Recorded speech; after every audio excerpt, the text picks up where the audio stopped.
What up? What up? What up? What up? What up? What up? What up? What up? What up, though? What's popping? What's happening? What's going on? You're on the road with it again with your man Martyn. See if I can clear that off. That's about as clear as it's gonna get. What's good though? What's popping with y'all, man? Feel good to be back. Got a lot of things to unpack in the beautiful, ugly, aka the sport we all love, boxing, baby.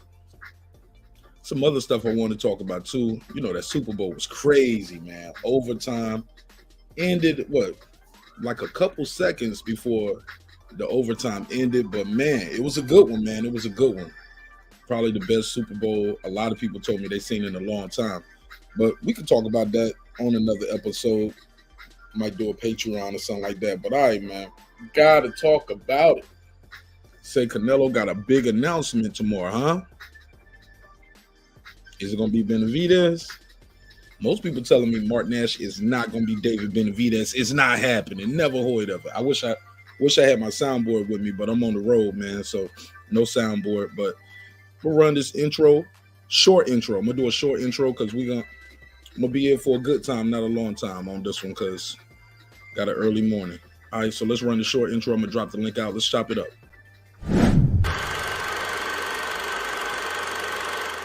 This that squad side.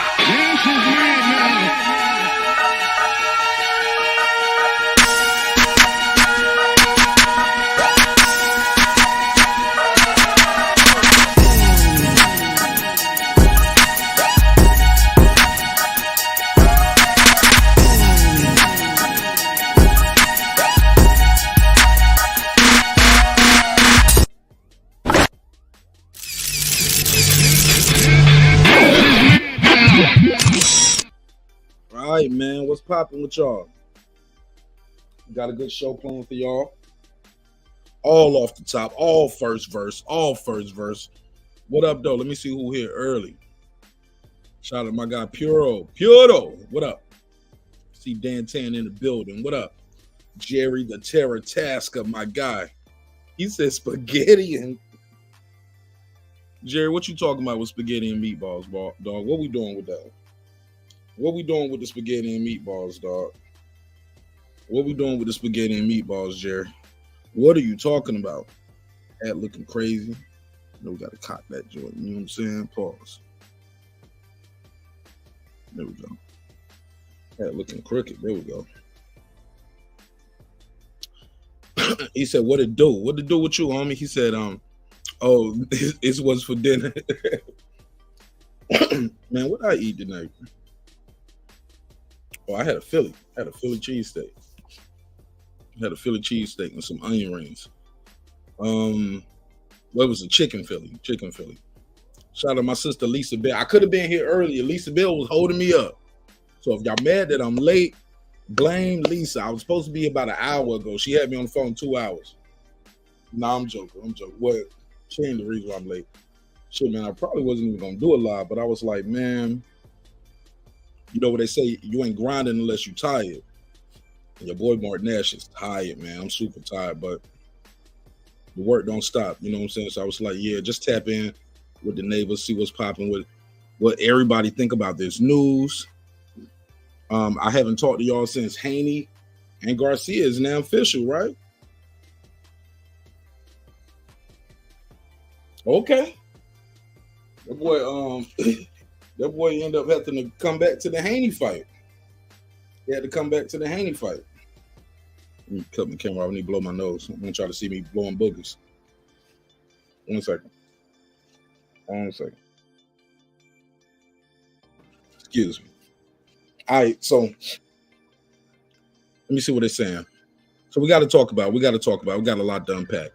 He said, man, don't blame me. Yeah, I got to blame you. Lisa had me over there. I was doing helping her with her plumbing and the whole nine.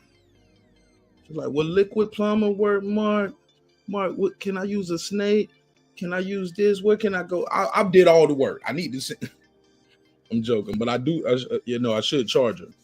Should charge her a consultation fee, but it's all good. Let's get into a little talk, though. Let's get into a little this talk. Y'all let me know how my audio sound. Hopefully everything sound good. My guy Bronze, what's popping, my G? Jerry said today, really? Happy birthday to Jerry the Terror Tasker. Jerry the Terror Tasker. You don't have to share your age if you don't want to, but you're more than welcome to. Lisa said, subscribe and share the membership. I appreciate that, man. Let me drop the link. See what they talking about. Bronze. He said, what's up to everybody? Lisa Bells, what up? All right, let's talk about it, man. Let's get right into some of this stuff, man. Trying to get the room a little minute to populate. He said, my sync stopped up. Right. Happy birthday to Jerry. Happy birthday to you, my brother. He said, thanks, Mark. 55 biatch. It's a blessing, man. It's a blessing. I hope I'm so lucky to see 55, man. Jerry sitting on them double nickels. Or as my boy King Agent Mav used to say, 55 sitting on 55 mil, as we all should feel. Lisa saying happy birthday to you. Man, man, absolutely. All right, let's get into a little of this. All right. So unless you've been under a rock last few days, matter of fact, where y'all want to start at? Let me read the room. Y'all want to start with the Canelo announcement? Is Teofimo delusional or promotional genius? Terence Crawford still no opponent. Why? Haney versus Garcia is official for April the 20th. Canelo versus Benavidez is unlikely. I don't think it's going to be on that matchup. I mean, on his announcement tomorrow. Let me give me a chair. Give me a chair. I'm going to sit on this chair right here. Bear with me. Sit in this chair instead of sitting up on this bed right here. There we go. So where we at with it? What y'all want to do? What we on first? What y'all want to talk about first? All right, let's take it from over here. Let's take it with the Canelo thing. I can start with Nello. We can start with Nello. Let me share the screen. So you know what I mean when I say these things. Boom. Y'all let me know if the music too loud or whatever too. I don't have any headset or nothing in here. I'm just going straight raw off the top.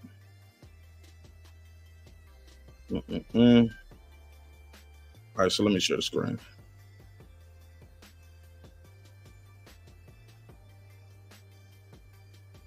All right, so boom. He said Canelo gonna retire. One more fight in May against Munguia. You always say Munguia. I don't think he's gonna retire. That's what you think is the announcement is gonna be? Nah. Jerry, I got $5 say he's not announcing retirement. Matter of fact, I got a dub for you. I do not think he's gonna announce retirement. One more fight than retirement. He's not going out with Jaime Munguia, dog. I got 20 on that.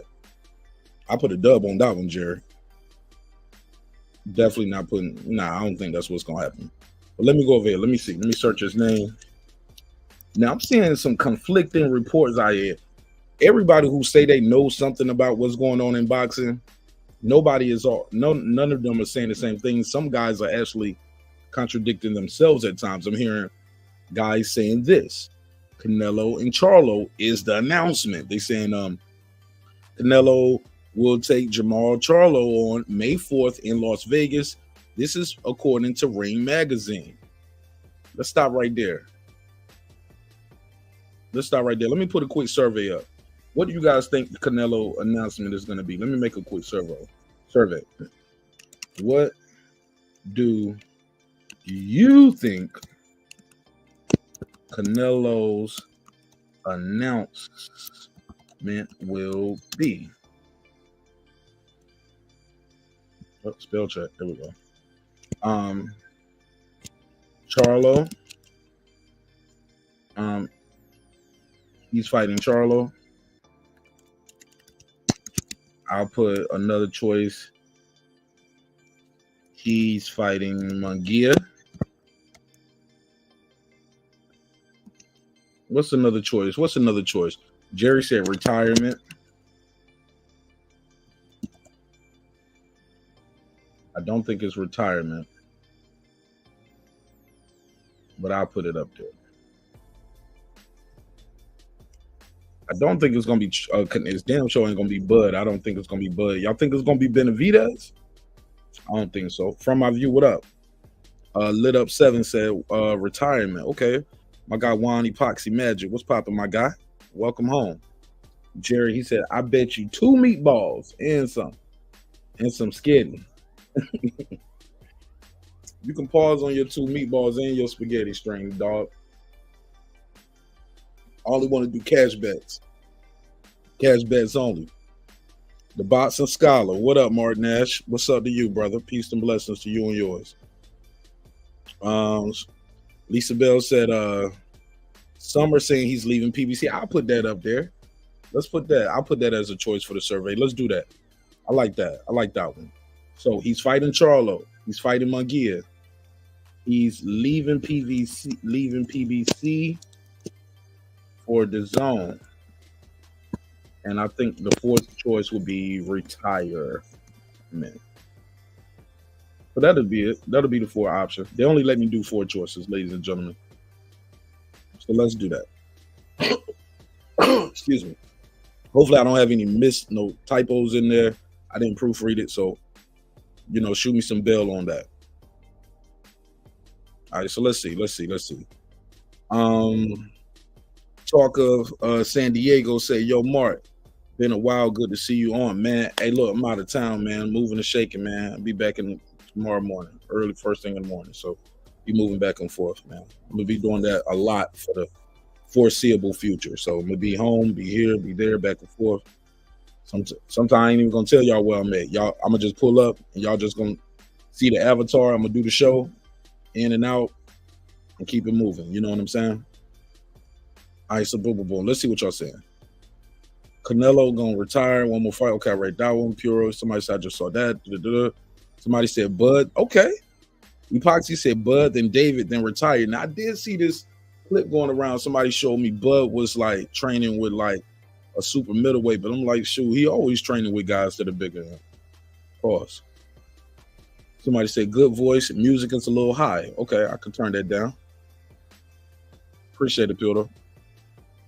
Just turn that down a little bit. Appreciate it, fam. All right. The Bivol rematch. Okay, that's. Do y'all want to see the Bivol rematch? Oh no. Somebody said, Jerry. They said it's a major career announcement. I don't think Charlo is that. He's gonna retire for 1 year to avoid David. Oh wow. Jerry, say it ain't so. I'm gonna start that comment. She said, me and Martinez go along with. Not anybody entertained that one now. What up? Yeah, that's. I'm gonna go on time this one now, cause I know that's not homie. So please. And I think I know who you are. It's either you or another person. And I'm disappointed at both of y'all because y'all be both acting like we cool, but y'all pulling up with that shit. Come on, fam. Y'all better than that. And I don't even be on that shit like that. So please. You know what I'm saying? I ain't on that bullshit. Lisa Bell said, what up to Lit Up 7? From my view, he said Bivol and Beterbiev already set, I thought. Exactly. They got a fight coming up, so I don't think it's going to be one of them. Lit Up 7 said, I want to see, he said, more than I want to see him fight Charlo. So you want to see him fight Charlo. No, you want to see that more than you want to see the Charlo. I mean, it is what it is, but I don't know if we're going to get it. Let me go over here to, we scroll through. And let's go over here. So, boom. Canelo Alvarez will take on Jamal Charlo May the 4th. Now, this is according to Ring Magazine. Let's scroll down. Can Crawford beat Canelo after amazing Spence performance? We seen that, what is this? Have very good and powerful game. The Video games, yeah. The last game, this was from 10 years. Okay, you talking about the boxing game. Okay, here we go. Here's another one. Let me switch screen back. Canelo Alvarez, big announcement on Tuesday, has been rumored that he will be retired. See, this is a different one. He will retire from boxing. If so, he's had a Hall of Fame career, went out as undisputed and a 4-division world champion with a record of 60, 2 losses, 2 draws, 39 wins by KO. One of the greatest I just can't see it. I remember it was not too long ago, Nello was talking about like, yo, I got, what do you say, 4 more years or 6 more fights? It was a lot. Even when he said it, I was like, damn, you gonna do that much? But I don't know. But people are saying he's retiring. Some people saying he's fighting Charlo. I see he's leaving the zone. What else they saying? Hey, Puro, did they say what time his interview is going to be on the Mexican TV channel Azteca? Did they say what time? Because here it is. It say Canelo. Let me zoom in so y'all can see it. Canelo, I know everybody out there don't have Twitter who follows the show, so I'm going to put this on the screen for those.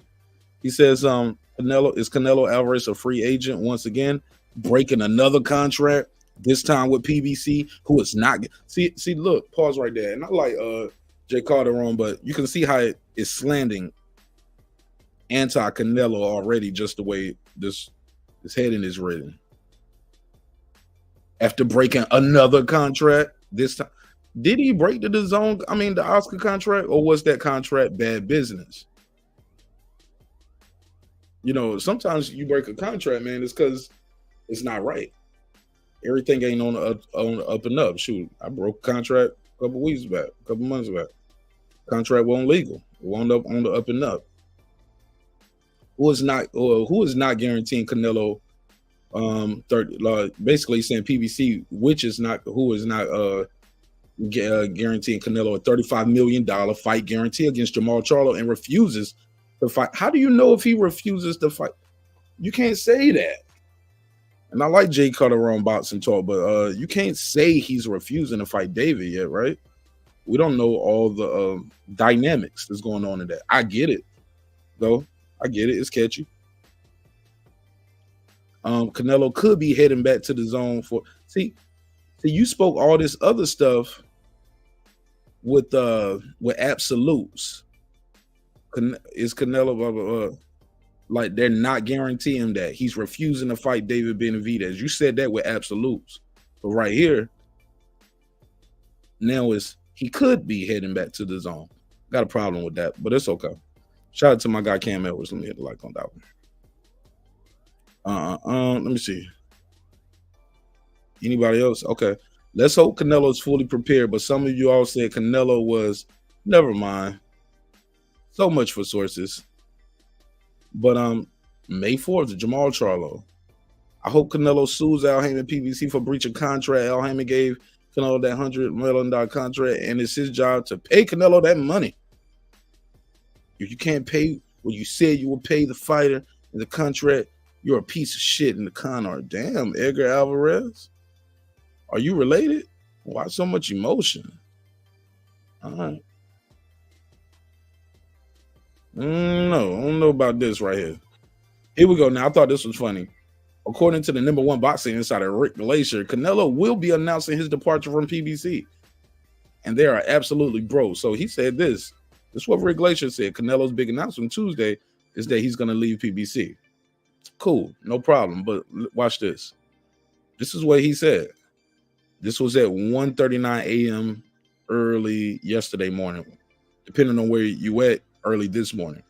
But if you scroll down and go to Rick Glacier, he also says he's fighting Canelo, Charlo. Blunts and Boxing says he's going to retire. Shout out to my boy Blunts. He be right a lot.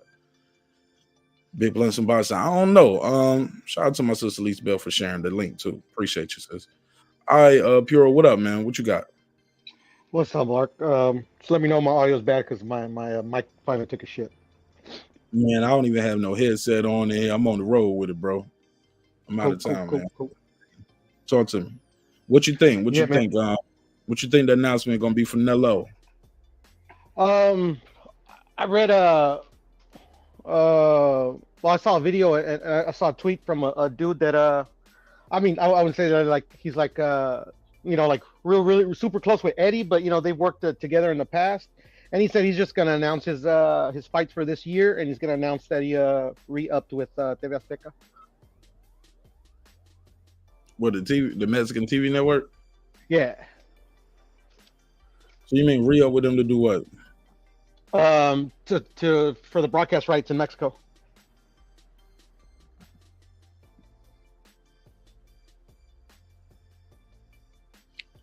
Did he do a big announcement when he got with him the first time? Like, that's the big announcement?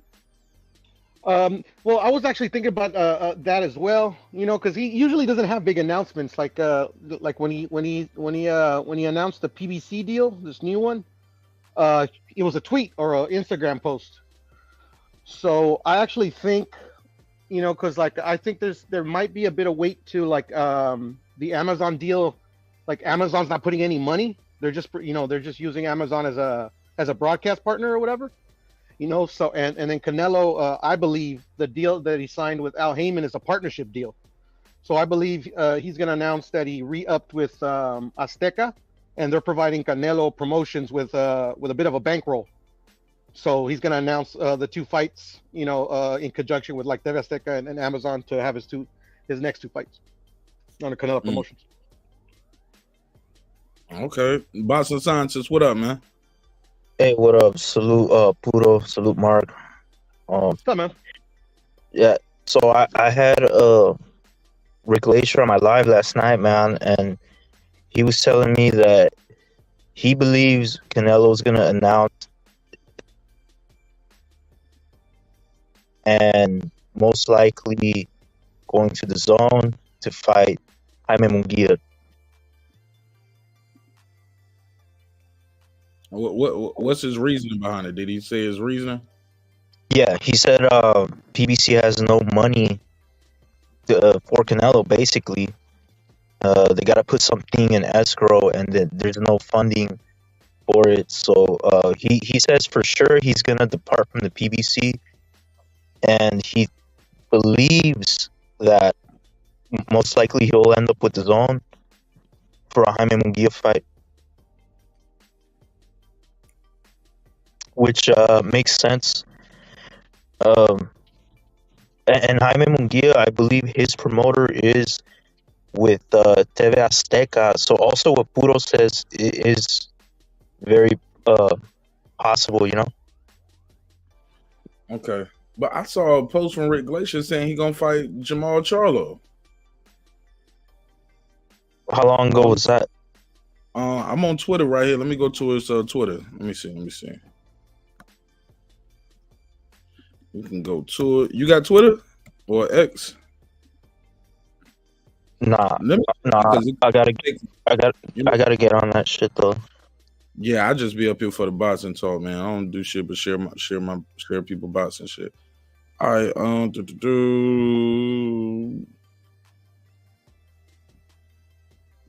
me see if he posted or if he shared it or replied to it.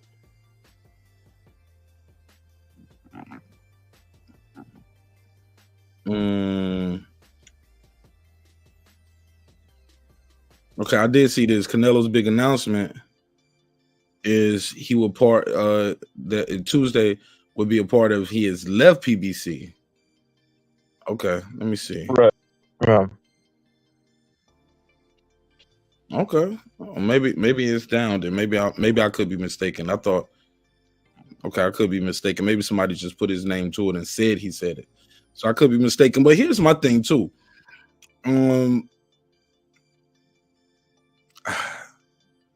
So definitely y'all agree with me. Retirement is out. He's not about to retire. Y'all agree with me? That's cap, right? Right. Yeah, I don't think he's gonna retire. Yeah. Yeah, I don't think so neither. All right, go. Unbiased fan. He said we'll find out tomorrow what may happen. Yeah, Bram, but I'm probably gonna be traveling at that time. Be in the air or something or about the land. So I'm just, I want some early predictions. It's all good. We're gonna find out. Hey, look, we find out every Saturday not every Saturday. We'll find out on Saturday who's gonna win the fight.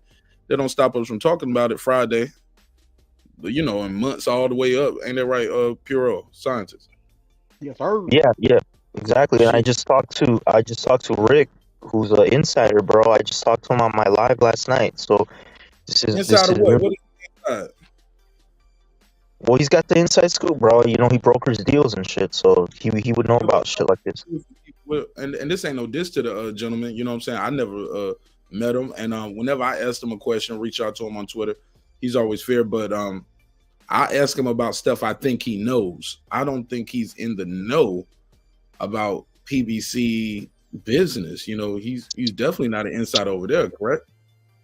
Well, maybe not, but he's been right about him so far. Really? When he said,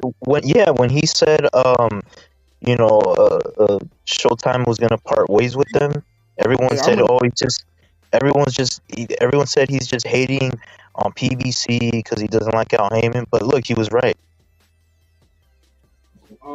He was wrong about Spence Crawford not happening.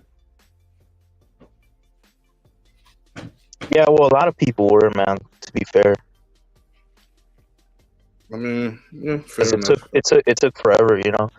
It did take forever. Like a lot of people just gave up on that fight. Shout out to my guy, I'm Box Fan, Brim Reaper, Boxing Kangaroo. I see Next Generation Combat Sports TV in the building. What up, my guy? Shout out to Heavy Bad Boxing TV. What up, fam? All right. But I don't think it's retirement. And it's not, somebody said it's not a big fight announcement. If it's not a big fight announcement, I'm forever done with Canelo. I'm gonna address that. That's lit up 7. What if he's let me just say this. If it's just him leaving PBC, going back to the zone, did we need a press conference for that? No. Couldn't he just couldn't they just did the press conference with Jaime Munguia and we could have found out then? Do we need an announcement for the announcement, or is it like, hell yeah, milk this shit? What y'all think? No, I think you're right. We don't need none of that shit. It's like the decision when LeBron, I'm gonna take my talents to South Beach type shit. And they killed him. You get what I'm saying? Yeah. I don't need Canelo to do announcement for the. Now, granted, if he do that announcement tomorrow and he got Jaime Munguia on the stage right there with him on Azteca TV, like they do okay, that's big. And I changed my mind on that shit, man. As much as I want to see the Benavidez fight, because I think that's the guy who I think can probably give him the most trouble, and he's like the top guy, I think, next to Canelo. I kind of don't even care at this point. You know what I'm saying? I know he's gonna fight twice a year, May, September. Canelo's a walking Hall of Fame. He can do what the fuck he want to do, man. Like, if you're gonna buy it, you're gonna buy it. If you don't buy it, you ain't gotta buy it. It is what it is at this point. Right. I don't think he's gonna fight David. I don't think it's about to be Crawford. I just don't, I think it's gonna be Charlo or Munguia. Neither of which I'm overly excited to see, but I think if he fights Munguia in Mexico, if he can get another fight, like go back to Mexico again, that's big. That's big for Mexico. You know what I'm saying? It's big for Mexican boxing. And I ain't no hater. You know what I'm saying? Viva la Mexico all day. Let's get it. Had a good time in Mexico every time I go. You know what I'm saying? Beautiful people, beautiful country. Don't believe the hype where it's like, oh, they're going to do this to you if you're a tourist. Man, you go to these people's country, you respect their country, you respect their people, you're going to be all right. You got a pocket full of money, break bread with those people, you know what I'm saying, in those countries. You know what I'm saying? Go out there, shop on the town, support the culture, support the people. Like I said, but most importantly, respect the people, respect their culture, and you're going to be all right everywhere you go. Trust me, I've been all over the world, man. And everywhere I go, I've been safe. And it won't all just in the army. Even after the army, you still travel all over the world. And I'm good everywhere I go, bro. But I digress on that. What do you guys think of my assessment before we get to the next one, man? Does it matter who he fights at this point? Do y'all agree with me or disagree with me? Like, he got to fight this guy. He got to fight this guy. Or is it like, man, whether he fight him or not, win, lose, or draw, this kid going to the Hall of Fame. So, and I think this part. And no matter what Martin Nash say on Breaking Beats, and he has a large contingency of fans that's going to support whatever he do anyway. Even a flop for Canelo is a successful event by most pay-per-view standards. So, like I said, at this point, either you're gonna buy it or you're not gonna buy it. But it's not gonna stop his dollar. It's not gonna stop the fight. It's not gonna stop the event from being successful. It's not gonna stop his core audience. And I think he can do pretty much damn near 500,000 with anybody. You know what I'm saying? But I digress. What you think, scientist? Then we go to Brim and we go to Pure. So I believe that his next opponent will most likely be Jaime Munguia, and that's going to be in May, of course. And then in September, Benavidez. Why? Because even though he's not doing business with PBC no more, Benavidez, he's got like one more fight, I believe, with the PBC, and then his contract is up. So he's going to be a free agent, and that could free him up for September. So that's very possible. I'm not giving up on that fight yet. Yeah, because I think you and I got a bet that you say he's going to fight in September of this year, right? I don't remember making a bet with you. I have a bet with someone else. I thought you got like, it's like $5. It ain't nothing crazy. It was like a friendly $5 or something like that. Was it? Oh, okay. It was like $5. Something light. All right. You want to up the bet?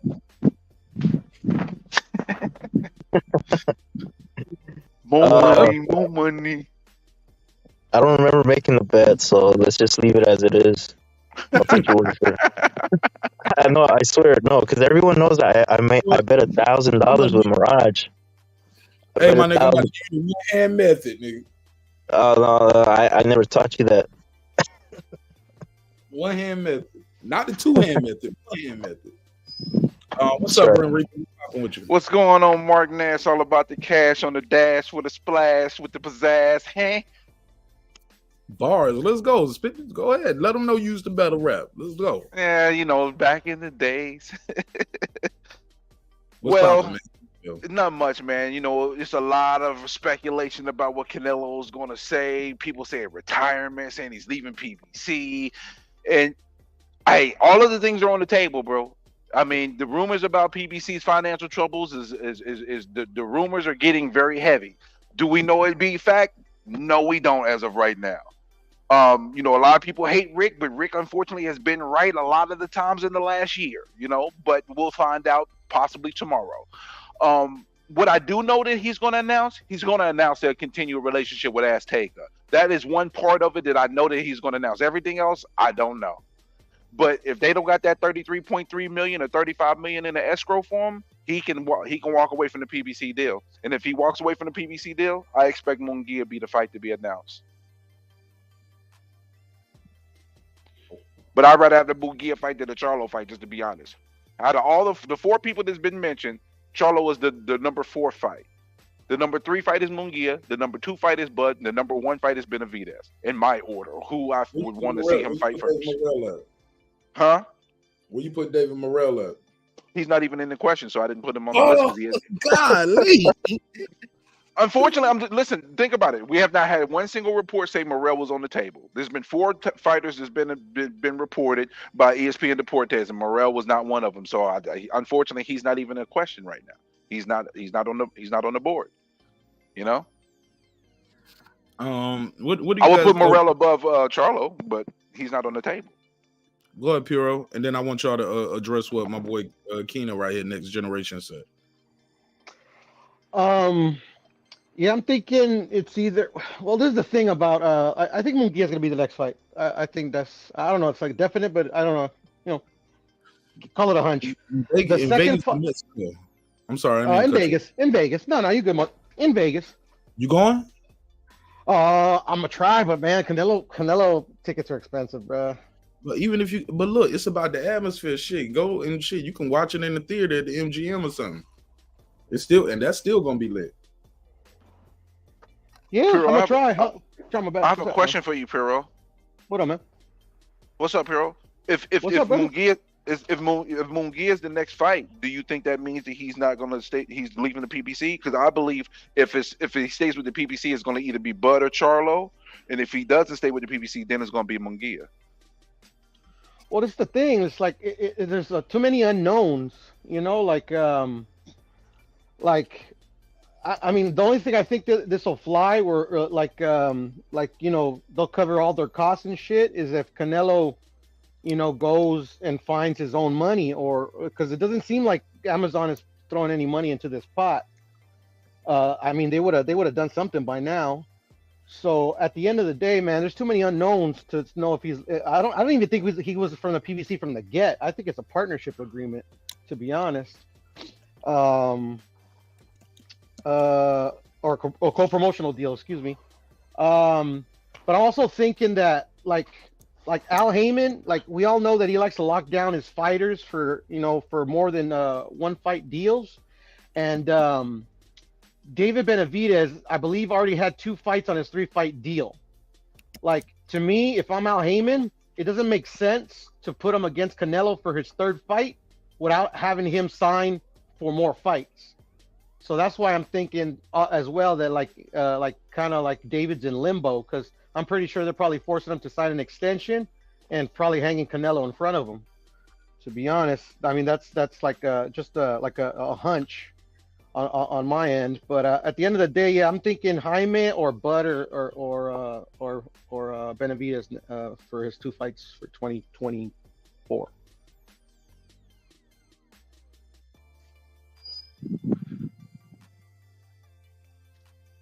Well, we got dead silence. Hey, Was it hey, ready? look, I'm gonna switch phones. But I'm gonna switch from my laptop, my phone. I need to step outside real quick. All But right. while I'm doing that though, Brim, I got a little smoke for you, doggy. Okay, smoke. I got some smoke for you, dog. Chimney. Now you told me Canelo's last fight on this PBC deal was gonna be who? I figured it would be Benavidez. And now you saying it's gonna be Charlo? No, I'm not saying that. What I'm saying is, if Munguia is the next fight announced, I got a feeling that he's not going to he's going to find a way to get out. He's finding a way to get out of the PBC deal. I feel that if Munguia is the announced fight, that's what's going to happen. If Charlo or Bud is the next announced fight, then he's staying with the PBC. That's what I think. Now, the whole thing about Benavidez is up in the air. You know, I'm gonna end up losing my little bet that I got if Benavidez is not one of the 2 fights. But if the deal is completely off the table, what's going to happen? Because Samson has already stated that he wasn't going to let Benavidez go somewhere else to fight him. So it's just so many unknowns, so many variables. You know, Who did you maybe we'll bet? get some answers. Brim, who did you bet?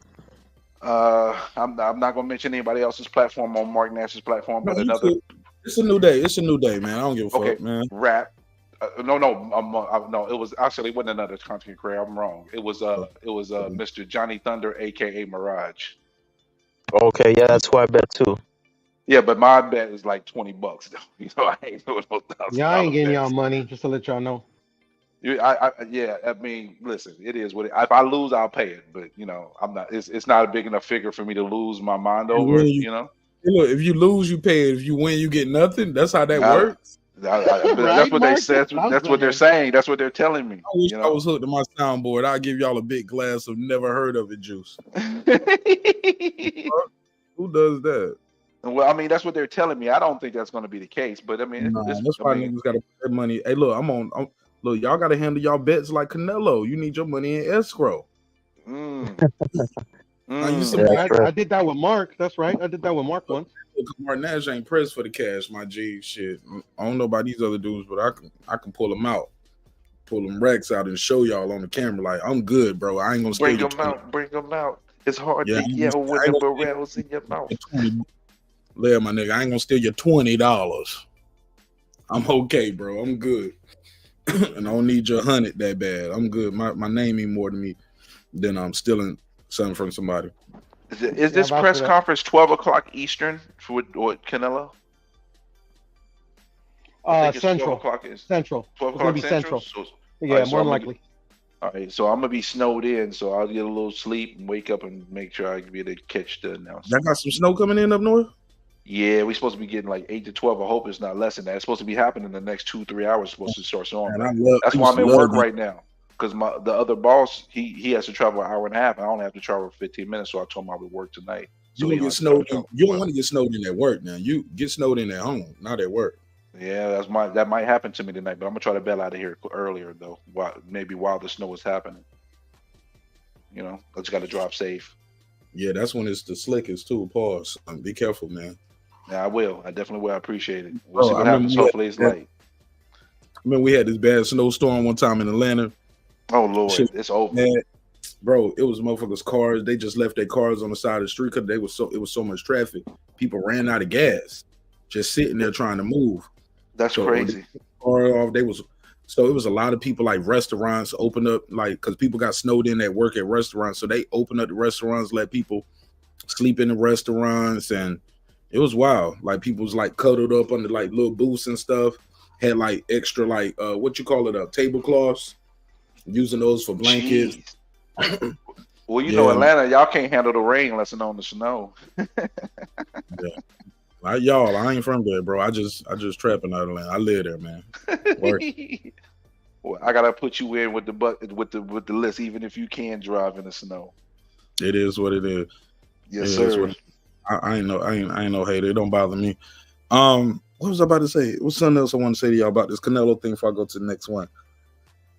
What would be the biggest disappointing about this? Because Brem, I don't know if you heard it, but and I didn't get the boxing scientist take on this, but Puro agrees with me. We don't need no announcement just to say, I'm going to I'm renewed my commitment with Azteca, or I'm taking my talents to the zone, like my G. If you do that, cool. Have Jaime Munguia right there on stage ready, and y'all can do the face-off. Like, but I just don't need an announcement and all this hype in the press conference just to say I'm leaving PBC. Well, for what? I need that. Here's the deal, though. I mean, not the PBC, but the Azteca announcement. It could be as simple as just a continual relationship with Azteca. Remember, he has fighters as well. So it may not be the announcement that we want to hear, but if it could be just that simple, it could be only an extension of his agreement with Azteca for his fighters and his brand to continue to broadcast with them. It'd be only it. It could be just that. But Brim, that's a press release, not a press conference. Good point. Good point. My nigga, that's a tweet. But if he's announcing his fight with it, then I guess it's press conference worthy. Now, the most disappointing fight, if he announces the Charlo fight, that's the most disappointing fight out of all of them. Oh, my. I don't know. I think either way, it's going to be good news, bro, because I don't think anyone really wanted the Charlo fight. So can you turn your mic down just a little bit? Because you got a static, and I've been dealing with it for a minute, but my drink's starting to kick in. It's bothering me now. I said from the beginning, it happens all the time with TBS, though. Your stuff, it gets staticky. It's like, it's because I'm at work. I'm at work. So, but your reception at work is questionable. On other shows, and it sounds good on the other shows. It's like he be having this issue sometimes too. I mean, it happens sometimes. I can relate to having bad mic issues. I'm just happy that my mic's been working really good lately. Bad mic brothers stick together, okay? Hey, Puro, them niggas said bad mics matter. Right? BMM. Bad mics matter. All right. Well, I got to get back to work anyways, but no, I think it's good. Yeah, I think it's good news anyways, man. And I believe it's gonna be Munguia and then Benavidez in September. Mark my words. I'll catch you guys later, man. Thanks for having me, Mark. Say it one more time. What's mark your words? It's gonna be what? Munguia and then Benavidez in September. That don't make sense. So he gonna leave. He gonna do a fight without PBC, and then do a fight with PBC. No. Because remember, Benavidez' contract is gonna be up. I think he's got like one more fight with PBC. So by September he should be free. Yeah, but the question about that though is Sampson has already said he would not. That they're going to be loyal based on what Sampson said, and then on top of that, you got the rumors that Crawford has been directly contacted by Turki Al-Sheikh. So there's a lot of other things in play that makes me feel like if he announces Munguia, then we're not getting the Benavidez fight. But if he announces Charlo or Bud, then I think it's a higher chance that we get the Benavidez fight. That's how I feel. Okay. Well, that's just my 2 cents. Thanks for having me, Mark. I gotta get back to work, man. Man, I won't have it no other way. Don't be no stranger, man. Next time I do, I'm gonna be back in the studio with the soundboard and everything. We're gonna take some calls and all of that. Matter of fact, I should see if I can take a call. Matter of fact, I don't want to take no call right here. I'm about to step outside real quick. Burn one real quick. I'll be right back. But the link is out there if you want to join the conversation. Let me see. Pure though. Yo. Fan Burn Reaper. Last time I talked to y'all, T.O. had not fought yet, right? Oh. Yeah, that's right. Nor was Haney and Garcia official. Before we get to that, let's do this other hypothetical thing. Terence Crawford, still no opponent, no date. Why? Because he's approaching. I mean, the guy ain't getting no younger. He the oldest guy out of all of these dudes. He older than Canelo, benavidez, all these other guys. He needs to be the most active, man. You ever heard of a guy getting old overnight? It can happen when you going this long without a fight. He's about to we in February, so we've got March, April, May, June, July. Oh, hello, what's the March, April, May? He's 8 months in. 5 months. Yeah, 5 months is gonna be a year. So keep in mind, we need 3 months for a training camp. So we need to announce from who Crawford is gonna fight within the next 6 to 8 weeks. And it doesn't even look like it. We nowhere near in sight for an opponent. What's the deal, fellas? Well, right now, based on the opponents that he wanted, if there's no Canelo, his biggest fighter that is available potentially would be T.O. That's what it's looking like. Because what's the name? Because Tim's in a fight. If Canelo's fighting somebody else, he's not available. The Spence rematch look like is out of the question as we see. You know, unless he does something bold and say, I'm going to fight Benavidez, if Canelo fights somebody else, I mean, what else is there for him right now other than maybe making a T.O. fight, seeing if Bob Arum will toss the money out there, you know? Why not Boots? Huh? Oh, Boots is going to be supposed to be on Canelo's undercard. For who? Boots is supposed to be on Canelo's undercard. They're saying because Bozy said that they was supposed to fight beforehand, but Mario Burrows wasn't ready because he was dealing with Figueroa's sister, I guess. Getting him some mushu, and I think that's who Boots is fighting based on some of the reports. Is the Boots is going to be fighting? Whoa!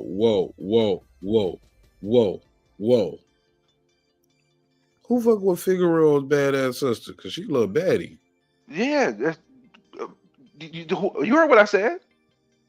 Barrios? I thought Barrios was married. Well, I don't know. There's a picture out there with him and his sister hugged up, with the booty meat out and everything. Now I gotta see it. I know she smelled good too. She just looked like she. You want some creep shit? She looked like she smelled like laundry detergent, nigga. Like she smell like Dove and Tide. Yeah, man. She cleaned up good and she cleaned good, and she know how to fry some good Mexican chicken with that sazon on it. Hey, Pure, you know how the Mexicans put that sazon on the chicken, so it got that nice, pretty orange color. Nice, yeah, boy. Mm-hmm. Cook, boy. Hey, look, matter of fact, Pure, I gotta ask you this. This is totally off topic, but I gotta ask you before I forget. I'll be watching a lot of these cooking shows, right? Or like these little reels. What is the shit the Mexicans put in the stuff when they about to, like when you guys are cleaning vegetables, like y'all put some water in there, y'all put some stuff and it suds up. And it's like, and then they rinse the vegetables off. What are y'all using to clean the vegetables and shit? Because something y'all put in the water and then the water suds it up and y'all use that to clean like the cucumbers or zucchini or when y'all cleaning fruits and vegetables. And then y'all rinse that off. What is that? I'm not gonna lie, Mark. I'm pretty sure my mom, when she was alive, used to do something like that. But yeah, it's like anybody in my family just uses regular water, man. Oh my God, you have been Americanized. You ain't La Raza. Shit, man. Oh man, you just Americanized. He's like, no, seriously, like I don't know what you're referring to. Damn, man, I'm gonna send you a reel on IG next time it come to my mind. But all right. So what's next for Crawford, man? Like, so no, is it possible he can fight the Can he fight Zoo next? Because it seems like Zoo wants to fight him next. And I mean, would that be after the Thurman, you mean? Huh? After the Thurman, you mean? I'm sorry to cut you off. Yeah, no problem. After Thurman, like, yeah, is it possible he can fight Thurman? Let them do what they do. And would that be bad for Crawford? Like, yo, you just let Tim Tszyu get a fight, get him a tune-up fight against Thurman, and then you fighting him coming off a long layoff. At best, they would fight this summer. They would have, like, Tim Tszyu would have his fight, have a break for what, like a month and a half. I know he's known to do quick turnarounds, but even then, like, what? It's like at best that fight is still like 4 or 5 months away. And that's if he beats Keith Thurman. What? That's if he beats Keith Thurman. What? If. It's a big if. It's a big if, but I want you to say a third time. Hey, look, hey Brim, I wanted to see if he said 3 times so I know he really mean it. You got bread on him?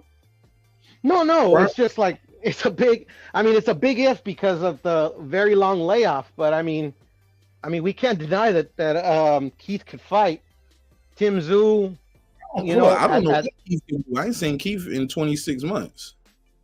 I mean, Keith could do what he's always done. How effective will he be in that fight? That's yet to be seen. Let me find my other soundboard, my online soundboard, because I gotta put a case on you. Hold up. Night. Ain't no case to put on. I mean, I got Tim in that fight. But we got to realize that, like, Thurman is like he's no like scrub. He's no, some dude that they that they got out of nowhere. Puro. Yes, sir. We don't know what Keith Thurman is right now. Sorry, that's too loud. Can y'all hear this? Yeah, we can hear you, brother. Y'all can hear this? Nah. Oh, y'all can't hear? Oh, let me change my settings then. Y'all can't even hear the sound effects. Hey, look. Build down. Hey, Pure, all I'm saying is we don't know. I don't feel like we know who or what Keith Thurman is anymore. We ain't seen him. No, I know. To me, they're damn near retired. But Brim, am I crazy? Is it beyond the realm of possibility that Keith Thurman wins this fight? He could, but he won't, because I don't think he will either. Anybody who hasn't fought in 15 months, KOs, beatdowns. That's the history. Say it again, Brim, for the people that didn't hear you in the back. Anybody who hasn't fought in 15 months in championship caliber fights, the history is KOs and beatdowns. Yeah, but how championship caliber is Tim Tszyu is my question. I believe he's more caliber enough to handle the job. He's more patient. If this was a year and a half ago, 2 years ago, it'd be a different conversation, but it's not. I don't know. He's a much more patient fighter. He has good timing. Tim Tszyu. Man, he's Tim more Tszyu patient in his last fight. He was headhunting. He abandoned his jab and was looking for the knockout in his last fight. You even criticized him on that. I remember that. No, incorrect. Yes. Incorrect. All of us got on Tim Tszyu for not using his jab in his last fight, just trying to go for the knockout. It was a very competitive fight. Oh, because early on, what's his name was doing pretty decent. You talking about Mendoza, right? But eventually he got to him. Yeah, eventually he got to him, though. Oh, I ain't knocking him winning. We're just talking about what he said about he's a patient fighter. He's more patient. And, like, man, that dude was headhunting. He barely used his jab, barely used the body shot. He was just going for the knockout. No? Y'all don't remember that? It's just me? Yeah, no, I do. Mark, you're spot on.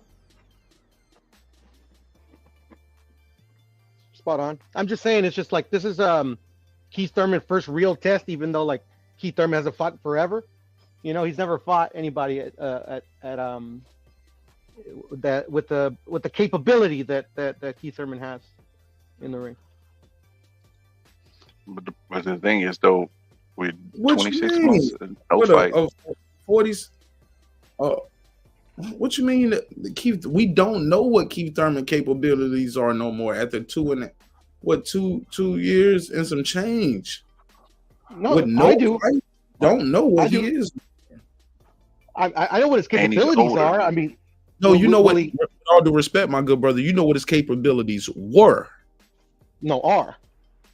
No, we don't know what he got now 2 years and some change later. Like you can't take a guy off the bench and like hey, look, who was I talking to the other day? Somebody was like how about this? Tom Brady ain't threw a foot. Let's say let me see who's been retired for a while. Drew Brees, Drew Brees. How long he been retired? 3 years. Would you let him start? Would you let him start in the Super Bowl? Yes. Against Patrick Mahomes. You get what I'm saying? Like No. probably, His arthritis in his arm is somebody gone. His arthritis in his arm is kicking in crazy now. come on, man. Keith Thurman got bad shoulder, bad knee, bad hairline, bad flute playing. Like it's a lot of things going bad with Keith Thurman. Other than his personal life is great, beautiful family. But That bad hairline, you petty as hell. I mean, I know injuries have derailed his, kept him inactive for a long time. But at the end of the day, I don't know his medical history. I mean, I'm sure he's not coming into the fight, without the ability of protecting himself at least. Yeah, but can he run around for 12 rounds and avoid getting popped? I don't think so. You don't know his medical history. He put it out there. We all know. He had shoulder surgery and all of that stuff. He needed shoulder surgery before the Pacquiao fight, but he knew he was getting a Pacquiao fight, so he said, "Fuck it, I'm not getting the shoulder surgery now." That's public knowledge, right? Or am I tripping? No, you're not tripping. I'm just saying. They have to go through he got in a car accident right before the Sean Porter fight. He did. Yeah, remember Kenny Porter was doubting that the car accident was real. Keith Thurman said, "I had bad whiplash, suffering succotash." Sounds vaguely familiar. Yeah, but at the end of the day, I'm just talking about I know what he's capable of.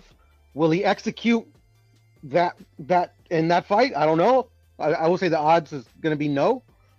But we've seen it before. Is all I'm saying.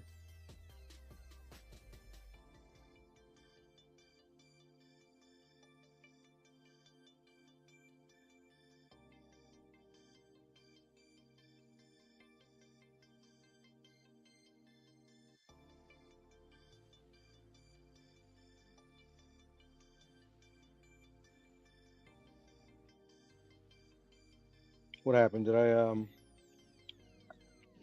No, Mark's on mute, and I'm multitasking. Oh, Mark, yeah, you went outside. You went to go light up light something up. Yo, y'all hear me? Yes, sir. Yo. Yes, sir. You Gucci?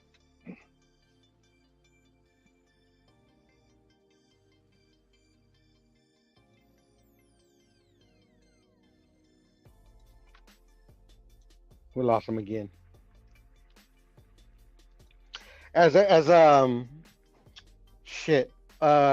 Marcellus Wallace would say, I'm just contemplating the ifs. If was the fifth, we all be drunk. I don't want to hear no if. I can't hear. It's a great movie, by the way. Never mind. If was the fifth, we all be drunk. We all be drunk. If was the fifth. Thurman's getting knocked out, man. Sorry to tell you. I wouldn't bet on that. I would. I wouldn't.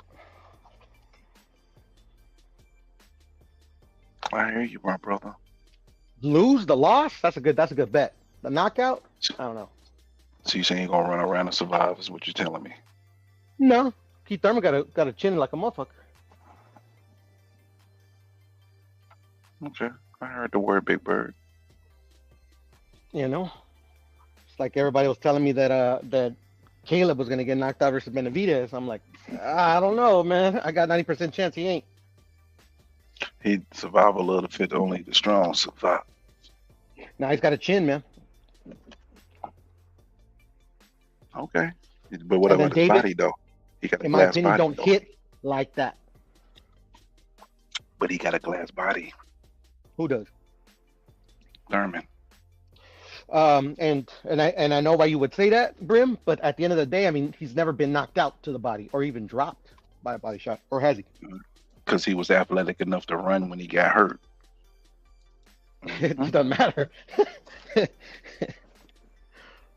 Can he do it now? Is a question. That is a good question. You know, I'm just saying, like, I mean, unless the odds were great, you know, I would put like a good little 50 on the knockout. But yeah, the odds ain't good. No, I don't see it. It's not. I didn't check to see. I don't know. I'm just saying, like, I don't know. I don't see a knockout in that fight. Oh, I'm gonna put like $5 on, $5 to $7, $5 to $10 on a couple different rounds. Yeah, the rounds usually give you some pretty decent odds. I put $100 on, or 100 or 200, I forget. It's been a while, but I put 100 or 200 on round 6 in the Colbert fight. I won 2 G's. Oh, nice. Can I borrow $1? Shit. What's your cash? Hear me? Yes, sir. SESAMILL. Y'all can hear me? Mm-hmm. Cool. Yeah, man. What you said was my? Oh, so y'all just made a bet? No. No. We were just shooting the shit.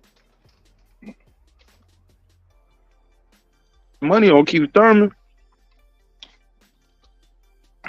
No way. For the same reason Puro said. He said he don't think Tim Tszyu has ever faced somebody like Keith Thurman. And I told him the same thing I told Puro. I was like, we don't know what Keith Thurman is now. Keith Thurman, we ain't never seen this version of Keith Thurman. And he got to go up in weight. I think the weight is going to be a big factor for him. I think that's going to be a benefit for Keith Thurman. It's because he don't have to boil down anymore and he's older. So I think that's actually that's a wash. But part of his I'm sorry, I got a delay, man, because I stepped outside. I'm out here in the country, man. They got this slow ass Wi-Fi. But part of the reason, though, part of Keith Thurman's skill set was his movement. Don't you think he's gonna lose some of that movement going up to 154? That's a good point. I think it's really going to be about him being able to move around consistently. I think the layoff is more a factor than the weight. Not necessarily, Mark. Depends on what he chooses to do. Add bulk or you know, kind of like, you know, just stay fit. I remember Keith Thurman in that Barrios fight, and we clowned all night. And I had that clip on loop. He said I was tender to the body before I even got touched tonight. Tender love, your body so tender. Don't let it push Bro, my man we've never... Your body so tender. Yeah, I was gonna say, Mark, I disagree. I think we've seen this version of Keith Thurman. Like, I mean, like he's had this long layoff and come back in a fight before, and he's won. So yeah, but against Mario Barrios though. Which I would say, like, I wouldn't say that like Tim Tszyu and Mario Barrios are comparable, but I mean, like, they're not relative to their experience, about the same.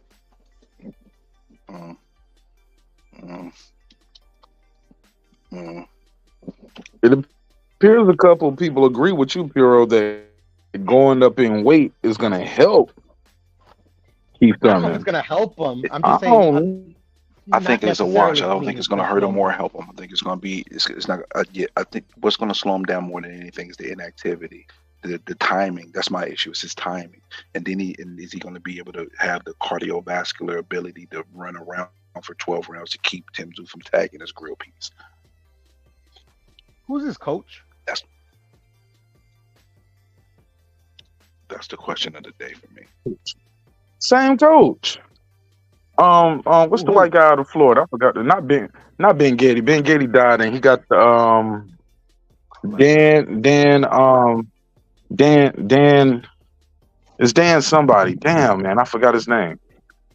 Dan. I'm about to say Dan Rackett. Damn, man, his name is Dan something. You never heard of him. Now I feel bad. Somebody in chat let me know Keith Thurman coach. His name is Dan something. Yeah, never heard of him. And the only reason I ask is, especially like off a long layoff, and so like the coach is going to be key because he's going to have to devise a game plan around how he feels. Because like obviously he's in camp right now, and so I would assume the first day in camp, well, I'm gonna say the first day in camp, but the first day of sparring, it's gonna show him how he feels like at this moment in time. Can I take a lot of rounds and still feel fresh, like after 6, after 8, whatever, and depending on like how he feels, they could tailor a game plan around that. So at the end of the day, that's what I'm saying, man. I mean, like, yeah, I got Tim. I think the smart money's on Tim because of the long layoff and stuff, and we don't, like you said, we don't know what Keith Thurman's gonna look like on the day of the fight. But I mean, like to like make it a foregone conclusion that Tim Tszyu's gonna win this fight. I'm not gonna take that. I'm not gonna go that far. Just me. Oh wow! So you gonna put money on the underdog? You gonna put a couple dollars on the underdog because Tim Tszyu is gonna be a huge underdog. I mean, a huge favorite. Depending on the odds. I gotta calculate. The odds are crazy. It's like 7-1, I think, right now. 7-1. Then yeah, I'm gonna put 50 for fun, like I always do. Oh my God! You have a lot of fun with $50, man. You could have snorted that, Hero. Hey man, I was just telling Bryn when you cut off a little bit, bro. Like literally, like it's for fun, bro. Like I put $100 on the 6th round for Jose. The guy that beat Colbert. Got me 2 G's out of that. Ryo. Yeah, Ryo. There you go. Thank you. You bet. How much you bet for the under 6? No, not under 6. Round 6. Oh, you picked a round. Oh, that picking that round shit is hard, bro. Nah, it's a. How much you put on the round? 100. A hundo? Yeah, 200. I forget. 100. Yeah. Damn, that's crazy. Yeah. Salute to you. Somebody said, yeah, but it's Dan Birmingham. Thank you, Dan Birmingham. There you go, Puro. Oh, okay. I think I know that guy. I'm about to switch back to the other phone, man. I mean to the laptop. Handle it.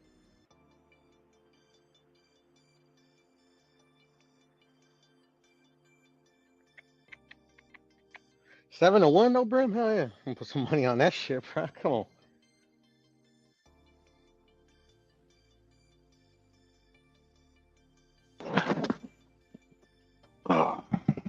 And I have to put some money on that, bro. I mean, like, bro, that's a value bet if there's ever been one. Yeah, I mean, listen, I mean, if you got to throw it away, sure, because if you win, it's big money coming back. But $50 will get you back $350, if not more, depending on if the odds increase.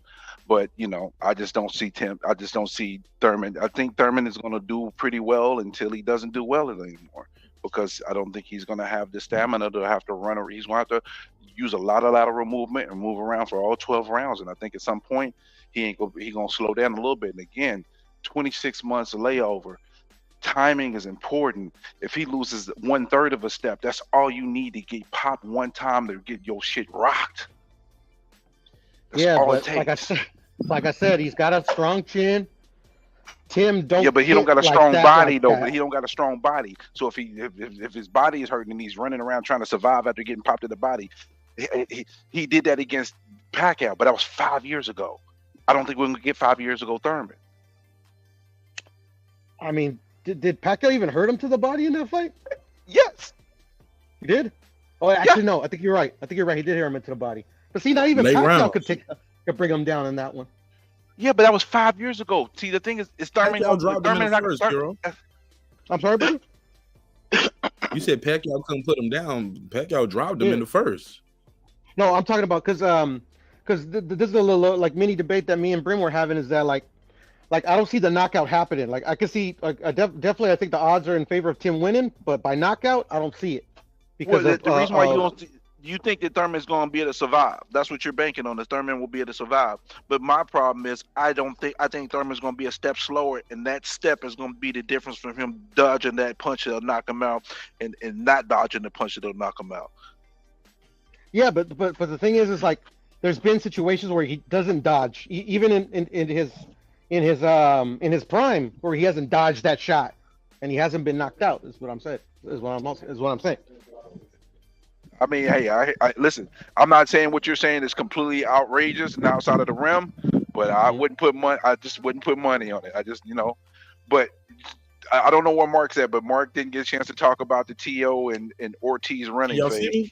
phase. Y'all can hear me? Yeah, we can see you. I can hear you. Okay. We can do that. Before we get to there, we got a question from the chat for the panel. Maximus 1318 said, "Do you think we will get the Bud versus Canelo fight, fellas? What y'all think?" I got a feeling yes, because the money is too large for it. I agree with Brim, but it's a 50-50. 50-50 that the fight will happen, or 50-50 on the outcome? 50-50 that the fight will happen. I think it's just too large of a payday. Go ahead, bro. No, you go ahead. I'm sorry. What do you guys think more is like? What's more likely? Bud is gonna fight Spence in a rematch, or Canelo? What's more likely to happen? Canelo. Spence. Canelo. PBC is not gonna want to pay for that fight. There's not enough value in that fight for them to pay for it. I've always thought since that fight ended, I didn't think PBC wanted to do the rematch because they didn't see it being financially viable. Crawford has a contract, though.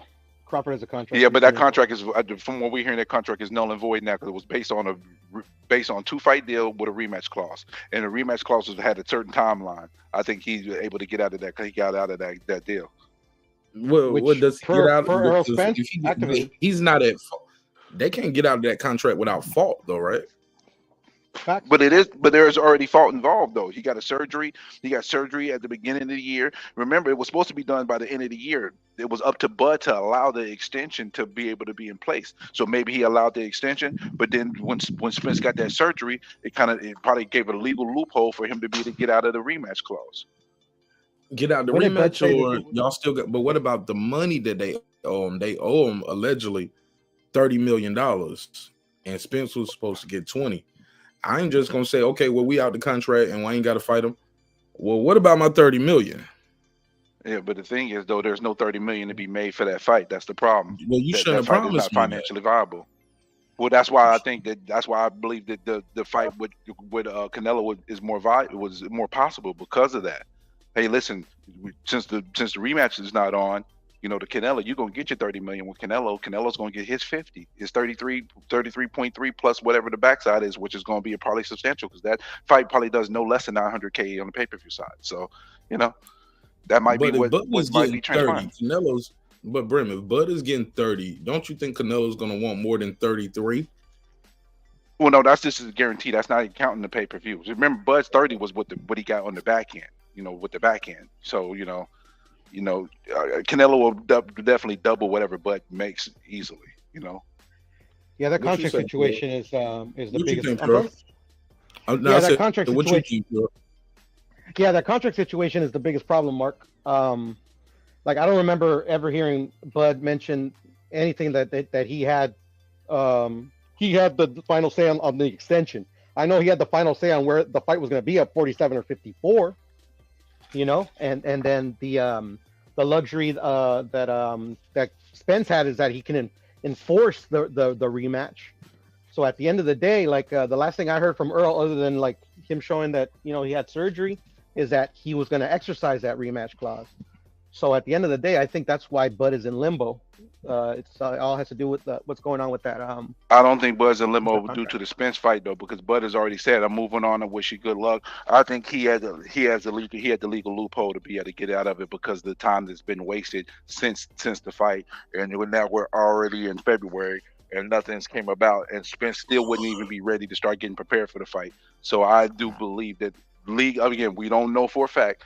But I do believe there was a legal loophole for him not to even have to do the rematch clause based on those circumstances. Yeah, so, go ahead, Pierre. No, I was just gonna say, yeah. I mean, that sounds all fine and dandy, but I mean, if he really had that legal loophole, I mean, I think he would have flat out just said it. You know, like, yeah, you know. He did say it. What He did did say it, Piro. So he said that he had a legal loophole to get out of the. No, contract? he didn't say he had a legal loophole. Okay, He said, that's what I'm saying. but he said, he said, I wish you good luck, Spence. I'm basically said I'm all set on a rematch. Basically, he's put it out there that there's no rematch. He's already put that out there. Yeah, I know, but I mean, Errol's the one that can enforce. Errol's the one that has the rematch clause.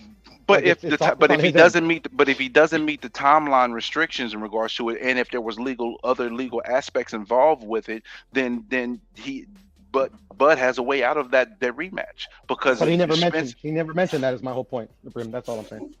True, but he did mention that the rematch is not happening though. He said it's not happening. He said that he wishes Errol Spence good luck, but he never mentioned that, you know, he never mentioned the contract's null and void, or he just said, you know, I'm moving on, you know. But he can say what he wants, like it's Errol's decision if he lets him move on or not. It's not Errol's decision if he doesn't meet the timeline. Remember, the initial timeline was supposed to be by the end of the year. But he's already blew that. Exactly, and it was up to Bud to give him that grace to be able to do that. And maybe Bud had initially gave him grace, but because of the eye surgery, further delaying it, it's a good chance that gave him a legal out. Yeah, but at the end of the day, go ahead. Go ahead, Piro. No. I was just going to. Mark, you've been trying to get it out. You've been trying to get it out. Go ahead, man. Go ahead, brother. No, I just got a delay on this slow internet, and I got to switch back to my mobile hotspot so I can catch up with y'all. Okay. I will say this. And I don't know how this works because, like I said, for us, all of this is speculation, right? Because none of us have seen the contract, and we don't know. And also, we only know one version of the side of the contract, right? We heard what Bud said, but as far as the rematch clause, it's bilateral, and it has to happen by the end of the year, and it has to get activated within 30 days. But once you change some shit in a contract, or you go, example, and I'll keep it short. You ever heard of somebody like stealing at Walmart? You know how Walmart say you got caught stealing here, you can't come back here, you banned for life, right? Once they allow you to come back and shop in Walmart, that shit is null and void. You can't say, well, I'll let you come and buy this TV on Black Friday sale, but now it's back to you being banned. No, you broke that contract. That person is back shopping there. You're going to have to go through the whole process again. Yeah, I got caught stealing here back in 2005, but y'all let me come in and shop 2006, and I've been shopping here ever since. You can't say, well, you was blah, man. I've been shopping here. Y'all let me shop here. I don't did returns, exchanges. Once you null and void that contract, I mean, once you allow me to break it, it's broken. Another example, Airbnb. When your Airbnb shit ends and that person lets you stay there an extra night, like, man, I'm going to just look out for you, man, blah, blah, blah. Airbnb is out of it now. Like that, you going to have to go through a whole legal process to get these people out your house. Airbnb ain't got nothing to do with it because you went outside the scope of what you, them, and Airbnb agreed to. I knew that for some shit my sister was dealing with. But I'm just letting y'all know, like, once you go outside the scope and the parameters of a contract, that shit is out the scope. Am I making sense, or was that a bad analogy? It could be. Look, I'm here making. It was good enough for me to understand. It was good enough for me to understand exactly. I mean, that's what because that's my mindset in regards to what's going on here. You know. Yeah. So it made enough sense for me to understand it. I understood you, Mark. The only thing is that I mean, like, this is the thing. Like, there's just too many factors that we don't know. One, that, you know, neither of these guys have even hinted at an opponent, and that's what was left off. Like, what if this rematch is going to happen? It's not going to happen. It's just too many unknowns without knowing like a specific detail. You know, it's too vague. So at the end of the day, I don't know what's going on with them. Yeah, I think that shit still might happen, bro. That's where I'm at with it. Believe it or not, I think that fight's still probably gonna happen. Me too. But it just might happen in June or July. I had a theory. I can't remember who I was talking to about. I said, and And then we can go to the next topic. And I got one more after that, and I'll let y'all go, man. I appreciate y'all kicking with me. Cam, what up, though? Cam, you had a good show earlier too. It was a good show, man. And I sent you a Cash App too, man. Support you guys on what you do, man. You ain't read my Cash App on the screen, motherfucker, but it's all good. But they said March is gonna be what's this? Tim Tszyu and Thurman. They said April is going to be Tank. May is going to be Canelo. June is going to be Boots. June is going to be Crawford and Spence or something like that. They was like, and Boots is going to be on the Tank card or something like that. But that's how they was telling me. They was like, yo, that's going to be how they do it. By the time you get Spence and Thurman or Spence and Crawford again, it's going to be June or July. But there was like Canelo, what I say, Tim Tszyu, Thurman now, March 30th. April is going to be Tank. May Canelo. June, Crawford and Spence. What y'all think of that? Sounds about right. And to be honest, Mark, I think a lot is going to be like more is going to be revealed tomorrow with whatever Canelo announces. Because I think Al's banking on if he's still going to be in the Canelo business, the revenue he's going to make to use that revenue for fights pushing forward, So, if he leaves the PBC, then okay, Al's fucked a little bit. If he doesn't leave the PBC, I think, he can kind of like bank on, whatever he makes on those fights. If you get what I mean, if that makes any sense. I don't know if he fucked all the way because he still can do some things with a couple pieces. Still has Crawford over there. You still have Tank Davis. Didn't Tank Davis do like over $1 million buys? Like that's pretty bankable.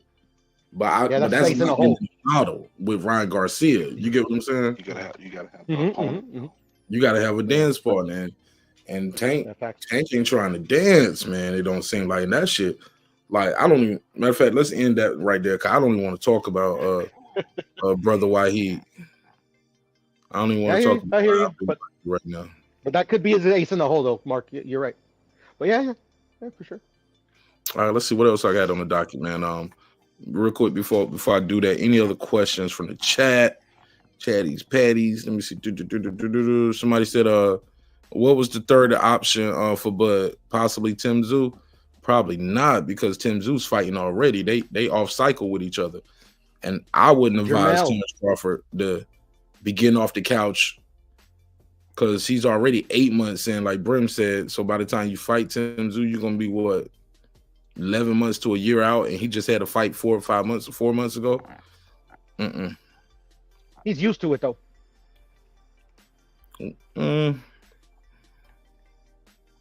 Yeah. But not going up in weight. But not going up in weight. That's true. Not going up in. I'm sorry. Let me go and switch this shit over. I'm still getting. No, you good, Mark. But that is true. Though that is true. Not moving up in weight. That's a factor. But Jermel's in play as well, because that's a fight I'm very interested in. Jamal. No, Jamel. Oh, Jamel. Oh, now you know what? I'm very interested in that fight.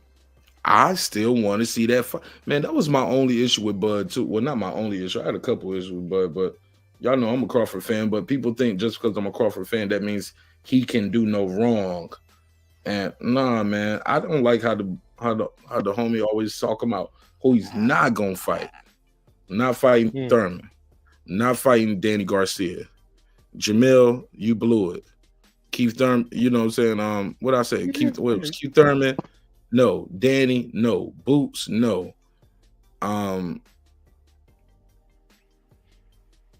What is it? Danny, Thurman, Boots, Jamil, and now Spence. It's 5 guys. It's like sometimes it seems like Crawford is on some shit where it's Canelo or bust. And I don't like that. I don't like it. He picks the dude that literally everybody's trying to fight. Come on, bro. Shit, I want to fight Canelo. Shit, I want payday. You know that. All right, so shit. Let's go to this. Let's go to this. Where y'all want to float to next? Teofimo's fight and performance. Haney Garcia being official. What y'all want? You pick it. Pick it, Man, Brim. y'all pick it, man. Y'all pick it. Y'all my guess, man. Tio Pick it, Brim. Ortiz. Tio Ortiz. All right, Tio Ortiz. Is Teofimo delusional or is he a promotional genius? Both. Let's talk about it. Tell me why. He's trying to keep his name involved, but his performance doesn't warrant the Terence Crawford fight. Hold on a second. I'll come back. I'm sorry. Neither, Mark. He's neither a promotional genius, and I would say he's a bit delusional, but he's no promotional genius because all this goofy stuff, and not just that Tio does, but all this new breed, bruh. It ain't translating into dollars. I'm sorry. Actually, I don't know their fun. I'm sorry. I don't know their financial situation, so I'll leave that out. It's not translating into a big, like you don't see them like growing in exponentially in fans. You know, I would say maybe it's even going the other way, losing a bit of fans with how they're trying to promote themselves.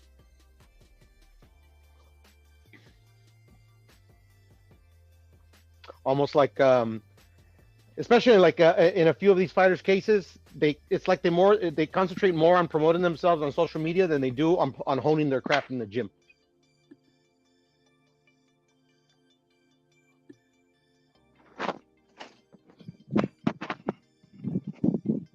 Go ahead, bro. My man said, you think Tim Tszyu losing that super welterweight title? Well, the title ain't on the line for this fight. Yeah, the title ain't on the line. Ain't even on the It's line. 155. It's 1 pound above the weight. Which I is forgot like about that. Oh my god. Yeah, WBO said, "Hey, you're not even ranked in our rankings. We're not going to sanction this." and you And I haven't think that's fought. And I think that's partially a little personal because of Thurman talking about WB no and all that. I think if he had a better relationship with them. I'm sorry, go ahead. No, go ahead. Go ahead. No, Cook. I forgot about that.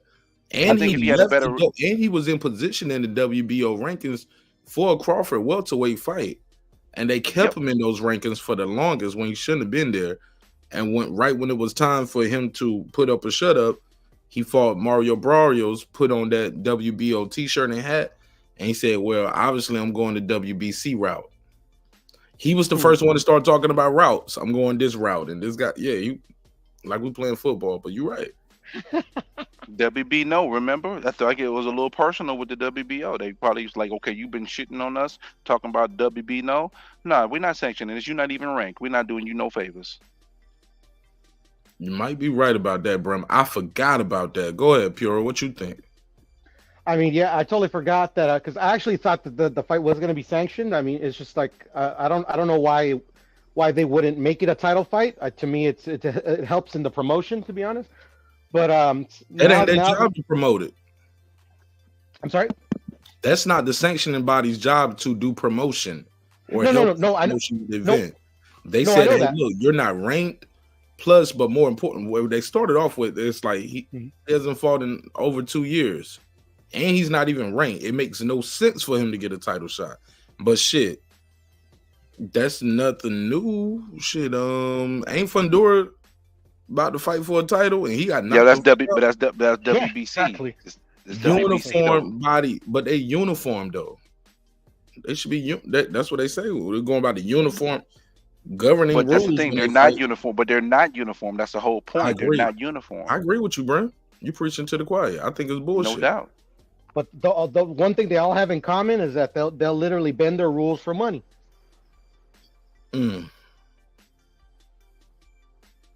so but anyway, the thing is, I say that there's no relationship with WBO and Al Heyman. It's WBC and WBA. I'm sorry. But the slide money in the pocket with Al Heyman and the PBC, the relationship is with a WBA and WBC. I mean, you keep telling yourself that. I mean, if that makes you feel better, but I don't. I mean, I don't, that's the I don't think history. it's That's the history. That's not by me telling myself anything. That's just based on the history of what's transpired with the sanctioning bodies. We have history to go by, not what I feel. Yeah. That's what I'm going by history as well. I mean, like money is green, all across the board. Remember, they called WBO whatever Bob ordered. Mm-hmm.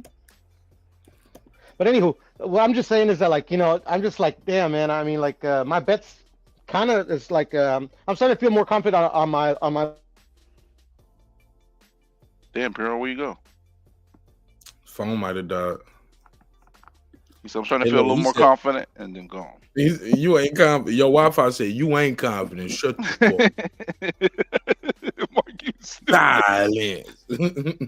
Oh, I feel a little more confident about. Shut up. You ain't confident, motherfucker. Shut the fuck up. Sheesh. Yeah. While we're waiting for Puro, Lisa Bell, since we're talking about T.O., got a couple things from the chat I want to address. Let's go with. Let me take it back some. The PBC is a mess. Shout out to my guy Cam. I read that one. Somebody said Spence made him a big shot. I don't know if Spence made Crawford a big shot, but I definitely think his performance against Spence It's got him acting real hostility. Yeah. I mean, look, when you the prom queen, you wear the crown. You know what I'm saying? Everybody want to take a picture with you.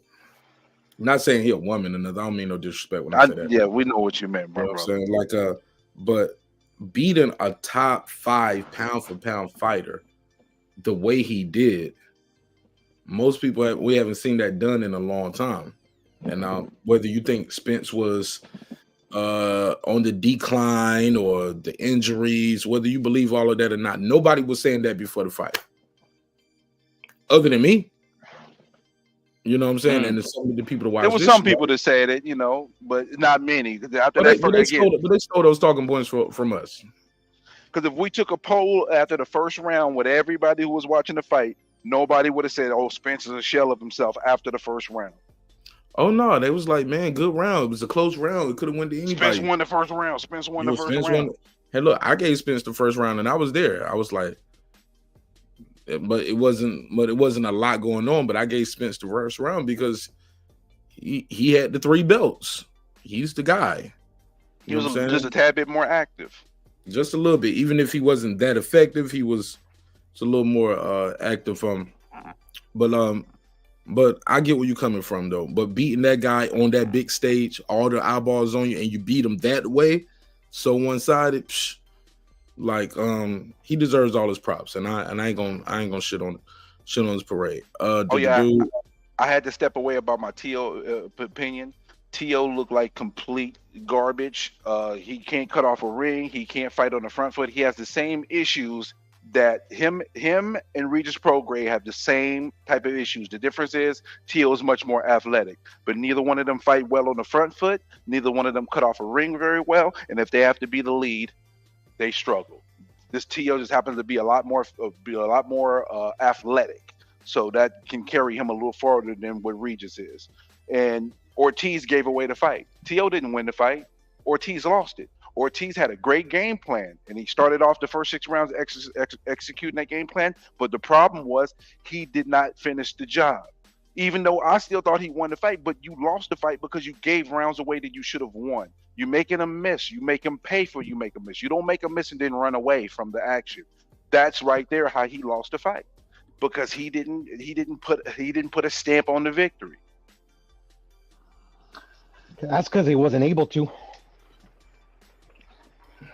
Was he Maybe not? doesn't have the capability. Not willing, because he was right there, and I seen some clips, man. I watched the fight, but even when I see the highlights of people trying to slant it certain ways, saying he was running, I'm like, I don't know if he was running, but it was times T.O. was in the kill zone, and Jermaine Ortiz would make him miss, but not make him pay. Exactly. Yes, sir. and you got to hit the guy too. You can't just be all the way out the way. Now that works in the later rounds if you already did the work and put the punishment on it. But 117, 111. Can we all agree that's a little egregious? A little? Nah. Go ahead. Talk to me, Puro. You said no. That's a perfect score. 117, 111. No, I wouldn't call it a perfect score. I just think the fight that we saw is a nightmare to score for any, for you, for me, if you could think of the perfect judge. I was about to say professional, and we ain't professionals. no, I'm just gonna say professional shit talkers on YouTube. Yeah, right. I mean, you can build the perfect judge. It's just that particular fight is horrendous to score, because at the end of the day, I think it's common knowledge, but I could be wrong. The scoring is literally the essence of the essence of the scoring is to hit and not be hit with a focus on clean and effective punching. That was literally what they did was literally the opposite of that. So like how you score that and appease everybody or anybody is beyond me. At the end of the day, in this particular situation, I think the judges are off the hook. It's all the crux to me is all on both those two fighters that fought like shit. I can't beef with Puro too heavy on that. I can't. I mean, I could give a little pushback, but it's a waste of oxygen because at the end of the day, both. I want to hear it. Go ahead. They were both of them were so hot dog water that I can't. It's hard for me to give pushback on it. It is because they were hot dog water. What the fuck does that even mean? What that means? Hot dog water? Well, it's useless. Like, what is hot dog water? There you go. Just garbo. You pour it out. You pour it in the sink. You don't keep your hot dog water. It's garbage. Mark, if we sparred and we both pretended to, like, in our head fight like Pernell Whitaker, that's probably how we would look. You get what I'm saying? That's how we would look. Where did you get that from? You did not make that up right now on the spot. Where did you steal that from? No, I made it up on the spot. That was good. That was classic. Yeah, it was. It was quality. That was quality. That was funny. That nigga said we both spar in our mind. We think we Pernell Whitaker, but we look like that. Yeah, but for me, Tio getting a Bud fight, he needed to knock him out and put on a great show. And to me, Tio, because right now Tio is the most popular name that is currently available for Bud to fight right now as we speak. Outside, if there's no Canelo.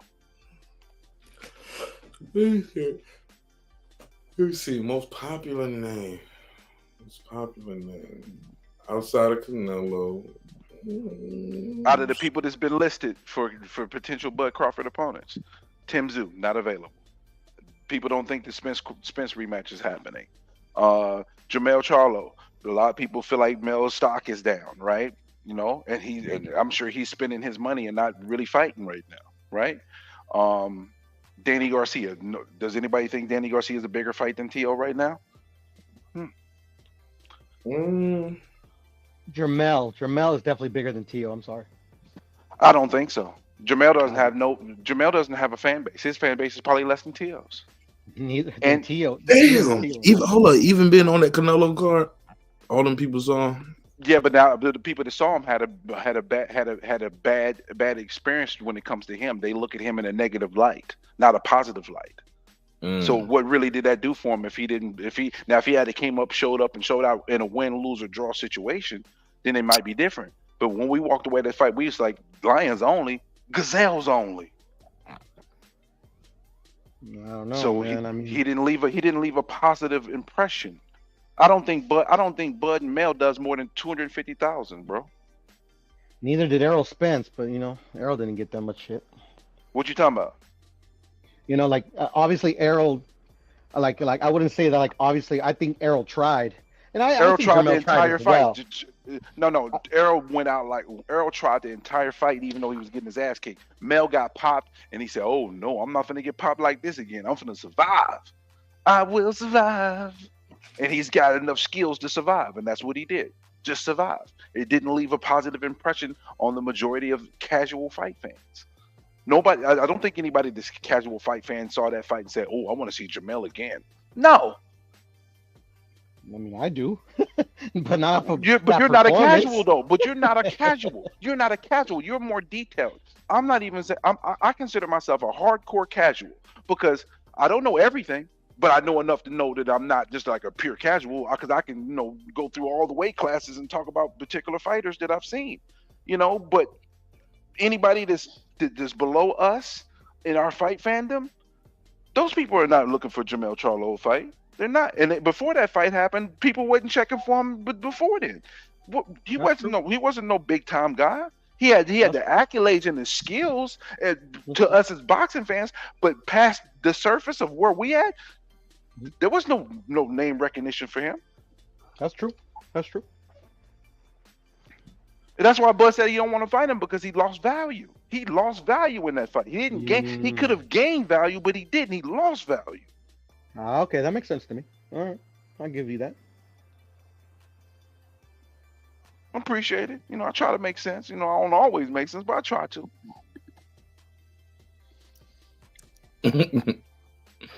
Hey, look. Shout out to the homegirl Rachel Donaire in the building. She said the boxing scholar not including Donita. Okay, somebody asked her how many fighters she managed. It was something else I wanted to say about this Teofimo fight. Early when we were watching the fight early on in real time, and if y'all haven't seen the Patreon, watch that. That was a good one. Had Nonito Donaire up there doing the fight call with us, and he was calling the rounds, doing some commentary. And I think he left though around 10 or 11. He had to slide because he had a dinner arrangement. He's out in Australia right now, and he's training a fighter. And I'll be dropping an interview with him this week.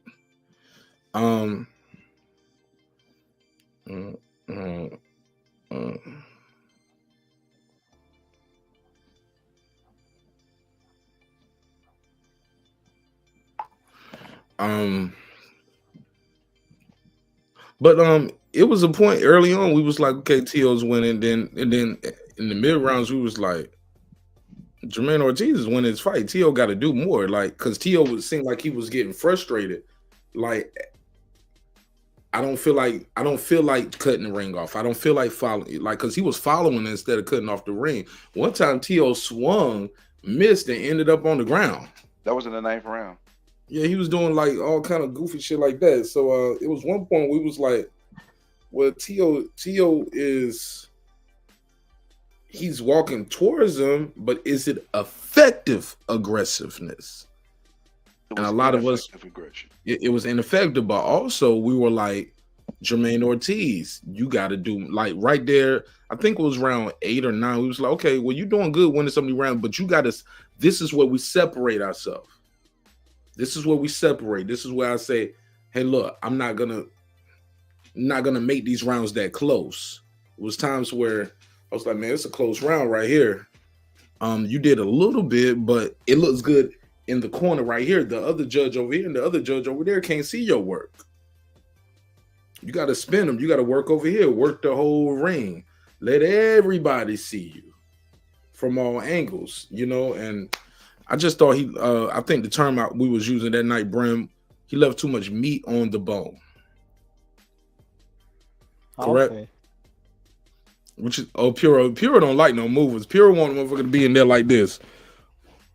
I like it to be a mover, but you got to make people pay for when they make mistakes defensively. You can't be all defense and zero offense. He wasn't enough offense.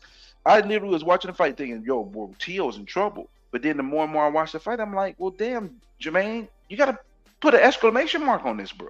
When it came down to it, I had a 7-5 Jermaine Ortiz. But because he finished the fight so weakly, I was like, man, just call it a damn draw and keep it moving, bro. This fight is dookie. I had money on the draw too, bro. You deserve to win. You deserve to win, man. It was like $5, but like $5 got you 90 on the draw. You deserve that $90. Yeah, he did. If I had a spare cash, I'd send it to you, but I don't got it. So you got it. You won 2 G's a couple weeks ago. You got it. Yeah, I use that to pay bills, bro. It's okay. No, but anyways, in Puro's defense, I like all styles. Oh, look at you, third person. Look at he said in putos. Look at you talking to third person and shit like you Floyd Money May or something. You pure Money May. Yeah, man. You know, I got that ego on me, but it is what it is. But now, I was going to tell you something about that effective aggressiveness, Mark, because like I agree with your points, but we all know, like the judges, you know, they obviously we're all human, so we all see things the way we see them. So at the end of the day, is it far-fetched to say one of the judges could actually consider Tio's aggression effective because he kept Jermaine like on his bike the whole night because of his aggressiveness? Like if Tio wasn't as aggressive, would Jermaine be on his bike as much?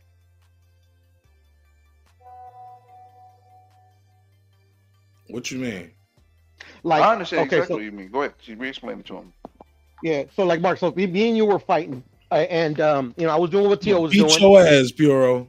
But I was doing what Tio was doing. I'm gonna be like Keyshawn Davis. Even if I don't win the fight, I'm gonna do the big eyes like this. Keyshawn Davis be having some scary eyes, don't he? He be like, he be bucking his eyes. I'm like, Keyshawn Davis be bucking.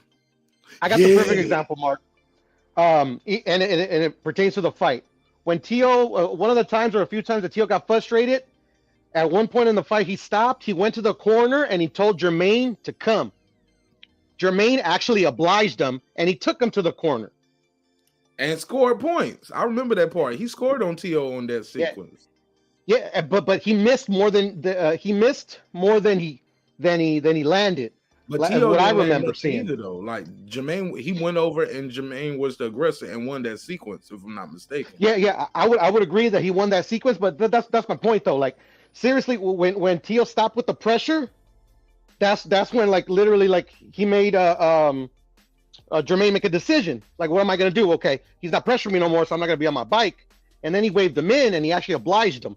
So you get what I'm saying? Like, when Tio was pressuring him, even if we think in our head it's not effective, like it did make Jermaine be on his bike more than not.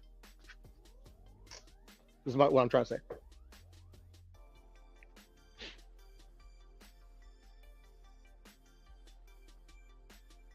Did that make any sense to you, Mark?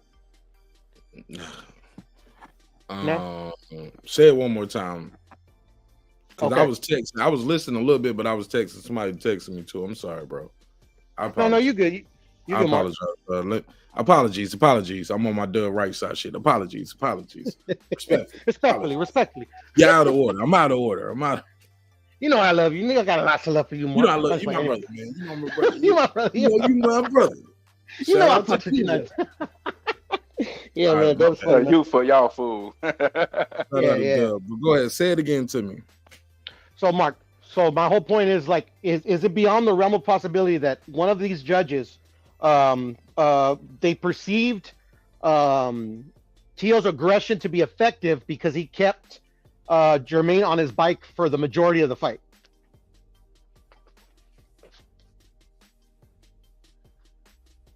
That gotta be, because one judge gave him 117, 111, but I just looked at it as that judge had money on the fight.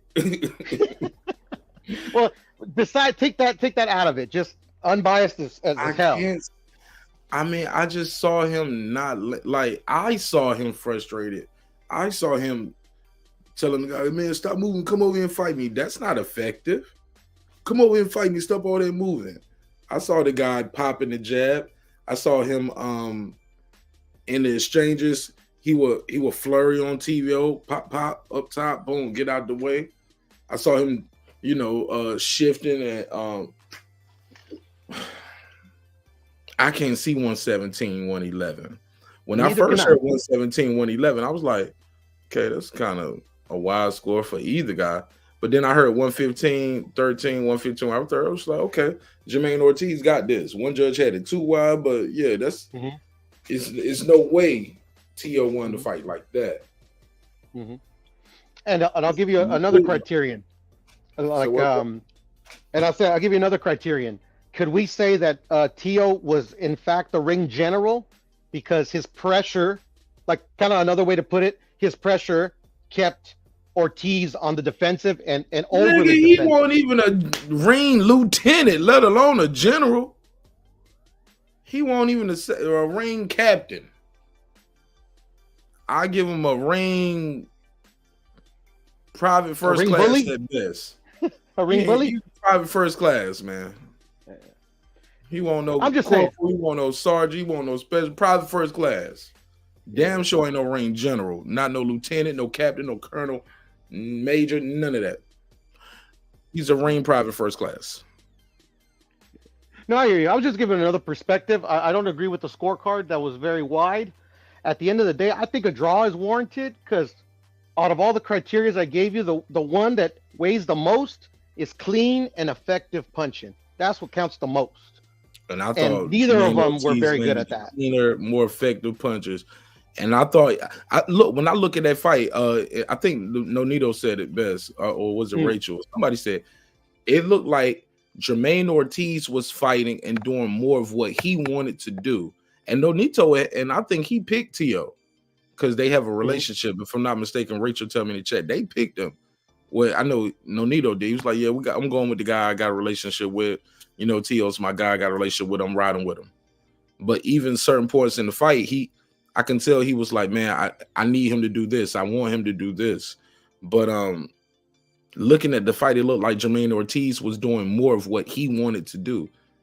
But that's my personal opinion. But shout out to my good bro. I'm gonna try to do it like he was saying. Man, what's going on, man? This is my brother right here, man. Shout out to my brother right. Doug, we was just talking about you, bro. How you doing? I hope it was something good. I hope, I don't know what it might have been, but bro, it can't be nothing bad. It can't be nothing bad. It's all love on this side, bro. Man, shout out to you, Martin Nash, man. Shout out to my brother Piro, Unbiased, Stephen Brimley up there. Man, Tio lost that fight. And everything, I say this respectfully, but Mark, you can call me a liar if I'm lying. I said it was going to happen exactly how it happened. And the reason I said it is because, once again, man, we see what Tio flaws are. And it's one of two things now. Either you start fighting flat-footed come-forward fighters, or you go fix your game. That's what it comes down to for Tio now. And I hope he go fix his game, because I still want to see him in there with Devin. I want to see him in there with Tank, SHAKUR, Matias. I want to see him still continuously fight the best.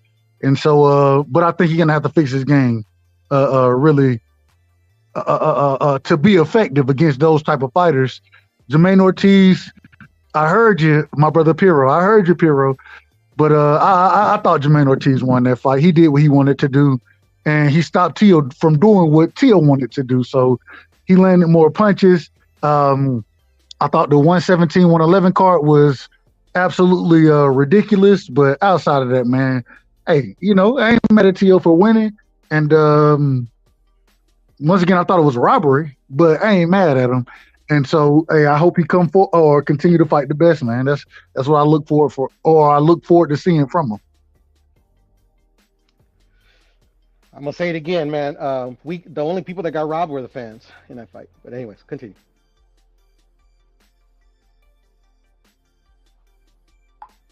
How? That fight was utter ass, bro. Like, literally, I want to erase it from my memory. I want my money back. ESPN should refund us a whole year of programming. I seen worse. Shit, the SHAKUR fight was worse than that. Yeah, but that's expected from SHAKUR. Sir? That's expected from SHAKUR. Oh, wow. SHAKUR don't have boring fights like that. Okay. That man he had two fights. But outside of Nakathilia and what's the brother name? De Los Santos. Outside of those two fights, SHAKUR, he ain't in boring fights. He put hands on Robinson Casasiao. He put hands on oh man, what's the Oscar Valdez? He put hands on Jamel Herring. I mean, he don't have boring fights just on a regular basis, but he has had 2 boring fights. I agree with that. But at the same time, I don't think that's expected from him. Hey, man. All right. All right.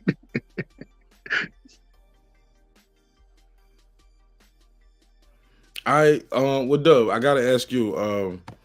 Definitely gotta ask you your take. Who did you have winning though? You said Jermaine Ortiz won the fight, but did you have it 115, 113? Did you have 117, 111, 116, 114? How did you score it?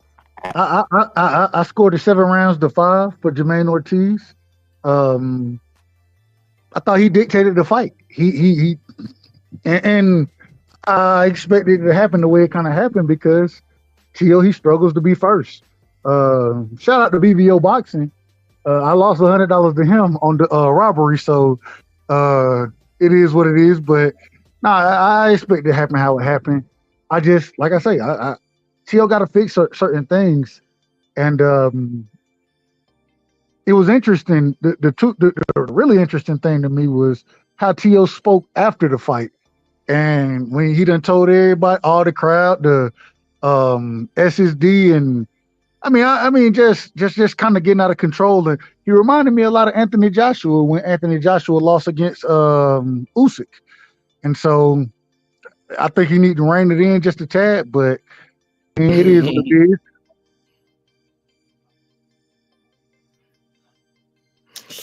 is. Yeah, but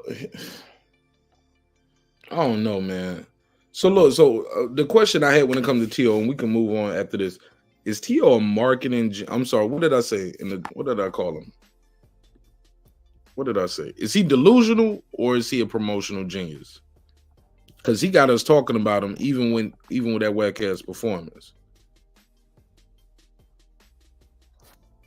He delusional as hell. He absolutely delusional. The man think he can read a Bruce Lee book and spit those quotes right after reading them and be a philosopher. So he's delusional. But at the same time, sometimes, delusion can be good for your brand, unfortunately. Delusion can be good for your brand. We got to see where things go for him. I think, but he got to get in the ring with big names now. You know what I'm saying? He got to continue to fight the best. And the problem is that I don't know if he beats the best. Like I used to think I had him higher than I currently have him now. And I think, and I ain't trying to shit on Jermaine Ortiz. I think Jermaine Ortiz is a hell of a fighter. At the same time, I know Tio's skill set is more limited than what I thought it was. And so for him to continue to grow his brand and utilize that delusion to be effective, he gotta fight competition. And so we got to see what we see from him next. But I don't expect to see him fighting certain styles of fighters too often now. Jig is up. I agree with you on the skill set. Overrated as hell, but I mean, he has fought the best. I ain't gonna lie. Who overrated as hell? Tio. Did he though fight the bit like Josh Taylor was? I mean, he said Terence Crawford fight the guys that he fighting the guys on paper. They say they the best, but they were the best at the time, Mark. I mean, Josh was the best at 140 at the time. Loma best at the time. So I mean, like, is he as advertised, or is he what they're trying to sell us? In my humble opinion, hell no. But he's good enough to beat the best at the time.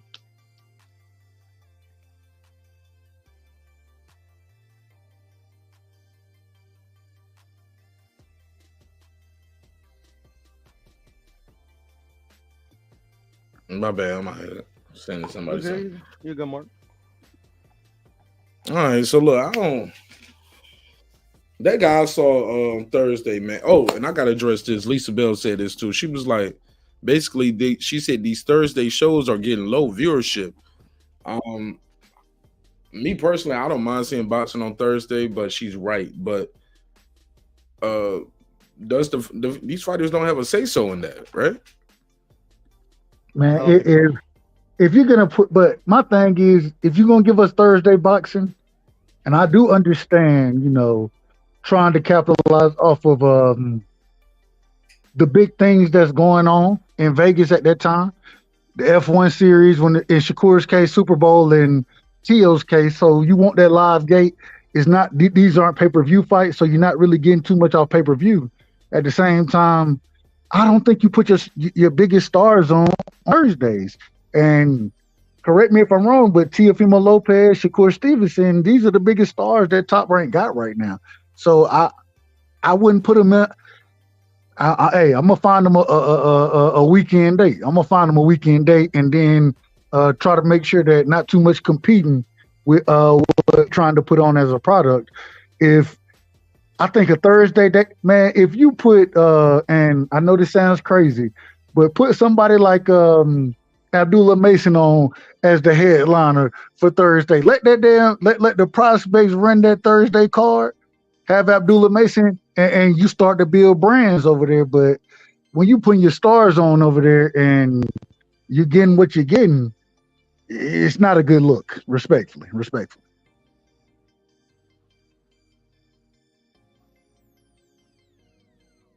Can't disagree because I heard both of the guys' brands on that Thursday night fight. What you say? You sound like you was say it again. You was low. I said I can't disagree because there's both of those Thursday nights. Your supervisor must have came around, nigga. No, I am the supervisor. Both of them, both of their performances hurt them on Thursday. Supervisor ain't in there about to get snowed in. The real boss at home under the fireplace. Both of their performances hurt them. Okay, before I go to my guy Clips, I'm gonna just say this. They don't make those decisions. That's ESPN telling Top Rank, hey, look, this is the date, this is the location. You pick your opponent, but this is where we fighting at. This is where we at with it. It's an easy decision for me. This is easy. Y'all niggas fighting on Thursday. We got, and this is not me saying it. I heard Bob Arum say this. He was like, well, they give us a lot of money, ESPN and Disney do, and this is what they said they wanted. So this is why they fighting on Shakur. He said, and that's when we found out T.O. was going to be on the Super Bowl weekend because he talked about it during the Shakur fight. He let cat out of the bag early. He was like, we're going to do the same thing with Lopez for the Super Bowl. That's what they pay us a lot of money. So yes, we're going to do what they ask us and do this for them. If they ask us, can we do this? We're going to do this for them. We're going to put a fight on a fucking Thursday. Because they asked us to do it, and they pay us a lot of money. What's up, Clips?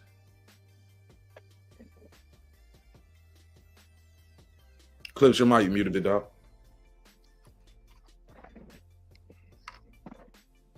Clips going once. Yo.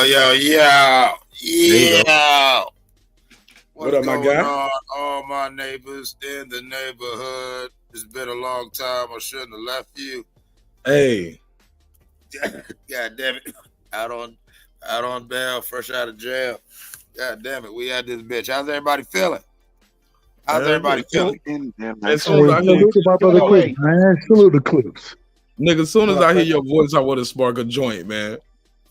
You already know. And you see me broadcasting live from the great state of Ohio with my chains on, you bitches. Somebody knows what I'm talking about. But and and I see you rocking the brand. You got the as is on. Tell people how they can support the brand, man. It's yeah. You know, everybody. You know, everybody. You know, if you're from the neighborhood, I got a clothing line. Got the smoke signals as is. Everything. The Evil in Ohio merch. You know what I'm saying? Put that link in the chat too, man, so somebody can shop with you too, bro. Oh yeah. I put it in there. Give me a second. But yeah. All right. We all know that.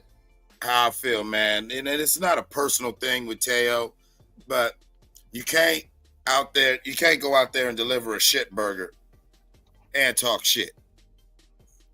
Okay, I'm not with that. And I think that's the problem with the sport right now. We've got to reel some of these niggas in. Okay, some of these niggas is in orbit. Some of these niggas is high, looking down on the clouds. They high on themselves. They high on the hype. And it's like, no, bro, you're a great fighter, T.O. I'll never take that away from you. But when you fight at the elite level and you can't cut off a ring, but want to sit there and bitch and tell people in the crowd to suck your dick and, you know what I'm saying, all this other bullshit, because you can't cut off a ring. You gonna sit around talking about a nigga running because you can't cut off a ring. Kind of goofy to me. And I'm gonna even say that I'm kind of mad at Bob Arum for going on the airwaves talking about saying all that shit about Jermaine Ortiz when Jermaine Ortiz was fighting a controlled fight. Oh yeah, Bob Arum. Oh, you can't be. I don't know if I could sell Jermaine Ortiz no more. You can't be out there running like that. You know. Bob Arum's basically just putting on for T.O. his bigger cash cow, and it's like, nah, man. Nah, Jermaine did what he was supposed to do. And T.O. as the champion, yeah, I get it. Jermaine probably should have did more to actually get the victory. But T.O., there was very little that you could hang your hat on from that performance. You look like dog shit. That's all there is to it.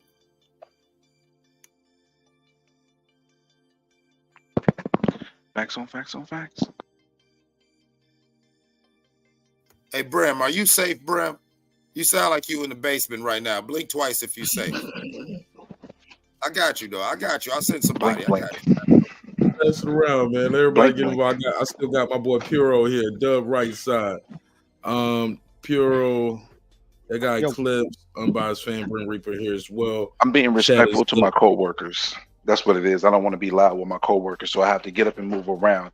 I am the overnight supervisor, but yes, the boss is probably somewhere sitting where laying comfortably. But I am the supervisor for the entire company at this time of night. Yes, but niggas, you and two motherfuckers. Say what?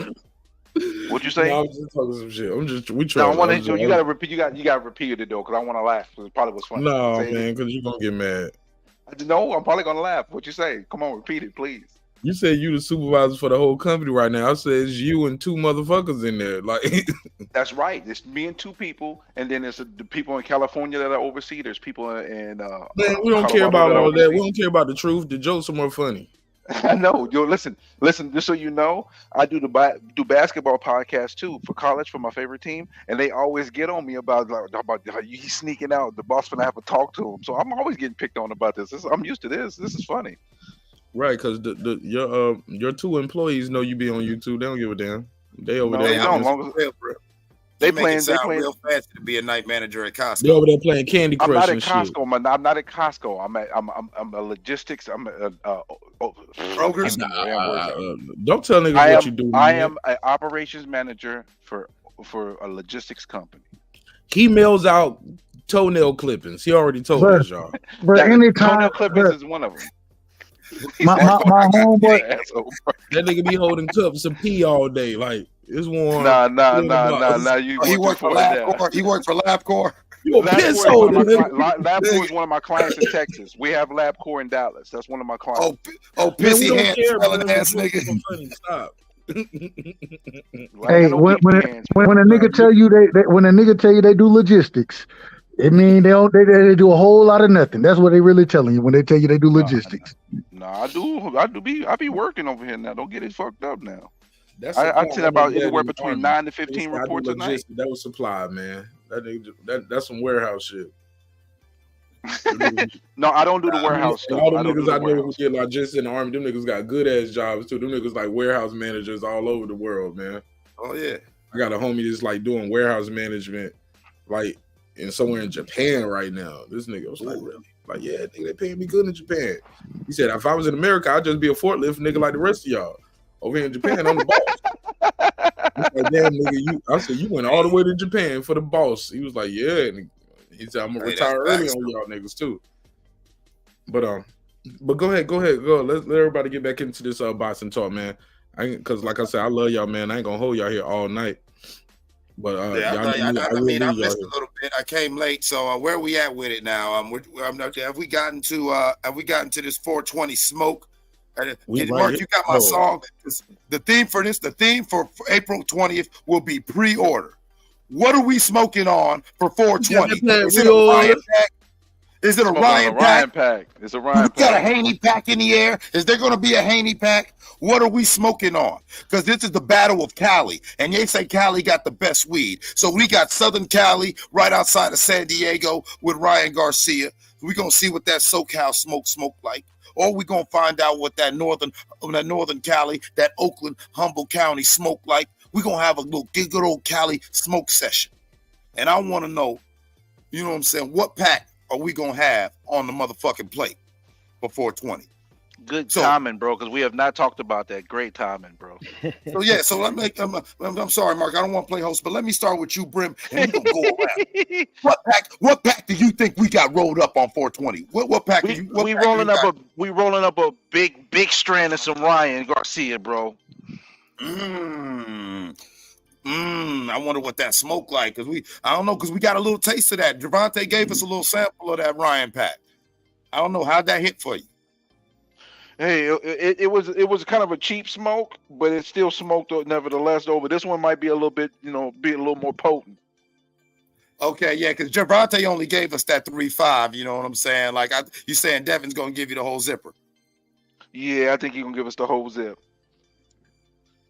Because Ryan gonna try to prove a point here. I don't think Ryan's gonna be cautious. I think Ryan's gonna go for it all. But that Ryan smoke, that good Ryan smoke, gonna give us a slight bit of a head high off that left hook. You know what I'm saying? It'll be a nice left hook in that smoke, and so we look forward to seeing it. At the same time, that's gonna be a stoppage pack. That's what we're gonna call it. The Ryan pack gonna be a stoppage pack. Yeah. It's gonna be a stoppage pack because he's gonna be getting stopped in that fight. I'm calling it now. I'm calling it right now. Devin stops Ryan in that fight. Ooh, that's crazy. Kill him. Devin's gonna stop Ryan.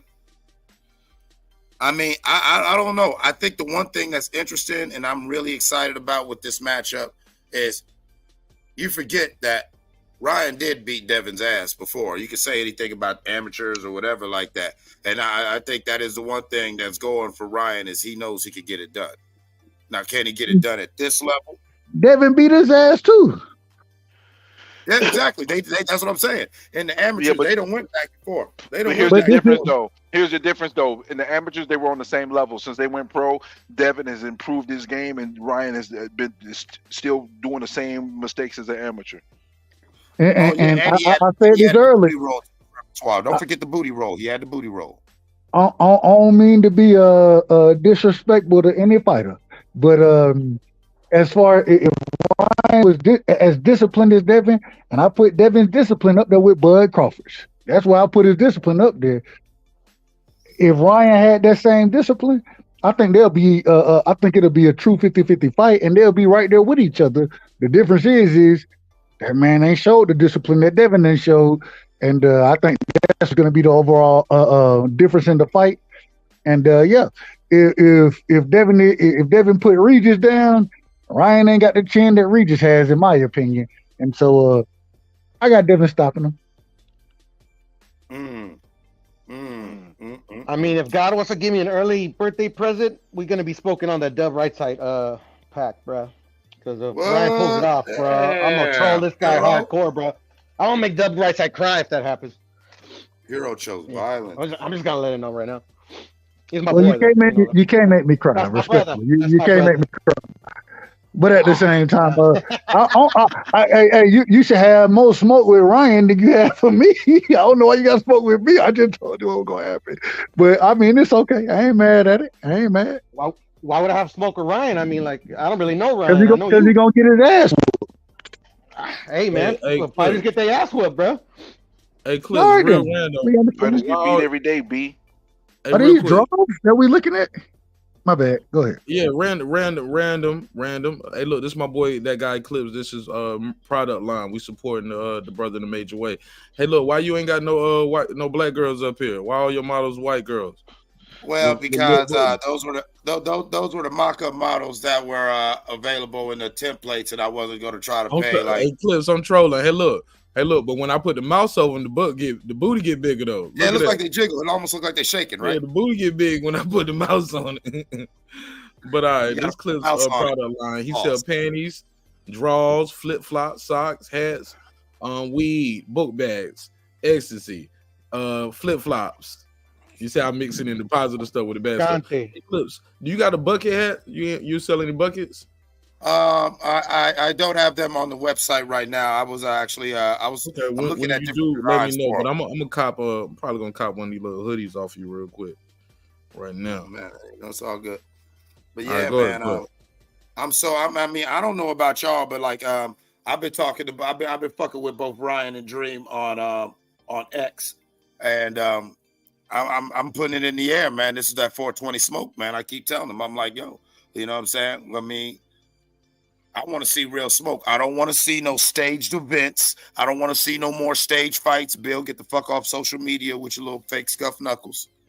You know what I'm saying? And let's make it a real thing. What was up with that? Did y'all like that? Was that shit how did y'all feel about the promotion? The promotion for that, was that cool? Did y'all think it's helping the fight? Is it corny? It's absolutely corny. It was pathetic.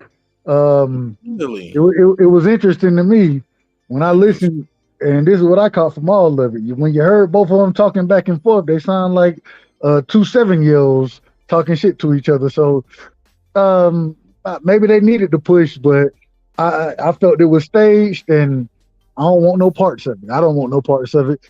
Talk all the shit you're gonna talk, but man, get your shit talking game together for both individuals, Ryan and Devin. It was cringe, Mark, to be honest. Like literally the two fighters that epitomize like non-ghetto, non-street, you know, like the two of the you get what I'm saying? It's like, yeah, it doesn't match.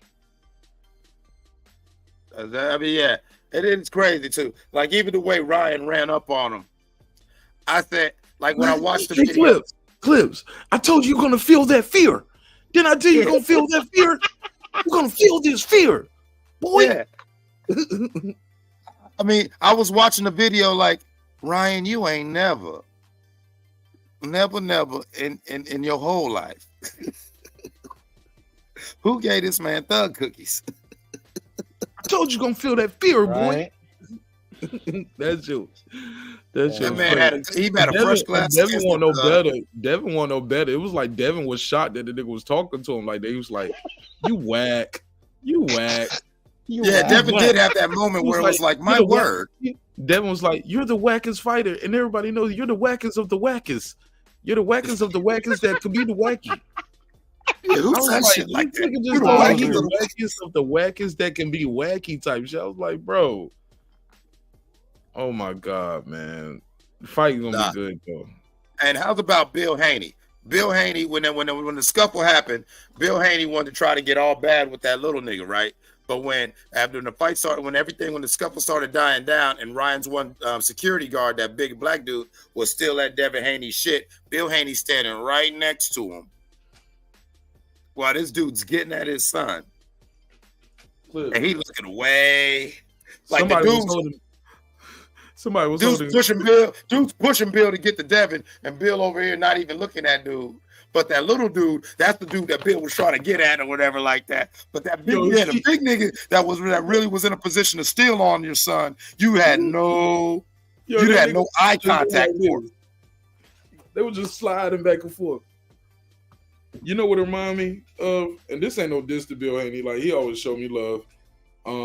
But it remind me of that why I oughta somebody hold me back. Let me at him. Let me at him. Ooh. Clips, what's the best way? Real quick, before I push the button on this, what's the best way for you to maximize your money, and for me to get my merch in a timely manner? Should I send it to you or order it from here offline? The time it doesn't matter. So you can order it offline. The time it doesn't matter because they still got to manufacture it over there and everything. Okay, all right, cool.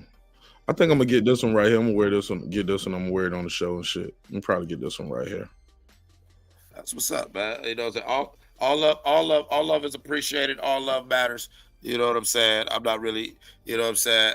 I appreciate the shout out. I appreciate you. You know what I'm saying? I fuck with you, dog. You always support me in a major way. I'm gonna support you too. All right, go ahead. Let's get back to it. Stop all that soft shit. There you go. Let's get back to these goddamn smoke. Because this 420, like, here's my thing. We can't have no fight on April the 20th. And it can't be this. Here's my thing. It can't be a shit burger. We either going to have an upset, and as far as we going to have a Devin Haney pack in the air, and yes, that would be an upset. Or we're going to get that. We're going to get a full zip of that Garcia pack this time, because I agree with I believe it was Dub right side. I agree with you that if Dev could put Regis on his ass and keep Regis humble, he's got enough pop to definitely, put Ryan in his place. My only problem, my path to victory for Garcia is if Devin is too busy trying to prove he's a thug, trying to get in there, and he sits there and he's traded shots and he stays in that bad neighborhood a little too long. Let's not dismiss Ryan's left hook. And the fact that, Ryan is Ryan, to where he's not utter fucking dog shit on these streets, to where, if Devin goes in there playing with him a little too overconfident, we could get a Haney back. What's the bet, Puro, Dub, Brim, Clips, Neighborhood? Y'all think this fight gonna get postponed for some reason? No. Injury, mental health reasons, anything? No. Nah, I think it's definitely happening. Puro said that shit confidently. Why? What makes you so confident, Puro? They've been planning for this fight since they were kids. Since they were fighting amateurs, bro. It just doesn't make sense for any of these guys to pull out, unless it's like an injury, like a valid injury happens. Yeah, I mean, I don't. Right, you can get cut in sparring like Tyson Fury. Yeah, something like that. Okay, I could see it. Hopefully not, but nah. Anything else? No, I don't think so. I was joking when I said that. You think the Tyson Fury cut is real? Yes. Okay. Nick, bro, I don't see motherfuckers like tell me all kind of shit. Like, man, I seen niggas get hit with an axe in the head on Walking Dead and it look real. Of course you can make that cut look real, Yeah, I know it.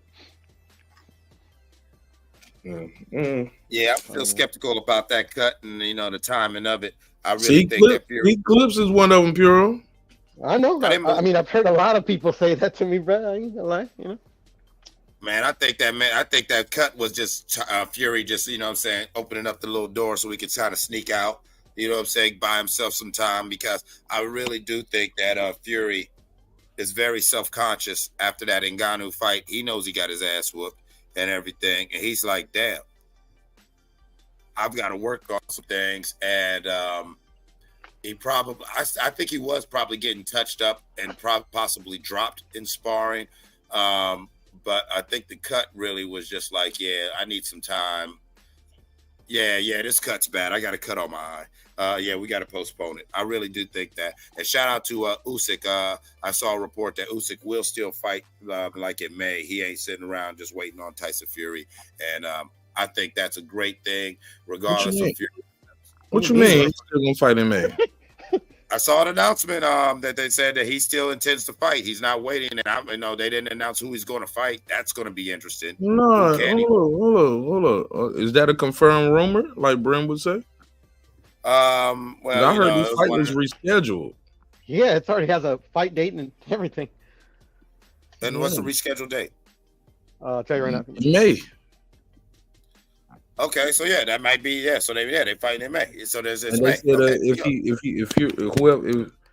if somebody postpones again, correct me if I'm wrong, but they're gonna lose like 10 million of that purse and it goes to the opponent. Right. And so that could be the point of the article that I was looking at was that Usyk's like doubling down, like, no, I'm going to fight in May. Like that's what he I know the headline was Usyk's like, I'm fighting in May regardless. And that's why I was like, shout out to him. He's not sitting there waiting on Fury. Like, no, I want to make my day. Yeah, it's not a rumor though, Mark. Usyk is fighting in May and he's fighting Tyson Fury May 18th. Watch your mouth. Talking to my boy. You talking to my boy Clips like that. Oh, no, it's all good. No, I'm gonna keep it real. Like I had to get you on that one. I saw an article. I half read it while I was at work, and the main headline, and from what I read, was Usyk being very adamant about he is fighting in May, and he is not caring whether or not Fury pulls out or not. He there you go. Now I like that wording better, Clips. That makes more sense. P.O. Box. Yeah, he's like, yeah, I'm fighting in May. Fuck that. To where I'm like, yo, shout out to Usyk. You know what I'm saying? Because we've seen too many fighters now. Look at what's going on. I don't like what's happening with my man Bud, because I wish Bud had that, you know what I'm saying, had that same approach. Like, look, my next fight is happening XYZ and ZYX. I don't give a damn if it's Spence, if it's Canelo. I you know what I'm saying? I got so many fights left in me before I retire. I want to get this bag, but you know what? You niggas is not going to hold me hostage. And it's not just Usyk and Fury. That card is a full too. So you know, it's going on in May. You know? Right, and yeah, I don't think that Turkey, I don't think that Sheik is going to allow too many people to keep fucking with his dates. And so yeah, I think you're right, Piro. You hear that, Piro? You're right. You know what I'm saying? Yeah, May 18th, it's happening. All right, gotta relax, Piro. Jesus. Yeah. Piro, and this is the best card that they've had. I'm sorry. Go ahead. No. What you say, bro? No, I'm just saying, and this is the best card that the Saudis have had. Like really? They have three title fights on this card. It's better than that all them heavyweights, you think? Oh, of course, because like you know those heavyweights were fighting dudes that like you know like the outcomes, at least for me, the outcomes were expected. Other than the Wilder. There you go. Some would say the Wilder was expected too. Yep, some would say that. Y'all go with that bullshit. Right. No, it ain't a Wilder. We've said it for years. We've said it for years, and especially when after the Tyson trilogy, when a lot of the people's criticisms of Deontay Wilder finally came full surface to bear. And so you have a lot of Deontay Wilder fans, and of course the haters, who are like, yeah, I told you that all the fighters got to do is XYZ and ZYX, and Deontay ain't shit. And I'm not saying Wilder ain't shit. I'm just saying that I just watched in 3 fights with Tyson Fury and this 1 fight with Joseph Parker, a lot of that negative criticism get proven 100% right. You know what I'm saying? He can't handle movement, and he can't handle somebody who's going to stay on his ass, or a bigger fighter who could actually take his punch and lean on him and take advantage of the fact that he has them. He has, you know, say he doesn't have that. His power doesn't come from his legs. Yep. And so if your power doesn't come from your legs, you could easily take it from somebody. You know, if you're all arm and upper body, I could just lean on you, or I could just move a lot and keep you tired and confused. And especially if I'm hitting you, you can't do shit. I don't even got to knock you out. I can just beat your ass. Mm-hmm. And Joseph Parker fought AJ and Andy, and he's 1-1 with those dudes. So like, you know, he got experience. He could fight. You know, so. Man, y'all pardon me. I'm over here trying to buy this hoodie real quick. So I'm trying to multitask, and I'm not good at it. So y'all please carry on. Nah, it's a beautiful thing, man. It's a beautiful thing. I want to know, Puro, help me out now. So who else is on this 420 card? Because we cannot have a 420 card with just one main course. Like, you know what I'm saying? This is kind of like the cannabis cup. You know what I'm saying? Like, I need different strands on my menu. The 420 card, that one is not. I don't think I don't think it has the what do they call it? The undercard set yet. But the one for the AJ, not AJ, what the fucking Usyk and Fury, it's got three title fights on it. You know, you got the cruiser, you got obviously the undisputed, and you got the super feather, and then you also got Sergey Kovalev on the card, Jalalov on the card, and like 3 prospects. So it's actually a pretty decent card in my opinion. Yeah, I agree with you. That Fury card, I know that there's some good fights on that one. Yeah. I know that one, and shout out to I'm trying to get his name right, Turkey, whatever, because I want to say his name right because he has been a godsend to boxing. You about to get in trouble now. No, There you go, Flips. I caught one, Oh, bro. man, I appreciate you, man. Shout out to Mark Nash, man. Shout out to everybody over there, man. And that beautiful, you know what I'm saying, man. Blessings and peace and success reign over, you know what I'm saying, my brother Mark Nash's family. Nah, man, it's all love, bro. You man, you don't cop mad merch for me, bro. I gotta support you, bro. I just got to. I couldn't do it no other way. I appreciate you, bro, for supporting me in a major way. And yeah, man, and I appreciate you sending me a free one. So you send me a free one, I gotta buy. You know, you send me the free hat, so I gotta buy something too. You know what I'm saying? God bless y'all. But all right, man, all that soft shit. But look, you were saying something, and I forgot. No, I said shout out to Al Turkey. I think the brother. I think that brother over there is saving boxing. I don't care. My personal opinion. He was a godsend to boxing. Yeah, I really do. Puro disagrees. Puro's like, I think he might. Go ahead, Puro. I'll let him speak for himself. Oh, I mean, I just disagree. One, to the point that, like, you know, we don't know, like, if this is just, trying to, like, make his country look good, and, you know, he's gonna pump a couple money, and then, you know, kick rocks once he's had his way with you know, maybe it's just like his little pet at the time. Two, like, right now he's saving like certain sectors of boxing that don't need to be saved. So once he starts saving the actual sector that needs to be saved, all right, I'll give him his flowers. But right now, you know, it's too early to tell. That's all I say. Okay, all right, now, but I could almost see where you're saying, but you got to clarify, like, what part of boxing that he's saving that needs to die? Are you saying that he's saving the heavyweight division and some of these niggas just need to fall by the wayside anyway? They don't need another paycheck? No, I'm saying that, like, the fights that he's put on so far, I mean, like, hasn't moved the needle, not here nor there, because he's put on dudes that, like they don't need to go to Saudi Arabia to get that big bag. You know, they certain fights that they put on, like, so far, like, you know, it just hasn't moved the needle. Like, you could say there's in America, you know, they could use some help, but he hasn't really had American fighters on there yet, other than Deontay Wilder, but he's on his way out. So at the end of the day, that's all I say is, you know, it's too early. It's too soon to tell what his true intentions are, and if he's actually, you know, making a dent in, you know, what some people perceive the death of boxing, or you know, or the savior of boxing. You know? It's just too early.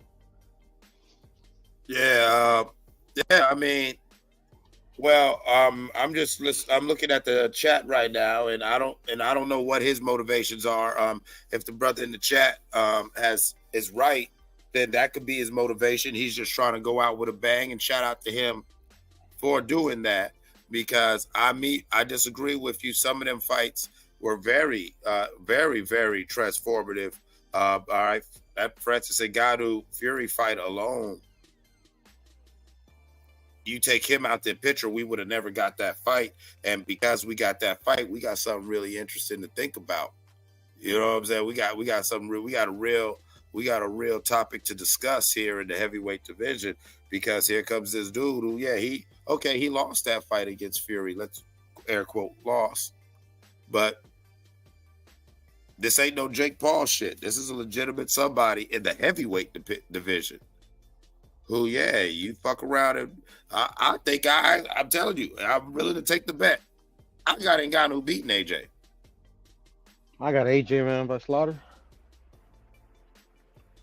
I don't see it. I don't see AJ slaughtering him, because for AJ to slaughter him, he's either going to have to show great mental discipline with his boxing, which he's never really shown. Even in his best fights, he has lapses. You know what I'm saying? And if he has lapses, I believe Ngannou's got, longer arms, or just as longer arms and everything like that. Can't touch him. Ngannou showed me in the Fury fight that he is able to translate his MMA background into the ring, and more importantly, the things that Mike Tyson was showing him. You see that he was implementing them so very successfully against Fury, but it looked like he still wasn't used to it. So now he's going to have more time to work on some of those things, you know, work on the different things like that. I mean, some of those things, it looks like Ngannou about 2 or 3 fights to put that together. Or if AJ goes in there, gets overconfident or gets bored and distracted. My brother, the Clips. The thing about Ngannou, he showed his worth, right? He's in there. He deserves this fight, right? But there's no element of surprise, bro. There's now a blueprint on him to work on it. Now, on the other side, he can continue to work on his craft and get better. But all AJ got to do is just jab him out for the first 6 to 7 rounds. To be patient and jab him out. One thing we got to be mindful of is Ngannou in the later rounds was throwing a lot less punches because he was tired. All he got to do is just utilize his jab, keep distance, be patient, and in the back end of the rounds, he might be able to get Ngannou out of there. And when Ngannou knocked down Fury, it wasn't a power shot. Fury was off balance, and he got hit and got drilled. And if you look at Fury compared to what before he got his quote unquote eye cut, he's in much better shape than he was in that fight. So he went into that fight really, really sleeping on Ngannou, not showing any respect because he moving like a sucker. So I don't think Ngannou beats AJ. I don't even know if Ngannou hurts AJ. He could, but I just see AJ winning the UD just on clean punches and utilizing the jab. And that's how you guys feel. That's how you guys feel. I respect it. I respect you guys. I totally disagree. But you know me. I don't think I'm nobody's friend or anything until we can agree or disagree in a civil manner. And so that's how I know, I'm your brother and you're my brother. Is because, yes, we're having a civil disagreement right now because I got Frankie baby. I hear you, my brother. We're going to get a chance to see. We know what. I don't think neither one of these guys are going to get a cut to get out the fight and postpone it. I'm gonna tell you what. Yeah. Thank you. I don't think nobody's going to try to duck out this fight. Nobody's looking for a back door. 100%. I agree with you on that, Brip. Nobody's looking for an exit. Nobody's hiding behind security talking about ooh. No. You know what I'm saying? No. Niggas need this. You know what I'm saying? Niggas need this and niggas want this, and that's what we want in the sport. And yeah. And if that's the case, what you're saying, Giovanni, in the chat. Then I would have said prayers. I would have said prayers and healing to our turkey. You know what I'm saying? And even if it's just a fast for a couple years, hopefully he's setting a new precedent. If y'all don't like how these ABC boxing commissions and these the current promoters and all this shit is doing, some of y'all niggas got money too. Yeah, join Death Row, man. If you don't want to see them dancing all in your thing, come to Death Row. Come on, that's what I'm saying. That's what I said. Them Imperial. Come on, you can't hate on Turkey like that. That's a boss. No, I'm not hating on him. I'm not hating on him. But check this out. Some people think that some of these current fighters, why they're not challenging themselves, is because they're getting paid way too much. I don't understand how somebody that comes in and starts paying fighters more fighters way too much, how it's gonna help it. That's all I'm saying, But I just watch boxing. It ain't my money, so fuck it. Puro, I will tell you like this. I love everything you're saying. I love it, but I heard it before. Because believe it or not, I'm also a fan of baseball, and I remember there was a time where everyone said George Steinbrenner was fucking up the league, and this is all a distraction, paying all these motherfuckers that ridiculous money to go wear motherfucking pinstripes in New York. And what did it do? It solidified a brand. I'm old enough to remember when they said Jerry Buck's out of his motherfucking mind for making a brand and making it like, nah, man, you want to get this money? You want to motherfucking be in some excitement? You want to wear purple and gold? Come on over here. Nigga, they can't match our contract. To where now, because George Steinbrenner and Jerry Buss and people like that came into the sport with that attitude, till this day, both these motherfuckers is dead, but till this day, when you think of the sport of baseball, you think of that Yankee motherfucking hat and them goddamn pinstripes. And when you think of basketball, you think of purple and gold, whether you an LA fan or not. You know what I'm saying? can't talk about the NBA without talking about the Lakers' legacy, and you can't talk about baseball without talking about the Yankees. So maybe it's a good thing that we get a new promoter in here who's showing that balls and just wants to put on a show. To be fair, the Lakers just caught up with the Celtics. I mean, the I Celtics get won it. 64 I get it. championships though in the Lakers 50s and 60s. California, So that's Hollywood. So it's pretty. You know what I'm saying? It's pretty. But shit, the Celtics, and I'm telling the you, Celtics always been I a some standard. niggas I know from New York up top, bro. They don't give a fuck about none of that shit. They Knicks till they die, bro. even when the Knicks are actually finally doing a little something. But Man, quick they question gonna for be y'all. Knicks till they die. Quick question for y'all. How happy are y'all about Bivol and Beterbiev being on ESPN Plus with no additional charges for us to watch the undisputed light heavyweight fight?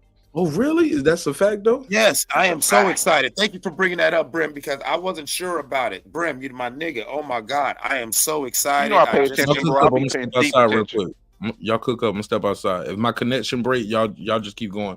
I might beam out and beam back in, but go ahead. I want to talk about that. Scotty. Okie dokie. Scotty, help me. I'm gonna die. Beam me in. So why they call it the Enterprise? Cause man, it'd be like you talking to Scotty. Yes. Now, so let's talk about this undisputed light heavyweight fight that cost us no more than our ESPN subscription. Yeah, somebody's so smart. happy. No, in boxing we need more of that. You know, what was it? My Monday night fight, Tuesday night fights when we was younger. I'm high right now. I don't know exactly which one it was. Well, it was Friday night fights. So Friday night fights. But no, but remember they had for a minute. That was on USA. That was on USA. Yeah.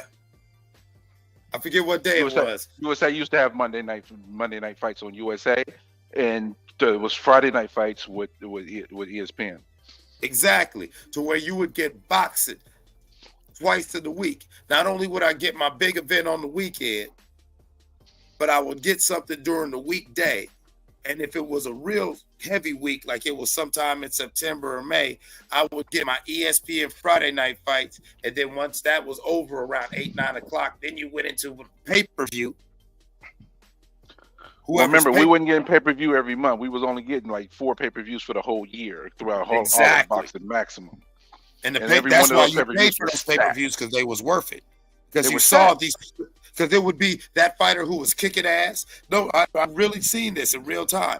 You would see a prospect do a Monday night fight at the beginning of the year. You know what I'm saying? Probably in a couple months, you'd see him again on a Monday night again, or maybe a Friday night. And then you would see them, if they was doing a job and making an impressive showing up in themselves, they would go Monday, Friday, maybe another Friday, and then they was on a pay-per-view because the fan base was ready to watch them. Yeah, because they had seen them and was impressed by them. So you could really take a 1 to 2 year path to take somebody who's actually, got that eye appeal and it's deliver it. If they could deliver and they got the eye appeal, it would, in less than a year to 2 years, you could truly have a brand that you could sell a pay-per-view. Now, fast forward to the year of our Lord 2024, we have fighters who've been fighters and been out here, been known for years, but they still can't cross that threshold to make us give a fuck about paying for their fight. I think PBC need to go to Pro Box. Your shit. PBC should go to Pro Box to get some more fight dates for all these 150 fighters. Just leave. Well, did you hear about what's happening though? Big. I forgot his nickname, but Ortiz, heavyweight Ortiz. He's fighting King Kong. Yeah, King Kong's fighting. What's it? How you pronounce his name? But Jagba. Jagba. Efe Jabba. Yep, they're fighting. Who? Efe and wwho? And King Kong. Ortiz. Oh, okay. They're fighting on ESPN. I saw what you did there, Piero. I saw what you did. They are fighting on ESPN. Where they should be. Thank you. Yeah, you got a couple. Well, we got uncles fighting. We got 2 old ass uncles fighting just because they was head busters and said triple OGs back in '88. Jagba ain't old yet. we know their name because they done did some documentaries about them, and you know what I'm saying, and everything like that. But at the end of the day, man, it's two 60-year-olds. You know what I'm saying, arguing over some Jocko's only Hennessy. 30, like 30 to 31, bro. I'm fucking around, man. Come on, man. Come on, man. I'm gonna keep it a buck. The best thing PBC could do and Al Heyman is release every single fighter out of their contracts. Wow, that's how you really feel. Tell me why, Piero. Break that down. So they can go wherever they can get a fight. You know, so like because he does have some fighters and some fighters that people want to see fight, and if they're not tied to any contract, they can go and try to make the most best fight possible, which I believe would be the most lucrative for them. Yo, we keep saying that, but Piero, these niggas are happy with Al Heyman, dog. They are naming their kids after him and shit. I agree with Mark, but at the end of the day, like they could be happy with them, but they could also be unhappy with their current situation. I feel where you're coming from, but both things can't be true. Where they happy like that, but we just release me so I can go fight on Pro Box, nigga. No, so I can go fight wherever, DAZN, ESPN, in Europe, anywhere. Just be free to make the best fight possible for that particular fighter.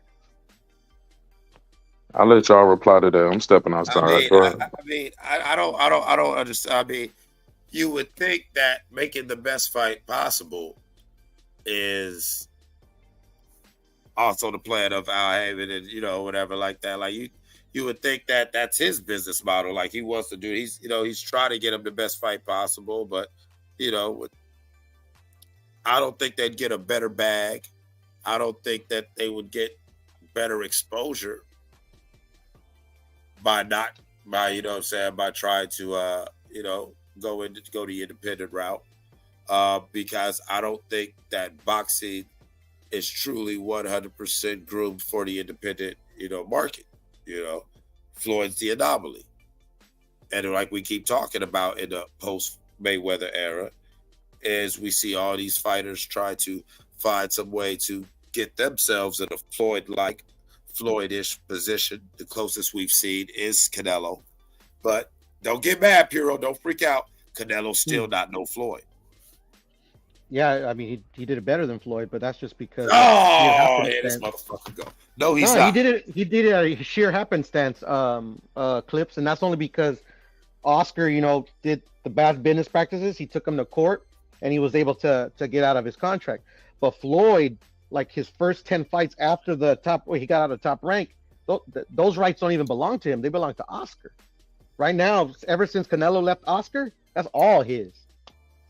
Here's the thing, though. Okay, that's beautiful, but which is good. It's just happenstance, though. You know. I mean, it's happenstance, but you know, at the end of the day, you know, Canelo's still moving in Floyd's model. As far as Floyd is the blueprint in this sport. As far as, you know what, fuck y'all. I'm going to show you how I get this money. I'm going to dictate how I fight, when I fight, or whatever, because my brand is built in a way where these people are fucking with me. Fuck you. And I see where you're coming from that. And yeah, you are correct. I would think so. But at the end of the day, Floyd in that. That's what I mean. Floyd is still the blueprint. You know what I'm saying? Canelo's the guy. I love Floyd couldn't go wherever he wanted. That's why the Manny fight took a little bit to happen. I thought that was Manny's side. Because I thought that was Manny's side. Because you can't blame Floyd. And I'll say that for years. Because a lot of people said Floyd was ducking. But you can't blame Floyd for saying, you know what, let's go ahead. Floyd's a clean fighter. So let's go ahead and do this testing. Okay, let's whatever. You know what I'm saying? Like, but then again, remember, I'm the same guy who said Terence Crawford, while y'all still saying that was stupid business practices, there's still people saying it. I said Terence Crawford negotiated that Errol Spence fish fry like a motherfucking genius and won every level of it by standing on business and being like, nah, I want to do this, but we going to do this. We going to do this right. But he's in limbo, just kind of like Canelo is. But where Canelo has like his own his actual own promotional company where he can like go and make other deals. Like Crawford don't got that. It's unfortunate, but Crawford don't got that. Now here I'll meet you halfway on that statement. I'll meet you halfway on that statement. You know what I'm saying? As long as you put a little more respect on a guy Bud's name. No, I mean my Bud is Bud, and at the end of the day, Well, Bud can dictate an opponent, but Bud's looking for a bag. Bud doesn't want to pick a 7th rank, 8th rank prospect. Just somebody in the top 10 who you can't say, oh man, it's a tune-up fight and make it look good. So Bud's looking for something sexy, and the only thing that's sexy right now on the dance floor got red hair. I mean, for him, but like at the end of the day, like there's other fights that are literally. Tim Tsz's already got a partner. Who else in that? Who else realistically out? And don't say Boots, because if you say Boots, no, Jermell. He can fight Jermell. He can fight Zoo.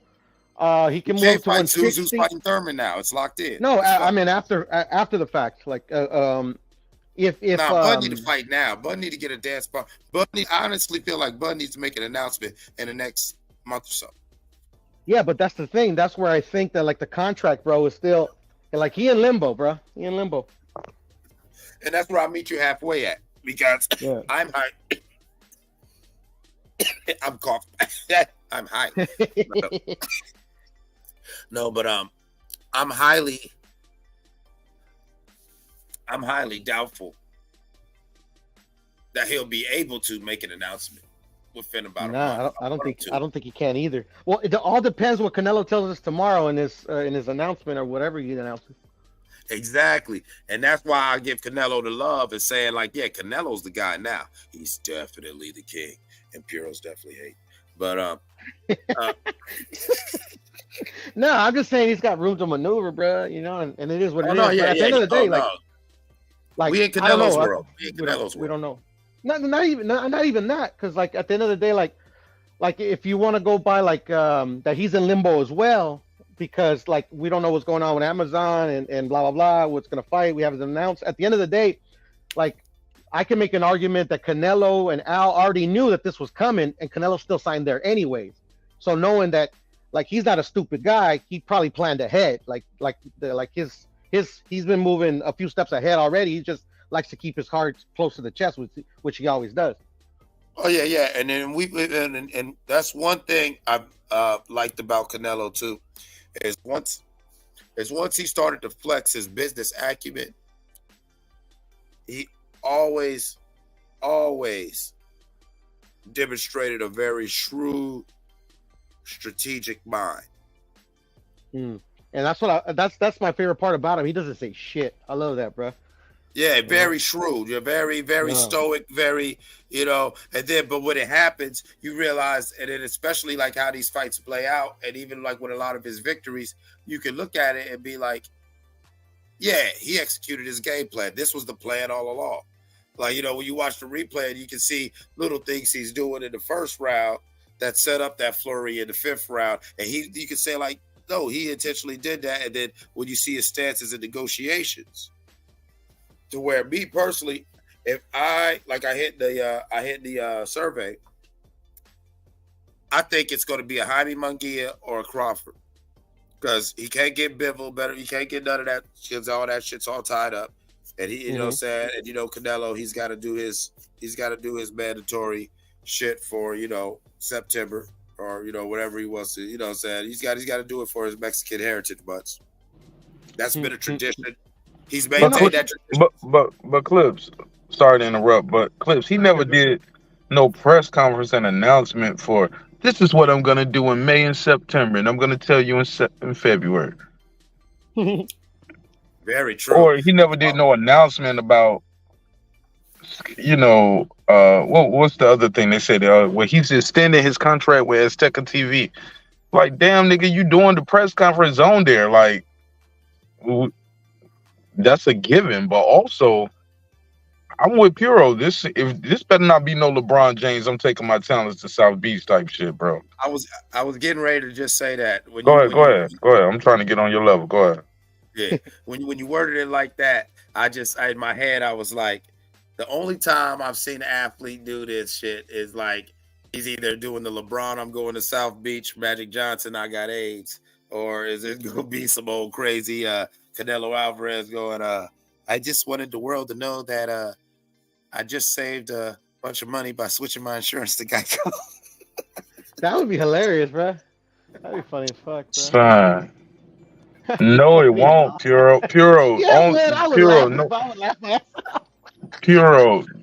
No. Oh, God, he's gonna release a new flavor to his fucking like wine coolers that he sells.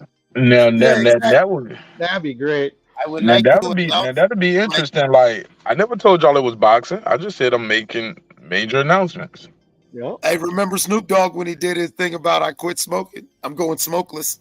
And everybody like, oh, Snoop Dogg quit smoking. No, nigga, I'm selling smokeless grills. Get out of here. Stop. No, right. That nigga said I quit smoking just now. I started back like Clips. You started smoking right now. You had quit smoking about 5 minutes ago.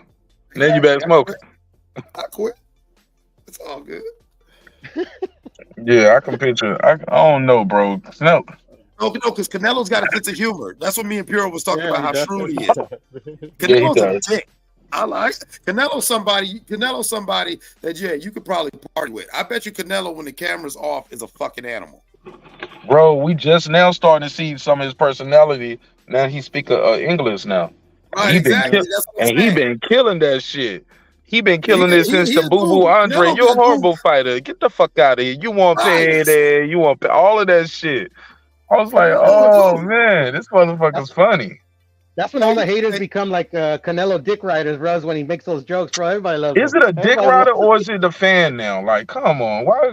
Like, can we have a middle ground? That's what they say. That's what they say. That's the only reason I bring it up. No, you said it. I don't know what they say because they ain't here. You said it. I hear Canelo dick riders or Canelo or Canelo or the opposite. You know, I don't hear anything. There is no middle ground. That's what I'm trying to. The point I'm trying to make. Really? Yeah, for me, it's a lot of middle ground. You either fuck with Canelo, truly, or you're just like, there is no. You either like fucking there or the other way. Because you know what? I've been fucking with Cinnamon before. Yeah, I don't think that's true, Puro, because I'm right there. Nah, I don't hate Canelo, but I'm not a fanboy neither. Thank you. I've literally followed him since before he was anything, because the goddamn redheaded Mexican who could whoop ass. The motherfucker look Irish, don't he? Thank you. Will stand out. I never forgot him. You know what I'm saying? I remember it was years where I just called him the redheaded Mexican because I couldn't remember his name. And this is before. This is like when he's 10-0, 12-0, and you know what I'm saying, and shit like that. You would see, because I'm no nigga who watches amateur fights every now and then. I do goofy shit. I like boxing. You know what I'm saying? I watch D-League basketball because I like basketball. Yeah, if I'm bored at the crib and it's on ESPN Plus, I might put it on and watch it. And he's not the only redheaded boxer at the time, too. It was pretty funny. No, but he's a redheaded Mexican. That shit crazy. I've seen that before. But you know, redheaded Mexican as well. Redheaded Mexican as well. Name the other one that's good, man. Name another one. Exactly. Archie Solis. And when was he fighting? When? I never heard of him. And what you do? Around the time, he was a champion in whatchamacallit, in the lower weights. He fought Manny Pacquiao. Man, you gotta give me facts. I remember Canelo. I remember and they called him El Archie Solis because of the Archie comics. Oh wow. You know what? Archie. Yeah. I do remember a Mexican named Archie. Yeah. But I don't remember him being a champion. I don't remember him fighting Manny Pacquiao. And I don't remember him. Period. Was it like a secondary title or something? My point, Puro, I don't want to get sidetracked. My point, Puro, is I remember Canelo. I followed him. I am a big fan of Canelo. I am a big fan of Canelo the man. Like, I was just giving him his props. Like, like Mark was saying, now that he's speaking English more and you're getting more of his personality, different things, the way he moved as I've watched his career, I started suspecting, hey, yo, I think that dude. You know what I'm saying? Like, I like that way. You know what I'm saying? I like the way, but you know what I'm saying? And, you know, I understand a little bit of Spanish to where I'm like, you know what I'm saying? I could get what he was saying sometimes, and how the interpreters, before he would speak for himself, how the interpreters are trying to make it very PC. And he's kind of like saying, you know, hey, you know what I'm saying? He's basically speaking like, you know, like from his heart. And I'm like, okay. So you saying, yeah, Clint, I remember having people on the channel back then. Well, not even on the channel. I just remember being on other people's channels and stuff, and they'd be like, "That's not what he said." Exactly, that's not what he really said. He was talking that. He might say, "These guys can't fuck with me, man. I'm the best." They'll translate to, These guys, I'm the best. They'll just say that. They'll just cut the other part off. Yeah, but he was hound talking. Yeah, man, he a fighter, bro. He got a mean streak, bro. That's what I was getting at. Thank you, Mark. Thank you. That's exactly what I'm getting at, Piro. And I'm somebody who always acknowledged that about him. But I am not no dick rider. Bivol beat his ass. Bivol beat his ass. Say it again. Say it again. Bivol beat his ass. Rewatch. That's all I gotta say. I gave him 2 extra rounds. That gave him a total of 4 rounds, Piro. Stop rewriting history. You cannot win a boxing match that goes to the card. Only winning 4 rounds. Hey, I never said he won, but it's all good. It's all good. I mean, like, all right. Piro, you know, I retracted. You are a huge Canelo. Piro, fan. you know, my bad, Piro, my bad. you know, you my man, 50 pesos, man. But I'm just saying, bro. He lost, bro. I know he lost. Okay. Yeah, no, okay. All right. Okay. Now that we got that established, let's move on. Because other than that's that, been established, bro. But y'all always forget. Conveniently, but it's okay. It's okay. Let's move on. No, we don't forget nothing.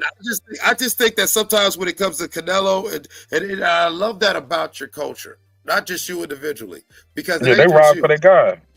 Thank you, man. They motherfuckers black out and have a seizure. Well, I'm trying to tell you, man. But I ain't with that shit though, man. Does that make me a bad guy? Like, I don't care if you black or not, bro. If you got your ass whooped, you lost, bro. Yeah, I'm from like that too. What are you talking about? No, but you want to know something deep? Nah, but I ain't gonna say it was close. Like bro, what you say with Canelo? And I ain't trying to pile on Piro Pause because he the homie, but that is the equivalent. Because Canelo losing to Bivol might be right there with Wilder and Joseph Parker. What? Yeah, bro. He lost. Like, it's like, you know who won the fight before they announced the cards. Like, yeah, bro. Like, you was sitting there like, yeah, bro. Like, bro, we stopped Piro in the live fight. Me, Mark, and you stopped even counting rounds and just started clowning and talking shit about how he's getting his ass whooped by round 5. You was there. No, I wasn't there. I wasn't there for that live. Maybe it was HLD, but somebody else was with it. No, we had a nice little fight. I got sick, Mark. I got sick. I didn't even watch the fight until the next day. I bet you were sick watching it. No, I swear to God, I was at a bar. I even ordered the pay-per-view, and then when I got home, I felt like shit, bro. I fell asleep, and when I woke up, it was 2 a.m. I'm like, oh shit, the Canelo fight. I saw that he lost, and I'm like, oh shit, I'll watch it in the morning. You see that he is so in tune with his guy. That's a Clips, you stole it, but go ahead. I was just about He's so in tune with his guy that he had a premonition of that ass whooping. He said, maybe. Maybe. He said, that's telepathy. He said, Errol Dios, he's going to lose. Ayúdame. I just got sick. He said, I can't do it. Oh, God. I can't watch this shit. What's that shit called? Is it telepathy? Okay, telekinesis is when you can move objects. Telepathy is when you can read minds. What's it called when you can feel what somebody else is feeling? Empathy. No, I was talking about a supernatural power. Like intuition. No. It's like no. It's like a supernatural power. Like yes, it's your empathy. You have the ability to sense ability. You have the ability to sense others. Somebody, a high level empath is somebody who's called a Heyoka. It's ESP. It's extrasensory perception. That's that's just being able to sense things outside the realm, like cats and snakes. You know? But basically, Puro saying the Mexicans, they like twins, nigga. When he got hit, he felt it. He said no. Like the twins on G.I. Joe, Tomas and Zayma. I love it. Actually, I super criticized that fight because that fight was like horrible performance by Canelo. Yeah, it was. Yeah, thank you, Puro. Get that. I always said it was a horrible performance by Canelo. But you know what I blame it on too? Like me being a Canelo fan, or not even just Canelo fan, a boxing fan, period. I thought he took that fight. He had just fought at 68. Then you fight this guy at 75, like just immediately. Like it was almost like fuck me cutting weight going all the way back down to 168. I'm gonna stop right here at 175. Who can I fight? Yeah, that's how I took it. and he thought he was sweet, and he didn't look like himself in there. I really, honestly, and in spite of all the shit I talk, this is my honest opinion. Saul picked a bad cherry. No more, no less. Uh-oh. Get him, Puro. Cherry, man. Get him, I think it Puro. was a cherry. No, it's not about No, that. he looked at Biffle. A lot of people He think looked at Biff like another notch on the belt. I got this guy. And Dimitri Bivol is Dimitri Bivol. And we all saw that night. That's why we all know his name. Because for most people in the greater boxing community, that was our first time really getting a good look at him. We knew he was nice. You know what I'm saying? Yeah. We knew he was nice. But we never saw that with him with an elite level dance partner. And now we're seeing him against the elite of the elite, Canelo Alvarez. Holy shit. Holy hairy balls, Batman. What do we have here? And we saw him control and beat, not dominate. And that's why I think the Mexican in you always want to try to do the revisionist history, because he didn't dominate Canelo. You agree with me. He didn't dominate Canelo, but he beat his ass. He controlled that man. The only thing I said is that I agree with the judges. He did exactly what he wanted to do. And so, I think Saul, I'm not even going to call him Canelo. I think Saul went into that fight thinking that, oh, shit, nigga, feeling himself, feeling good. Like even Mark said, you know what, I can stay at this weight. In fact, I can put on a few more pounds, get a little bit more muscle. And you know what? Yeah, I can get this guy. But no, you picked the bad cherry, bro. That's why I don't think it was a cherry, but I mean, I could see where he's feeling himself a little bit and maybe overlooked the guy. Didn't prepare. Yeah, that's what I mean about that. And that's what I mean. And so when you're overlooking somebody in your mind, oh man, this is a layup. You didn't know that this nigga LeBron James that does the chase down motherfucking blocks. Yeah, but in my humble opinion, like, he was right. Like, I mean, I don't know. He didn't do anything overly impressive for me. Fuck it, he's good, whatever. What was I gonna say though? He lost, bro. It is what it is. What you think about what Giovanni said? Clips, Giovanni talking to you. Because he said a champion, a cherry. Dude, laugh out loud, dude's funny. He talking about you, Clips. What you think of what he said? How can a champion, undefeated champion, be a cherry? Because Canelo at that time was believing that he was unstoppable. He could walk through. He could get it done. So you're not saying he's a cherry. You're saying you believe Canelo thought he was a cherry. Exactly. He picked a bad cherry. Honestly, that's how I look at it. When you go into a fight, like I said earlier, when you go into like, oh man, this is a layup, man. I'm just gonna go in there, blah blah blah. Especially a sport, any combat sport.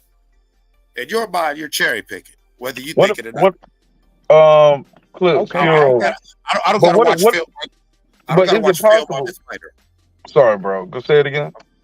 When people say stupid shit like, I ain't gotta watch film on this fighter and shit like that, or yeah, I can just go in there and I can just do what I normally do. Or like Shakur said, Conseco, I ain't gotta do no 8-week camp for him. I usually do 12 and 8-week camps. I'm gonna do a 6-week camp. And then he went in there and missed weight. Exactly. And didn't even let Conseco know. Because he knew. Trust me, he knew he was gonna make weight. Exactly. That's what I mean. But my question for you though, Clips, let me piggyback off that, and I'll give you back the mic. You can fill in there however you want to. Is it possible that he didn't look at him as a cherry pick? Maybe he just employed the wrong game plan. He used some of the game plan that he used. Remember, Bivol was like, yo, it's like shit. They was like, how hard did you hit? How hard is he hit? He was like, man, he hit my arm hard as fuck. My arm is fucked up. And he showed his arm and how his arm looked. You remember that, Puro? Yeah. Yes, sir. Remember that, Puro? I do. If you got the clip, man, or the picture of it, man, pull it up, man. I'll share the screen. But his arm was looking crazy. But yeah, it's probably not hard to find. I stepped outside to burn one. My man was like, arm was looking crazy. He was like, yeah, the motherfucker fucked my arm up. But that was a plan that he had used with Billy Joe Saunders. I think he used it. Versus Callum. Versus Callum. Callum. Versus Callum. I thought that was something he started back then, but I thought he used it with Billy Joel and Caleb Plant as well, like hitting their arm to make them drop their hand. No. For Caleb Plant, he attacked the hips. For Billy Joe, he just he got his timing down until eventually he was able to land one of those big bombs and break his. I know his arm. Wasn't that his arm too, looking like hamburger meat? That was Callum Smith. Yeah. So Canelo, but so is it possible he just had the wrong game plan, y'all? Not necessarily this guy's a cherry. Maybe he just had the wrong game plan. That's my take at he went from it. 68 to 75 fighting an undefeated champion in one fight. Yeah. No, for sure. I mean, I see where Clips is coming from now. I definitely see where Clips is coming from now. I disagree, but I see where Clips is coming from.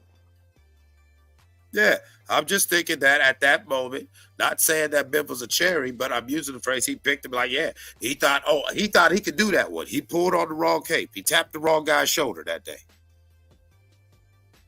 And the only reason I disagree, because I think he was trying to go for undisputed at that weight class, but then Bivol threw a monkey in the wrench. He threw a monkey in the wrench? Yeah, because he lost. I never heard it said that way before. Oh, he threw a monkey wrench in the plan. Yeah, he monkey wrenched the plan. Yeah, because I think that's what I mean. It just makes sense. If he would have won that title, I think he would have challenged Better Beef, but it didn't happen. So it is what it is. I think so too. Yeah, I think he would have did that shit. He tapped the wrong dude's shoulder. He could have picked on any other champion, went to any other weight division, took any other fight, but trying to fight Bivol, Dimitri Bivol of all people, was either the wrong choice or at the wrong time, or a combination of both. All these guys are tough in their own way. I mean, motherfuckers at 68. That's what like people don't, like, in my opinion, don't get, because a lot of people are like, oh, he only throws one shot at a time.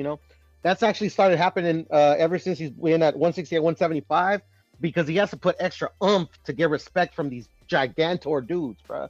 Like at 160, he was able to let the fucking combinations flow, because they weren't that much bigger at 168. And at 160. Excuse me. Exactly, and like you're alluded to, Piro, believe it or not, that little 8 to 5 pounds and up, if you start letting go with a combination against this guy who could take that, yeah, you're going to get caught in between your punches.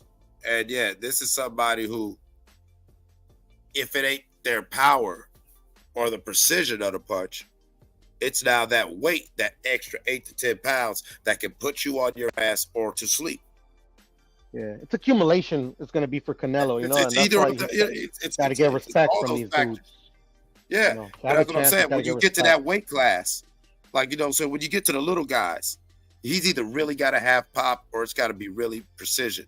That weight factor doesn't factor in too much, to where if he just catches you with a shot, you can kind of shake that off like, okay, damn, I can't get caught like that no more. You feel what I'm saying? When you start going to that 168.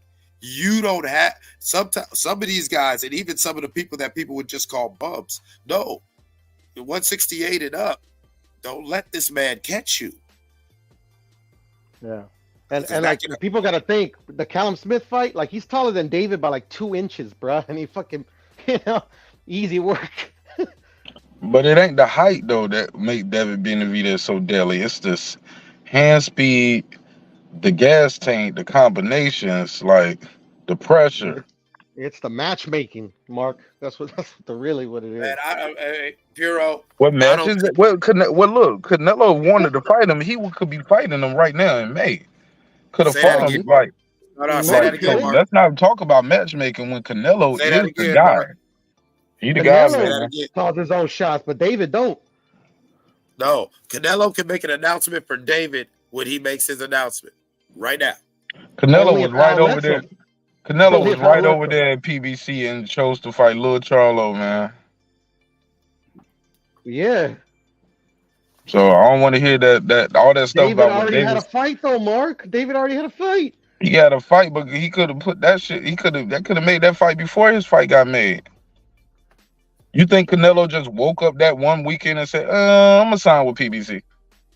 Yeah, he signed after like. Canelo from the hold on, this is my opinion. You can tell me if you think I'm wrong. Hey, look, look, be fair, Puro. Be 100% fair. I'm 100%. I know how y'all Mexicans love the Rogan. We like to stick together, man.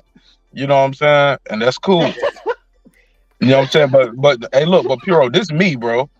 This Martin Nash. You know, I'm gonna keep it a buck with you, bro. Nah, cap. You don't even know what the fuck I'm about to say. Yeah, exactly. Go ahead. I'm just fucking with you. Shit gone. Ain't gone. Hey, look, this is my humble opinion. I just want you to tell me if you agree or disagree. Canelo knew he was not gonna fight. Matter of fact, let me rephrase it. From the point Canelo finished that John Ryder fight in May, from the point they said, and still, he's done with the zone at that point. He's out window shopping, trying to decide where he gonna go. Am I gonna do another deal with the zone? What they got over here at PBC? You know what I'm saying? Mm-hmm. If he was pursuing David, bro, he would have got David. David didn't have a fight made in May. You know what I'm saying? Canelo could have started pursuing that then if he wanted to, bro. That's all I'm saying, bro. He the face of boxing. If you are who you say you are, you can go out there and get that shit done. Cause I've seen the past guys who were the faces of boxing give us the biggest fights. And they lost them. They won them. They lost them again. Like Oscar's one of them. He's one of them Dems, bro. He's one of them Himothy's, bro.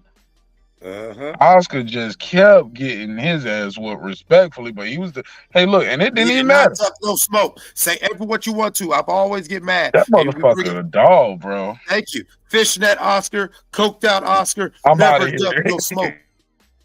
Never duck no smoke. Even now, old man business Oscar, never duck no smoke. You don't believe me? Follow his Twitter. Nah, he need to duck them. Nah, he need to duck the cameras. That's what he need to duck. Thank you. That's what I'm saying. Oscar's out of control. Oscar never duck smoke. Because my homegirl Lisa told me it's another picture floating around of him about his girl got him ironing clothes and some shit in his drawers. I'm like, damn, my nigga, like that Oscar outside. Oscar he also didn't get accused of ducking every single fucking fighter that was fucking around his weight classes either. Who? Oscar. It was a time, but then it got to the point though he fought everybody, bro. Like he fought Purnell when Purnell was the guy. Thank you. Yeah, I know. I thought he lost that fight. He never got accused of ducking ever. Huh? Oscar never got accused of ducking. Never. Oh, I thought you just said he got accused of ducking. Okay, thank you. I agree with that statement. No, I don't know nothing about that. I don't know nothing about it. Now, granted, it was a time where Oscar. It was a time where I wanted Oscar to fight Winky Wright, but it turned out when I was doing my research for a debate I had on a whole nother topic with Winky Wright, I found out, oh, that's why the Winky Wright fight didn't happen. Like Winky Wright wanted 50-50, dog. When really, when Oscar offered him a good deal, off him, it was like, I think it was like $3 or $5 off of every pay-per-view. So like, it was some shit like that. Like, and you like the purse split. He had a nice purse. It was gonna be some money off the paper, like per buy.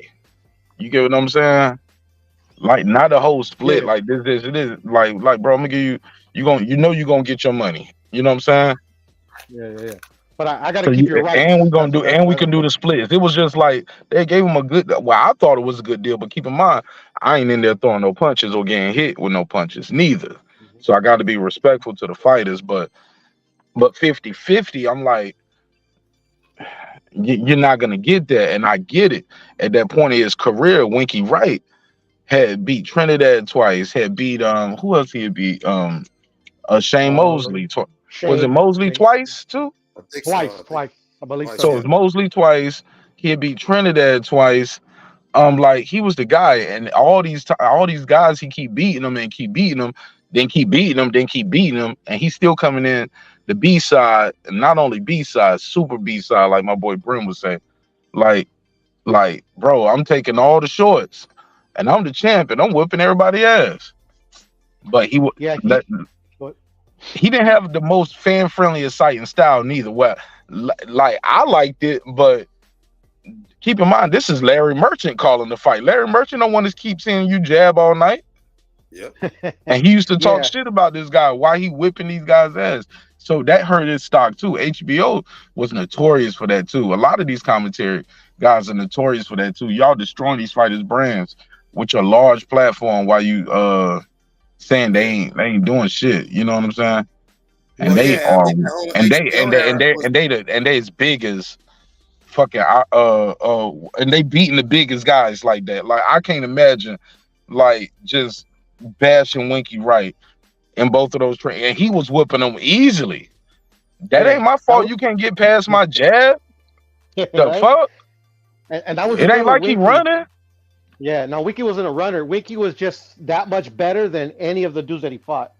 And You bro, know, he'll so it walk looked him down very and look bad. and will walk him down behind the high Yeah. guard and keep popping him with that Yeah. southpaw stand. Walk him down behind the high guard. Jab, jab, jab, left hand, jab, jab, jab, jab, jab, left hand.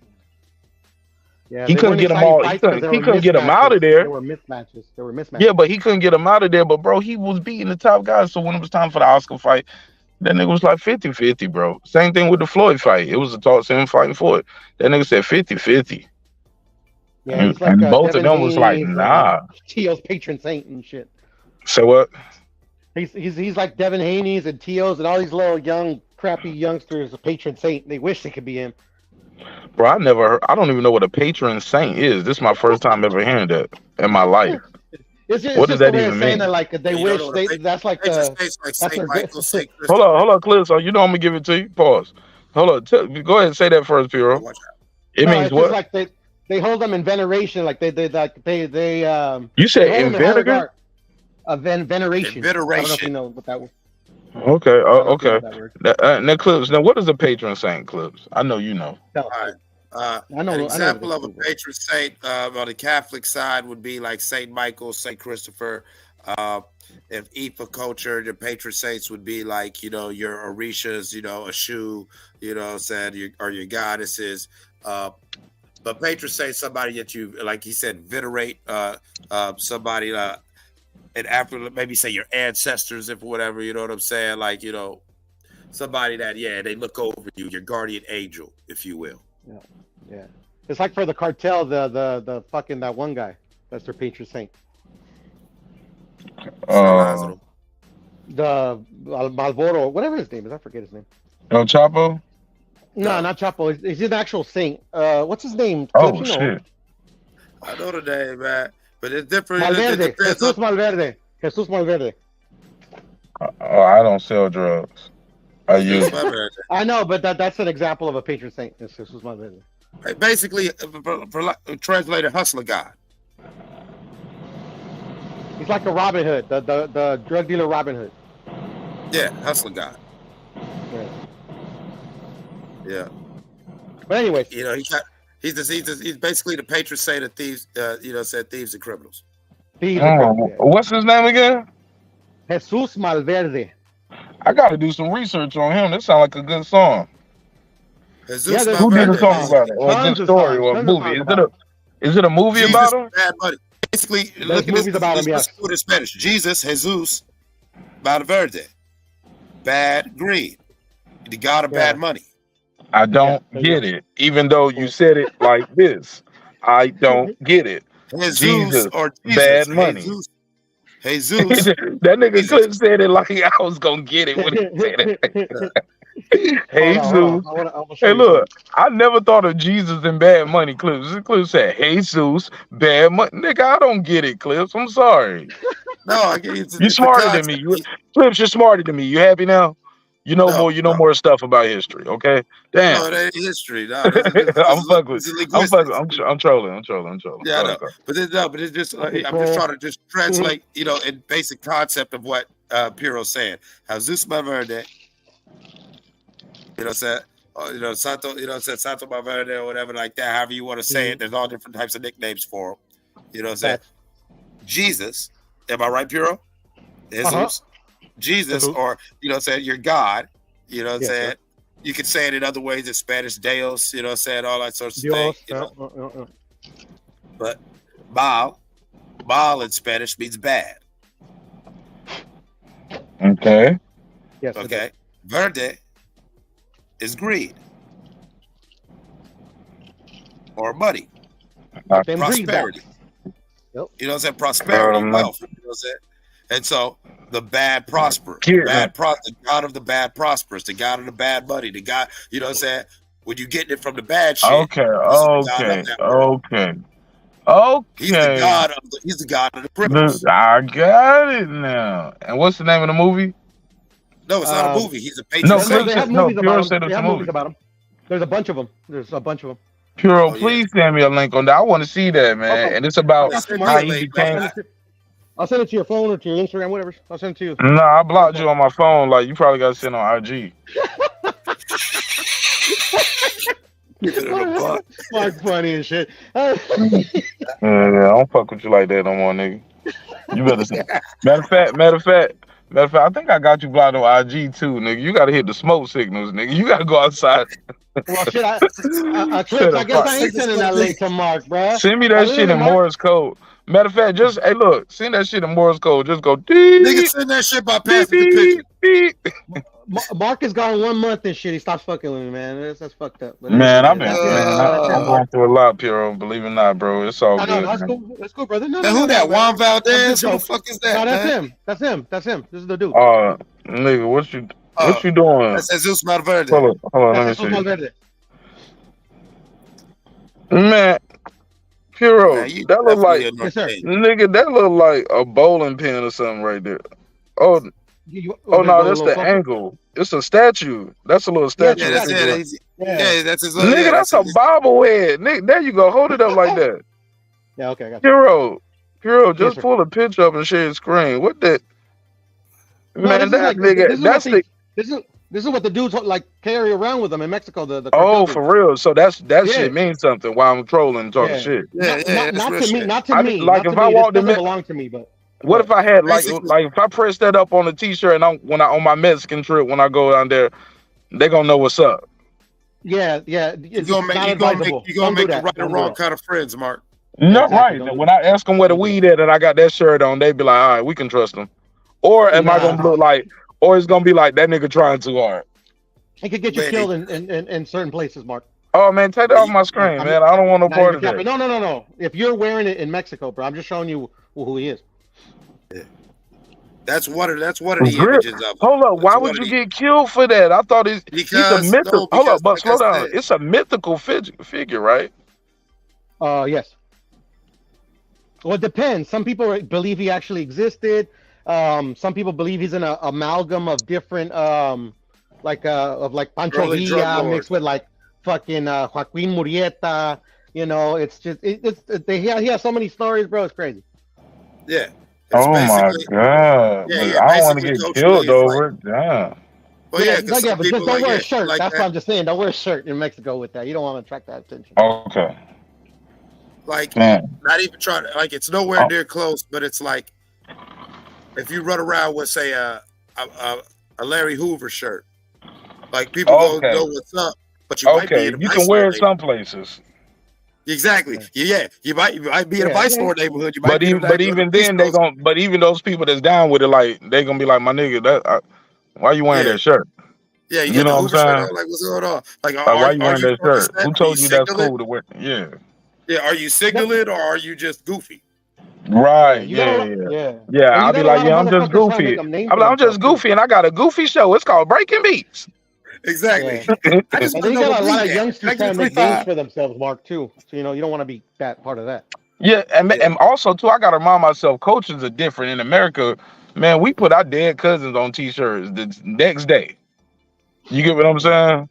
Yeah. To honor them, not these guys are like praying so like their enemies die or they keep making money. Like that's what I'm saying. Like you wearing that shirt, you could be in the neighborhood where niggas who rep this, people who believe it, Jesus Malverde been riding on this neighborhood for years to where when they see this shirt, they thinking you one of them. Yeah. You don't know that. No, I'm good, man. I'm good. It's all good. Hey, look, it was just a little idea, and went too far. Shout out to all the La Raza out there. When I come to Mexico, I will not wear that. Just like I won't wear some sombrero. You know what I'm saying? Just be walking around. Yeah, I'm wearing the sombrero, bitch. Yeah, I'm mocking your culture and shit. Like, nah, man, I'm gonna dress how I dress. I'm gonna be respectful. You know what I'm saying? And I'm Man, why not, man? I'm a Why can't I shot. dress up like the Three Amigos, man? I want to wear. Man. I wear fly shit like that, man. I wear cowboy boots, nigga. I wear Oh. cowboy boots. Big crazy. I'm gonna tell you Oh this, my Mark. God. Like Mexicans in Mexico, they ain't overly sensitive, bro. Like if you wear a hat, a I have sombrero, seen it. I know of you it. good, bro. Since I've been on YouTube, I learned. Yeah. I learned since I've been on YouTube. And I see how things can get misconstrued and people you know, I used to, you know, there's sombrero boxers wearing, I ain't think nothing of it, but I see guys be like, yo, that shit ain't what's up, man. Like, I feel like y'all playing with me. You know what I'm saying? And I heard somebody say one time, they was like, yeah, imagine Canelo about to fight an African and he come out that bitch wearing a dashiki. Y'all would lose y'all fucking, and hey, look, with a Jamaican band playing and shit. Like, I would laugh my ass off. Canelo better. Like, this nigga's like, he talking Jamaica. Matter of fact, let's say he fighting Jamaican, that nigga came out there, you know what I'm saying? throwing fucking beef patties and yeah, I'm gonna jerk this chicken this weekend. You're gonna see. The niggas gonna be like, Mexico, yo, Jamaica, first of all, niggas gonna be first of all, pause on jerking the chicken. Second of all, stop playing with my culture. You know what I'm saying? So I get it, man. I get it. Hey, nah, you gotta I would respect love to see motherfucking it. culture. I would love to see it. Me personally, I would love to see it. As much as I think T.O. a goofy because how he go with it, I do like the fact that, you know what I'm saying? Nah, like, you know, pop some shit if you go pop some shit. You feel what I'm saying? Yeah, like, but he ain't popping shit. Like, he keep bringing in, like, this nigga done brought in Rosa Parks. He said, that nigga said, T.O. was mixed using, same words that mean this. He was saying the same word that mean different things. Like, he was like, and I believe in their grandmother. Their grandmother is Rosa Parks. I'm like, who is they? My grandmama name was Mary Lee, nigga. Mary Lee. But in the country, Waffle. Hey, look, but in the country we call her Merle, but her name was Mary Lee. I don't know. I never met Miss Rosa Parks, but she ain't their grandmama. She's somebody's grandmama, I think. But and then he was like, and she, hey Clips, he was like, she believed like it's not one race, it's the human race, but also it's not a race, it's a marathon, not a sprint. I was like, what the fuck are you talking?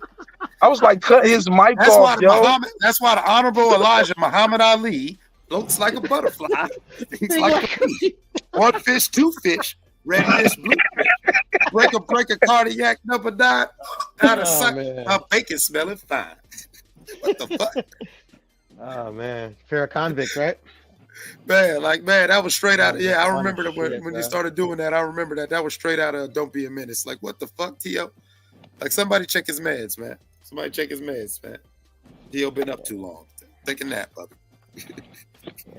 Less talking, more fighting, bro. Yeah, take a nap, man. It's all right. It's okay. Shit. Man, that shit working for T.O., man. It's working because it's keeping people name in his mouth, but that shit don't work in real life. Like. But here's the thing: you got to go in there and perform though. Like because I mean, I hate to say it. I hate to say it, Cliff, but let me say it. Hold on, Cliff. Somebody give you an example. All of us know somebody that can talk a good fight. You know what I'm saying? About anything. And I ain't talking about fighting, literally. A nigga can talk about how he can ball all day, and you see him on the court, he trash. Some of these you know what I'm saying? Some of these dudes think they all of that when it, like, yeah, nigga, I get all the hoes. Like, nigga, look at you, nigga. Like, like I see the bitch you with. You know what I'm saying? Every day. Talking about you get all the bitches. Like, no, you got the bitch you with because that's what you get. You know what I'm saying? Respectfully. So T.O., like, and another example, just to use boxing, keep it all boxing, Chris Colbert, talk a good fight, go in there and get his ass knocked out. Rolly talk a good fight, but his skill, what he do in the ring, don't equal up to his fight. T.O. is talking a good fight, but I think he's alienating a lot of his fans. Like, the black guys that was with him, he was like, ESPN keep they black fighters. All right, cool. We was like, all right, well, and I'm gonna keep my black dollars too. But when he started talking about the Puerto Ricans, I'm like, damn, what does that mean for my good brother HLD? He love T.O., but gotta affect him in some way. When you hear, man, I need to reach out to HLD, man. I ain't talked to him in a minute. I hope he's well, and I saw, you know, I He's hope his good. family's I well talked to him too. 2 days ago. I talked to him 2 He days ago. good? Everybody good? Yeah. Cool. Yeah. Tell him Martin said what up. Cool. But I want to know how he feel about T.O. saying little stuff like, and Puerto Ricans, man, they easy to beat. Like, I would feel some way if I was Puerto Rican. And the mother was like, yeah, them Puerto Rican fighters, they style easy to beat. He gave his opinion. Yeah, I'm sorry, Mark. He gave his opinion a couple days ago, but I had to jump off the panel, so I didn't hear. But go to Shadow's channel. He gives his opinion if you really want to know. On what channel? Shadow Ghost.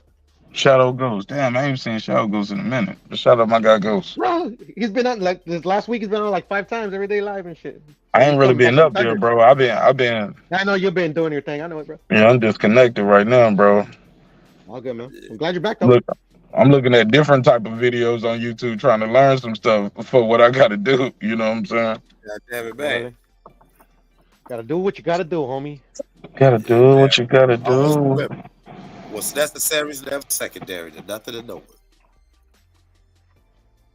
God damn it.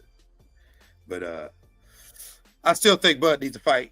You know what I'm saying? Keeping it back on boxing. Bud needs to fight. And let's not distract from the fact that we know that on the holiday, one of my favorite holidays, right up there with Halloween and New Year's. 420. 420. There you go. And I believe that, you know what I'm saying, this holiday is like Black History Month. You know what I'm saying? It's not just, for one month. It's 365. You know what I'm saying? I'm 365 black and I'm 365 420. 366 on a leap year. We gonna get a pack. I don't want this fight to go to the card, y'all. I don't even know what you're talking about. I lost y'all. What? I just came back. What I missed? I don't want Ryan Garcia versus Devin Haney to go to the cards. Oh, you got Dev for the stop? I don't care who stops. I want a pack. I want definition. I want one of these young, proud lions not to quit. Not to get but you already seen Devin. You already seen old boy Ryan get stopped. All right, seen him get dropped. You seen him drop twice. Nah, but we seen him drop twice. We seen him stop. We seen him look bad. No, I want to see him a lot. I mean, the stoppage is going to come from Ryan if it comes from anybody. It's going to go to decision because I think that's the most likely scenario is Devin by decision. I don't know. Yeah, but shit, the last time I saw Dev, he put Regis ass on the canvas. You know what I'm saying? Last time I saw Dev, look. And K, I'm about to call you KP. Shout out to my homie KP. He must be talking shit about me. Or just tune into the show.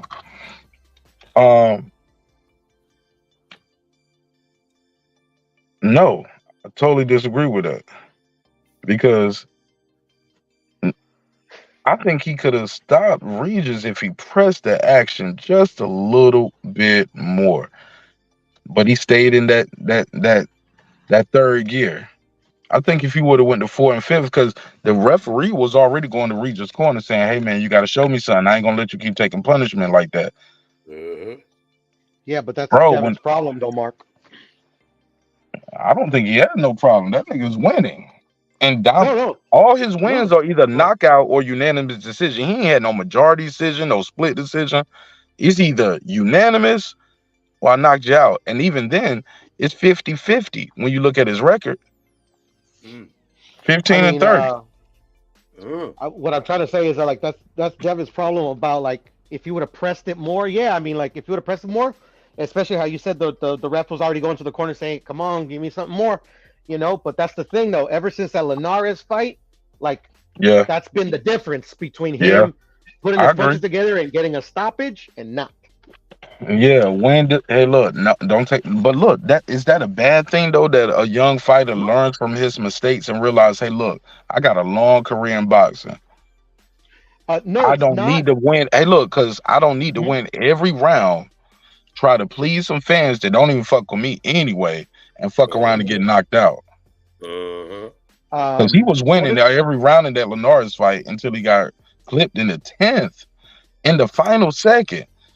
When you had already won every round, you weren't about to knock him out at the last second. Just do what you do. Bop, bop, bop. All right, 10, 9, 8, 7. Like that last 10. 5, 4, 3, 2. Bang, bang. Got clipped. Yeah, if it was 30 more seconds, bro, if that shit was at the beginning of the round, he would have made it. It was a wrap. That's the thing, though. Like the whole rest of the fight, Devin ran for his life. At the end of the day, like I'm not mad at him for doing that because he was hurt. You know, he didn't want to get knocked out. You know, but I think he was shot. Hey, look, but that's okay. That's being young, bro. He didn't know. He's learning. No.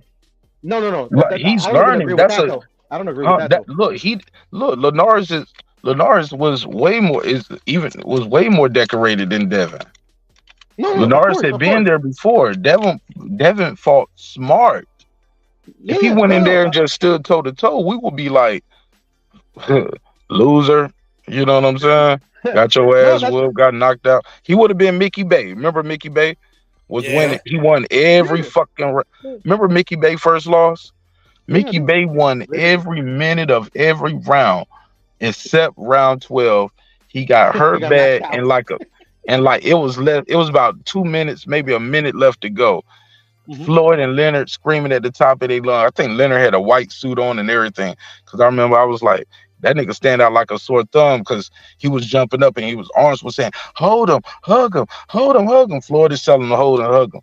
And I was just remember, the motherfucker got knocked out in the last minute of the last round after winning everything. Yeah. In Mickey Bay's defense, though, Mark, he was fucking exhausted, bro, and that's what. That's the fight game, though. That's what led to it. That's no defense. Like, I mean, I get it. Shit, I would have been exhausted too. I just probably would have been exhausted in the second round. You get what I'm saying? Yeah, but that's the thing. That's why he couldn't effectively clinch him. And but that's how why did was he able get to there? break the clinch. But also too, he didn't have his legs, couldn't move no more. Maybe the punch hurt him that bad. He actually went down, got up. Yeah. Had time. You know what I'm saying? Yeah. Did he get dropped twice before he got stopped or once? I think it's once. Yeah. Should have took another knee. You could afford to take another knee, man. You had won every round. Take another knee. But that's the thing, though, Mark. In my opinion, when they're that hurt, they get up on instinct, bro. I don't think they're like all there. He knocked out on his feet. You think? Yeah, exactly. Yeah, you know? I can agree. I can agree to that. I can understand that too. But but I can respect that on both sides. I'm just saying, you can't knock a young fighter from learning from his mistakes and saying, you know what, this older fighter can still have some power left in his tank. He do knock motherfuckers out. That's what he do.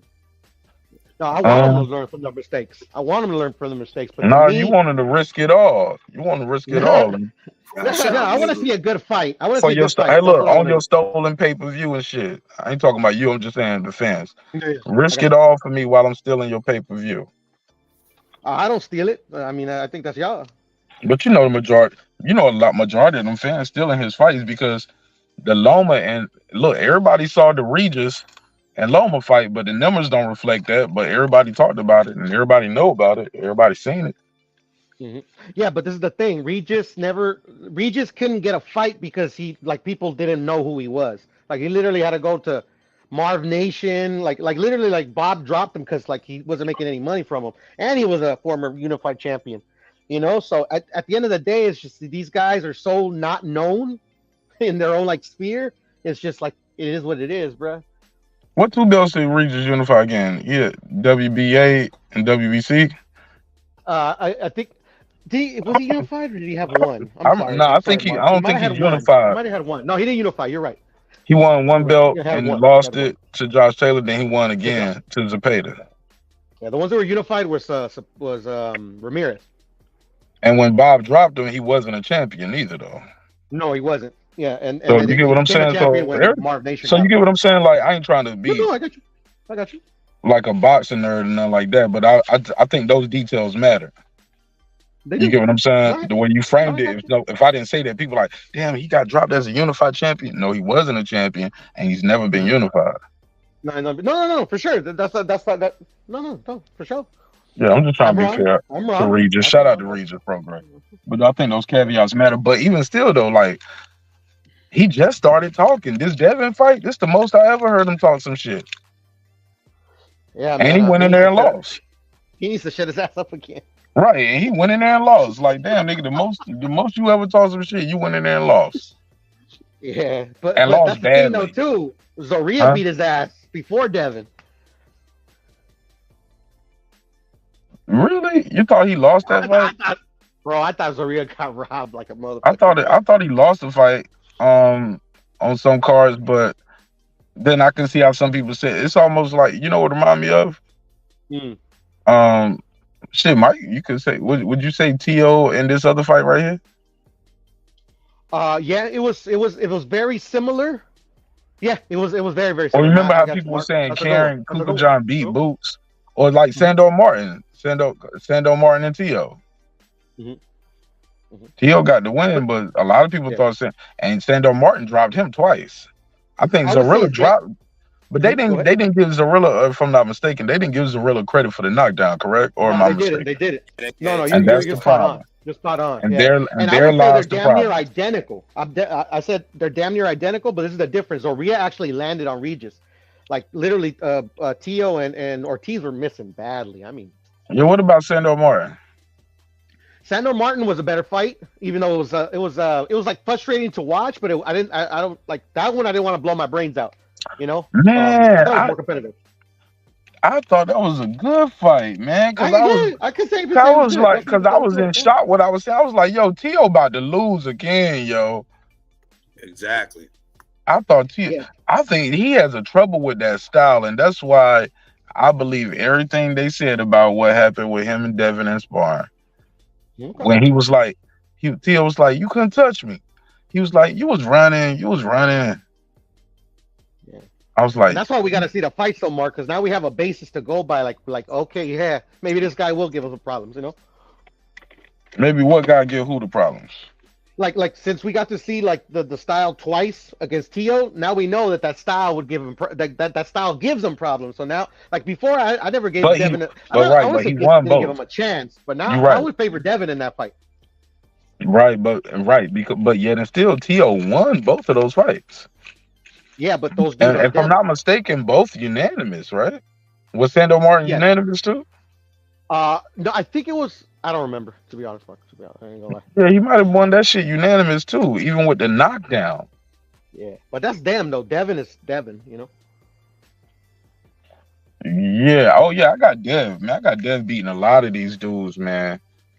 I got Dev beating a lot of these dudes. My only thing with Dev that worries me about him, well, I couldn't say worry me because you know what I'm saying, he ain't my son. You know what I'm saying, respectfully. Yeah, I got you. You know what I'm saying? I mean, but he is one of those guys that I plan on winning a lot of money on in the future. I'm like, yeah, I'm gonna win some money off this kid. Like, this kid is good. It's his blowing up and how big he gets in between fights. That shit makes me nervous. I'm like, is that discipline? Or you just draining yourself down all the time? Like, that shit just worries me when I see guys just look so different. That picture I saw him with that goatee after the fight in the mirror, bro, I thought that shit was photoshopped until I saw them was an IG. And even then I was trying to convince myself. I was like, man, that's a filter. That nigga playing with a TikTok filter. He got the fat filter on TikTok. I can't believe it. And then I saw him out at an event. I was like, oh shit, that nigga got the Keith Thurman cheeks. Butterball. I ain't gonna say that big. I was like, that nigga got the Keith Thurman, but you know how Keith Thurman face used to blow up in between fights. You see how big he would get. Yeah. But that motherfucker kept winning. Right? You know what that is, right? So what? Coke float. That's Coke float. I'm not gonna say that. Get the fuck up out of here. I don't know, man. I've heard his dad and some other boxing dad say some shit, man. Nah, I'm talking shit. Nah, nothing. No, I got no proof. Nah, I can tell you a boxing dad that said, "Hey Bill, bring me some white." That was Lopez Sr. That was Lopez Sr. Yes, and then fucking the B-Hot told him, let's go to the bathroom, bro. In Vegas, said, let's go to the bathroom. Come on. Oh no, he wasn't about to snort no coke though.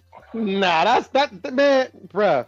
Trust me. Oh, they was coming. Yes, hold on. It was gonna be so. I wanted to do. He was like, Bill, let's go to the bathroom.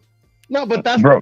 bro. Because trust me, I know that's what you do in Vegas. Like the cokeheads And in Vegas, or, oh or my people that God, just pure, gather, have a pure, party. They go to the store. I'm telling you. pure, I'm pure. We telling was you. having a good boxing conversation, man. I We know. was I had a having a fucking like. good, I had and then my degenerate ass just ruin it. My bad. Go ahead. right, man. We was having a good boxing conversation. You know how you niggas be like, man, I just be wanting to talk boxing. I just be wanting to talk boxing. And then here you are We making were having a good plays. one though. You don't We tell were me having about. a good one. Yeah, you told me about some Mexican gangsters. You know what I'm saying? I done learned a lot, man. Yeah, And man. then you said Bill Haney and Bernard Hopkins about to go do some lines. Hey, Okay. man. I mean, I wouldn't put it past them, but like I said, I got no proof. You know, shout out to them. Hook it up next time I'm over there. But anyway. Oh, it was gonna be some hits. Somebody was gonna take some totes and some hits though. But low key, I got a different theory from everybody else. Everybody was like, yeah, Bernard was gonna whoop Bill ass. I'm like, nigga, y'all think Bill Haney and them about to give Bernard a fair one? Bill Haney gonna walk in there with some of them niggas, man.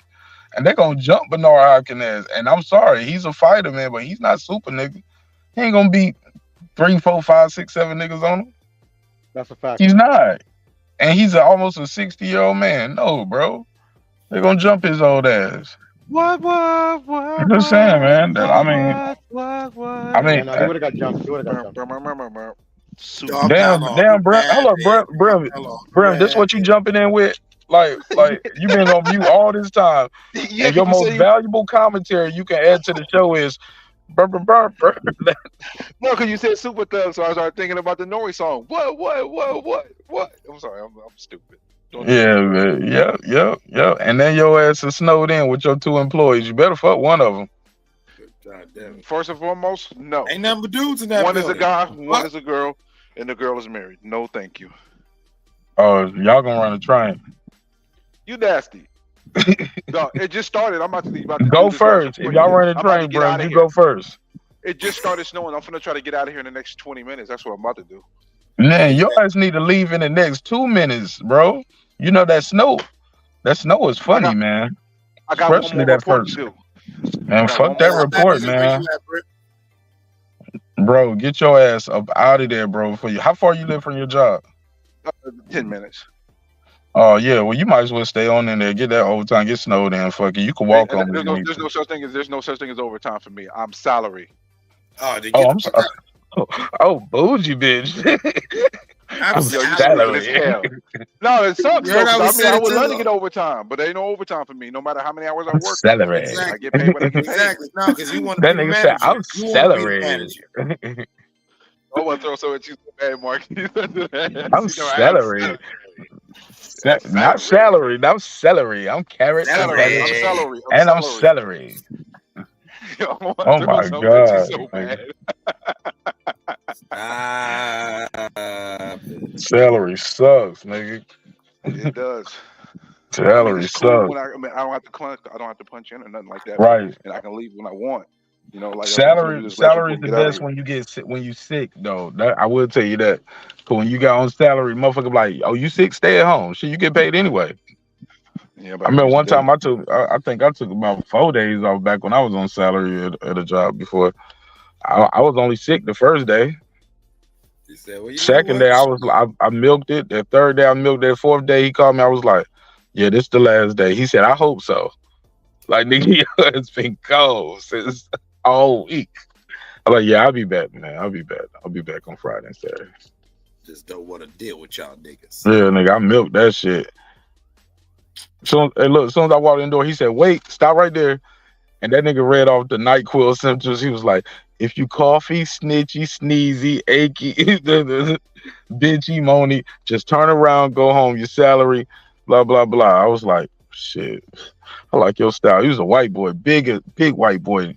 Like, he used to do bouncing and shit as well, like, when he wanted to work. But shout out to Big Chris, man. Big Chris is cool as fuck.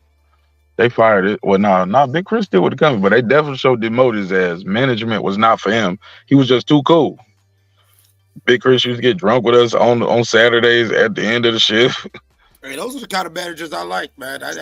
Yeah, man, he was cool as fuck. He cool homeboy, bad leader of the show. Because, man, we used to be back there grilling and shit instead of running our routes, calling past due accounts. You know what I'm saying? We'd be drinking a little bit early. Yeah, man. Yeah, that's neither here nor there. It was a good time. I don't know what the hell's going on. See what happened, Puro, when you get us distracted with the shit. Brim start doing burn, super thug, and now I'm reminiscing about fat white boy manager used to get me drunk at the job with the homies, and we used to get grilled and shit instead of picking up. You, Mark, you let that corny dude on here, bro, not me. Who, Brim? Nah, I just or fucking me? with Brim, bro. I just fucking with Brim. No, I was fucking with Brim. Man, we was saying something about some boxing though, man. What was something you was talking about? I was cooking, man. But whatever. Shit burnt now. It's probably like Canelo's God or some shit like that. You said Canelo's God? If Puro was saying it. You know what I'm saying? Oh, I'm out of here. No, we're talking about Winky Wright and how, and I said he was a patron saint to all these like dudes that think they can box. Yeah, that's how it did. We went into the patron saints, and then we, yeah.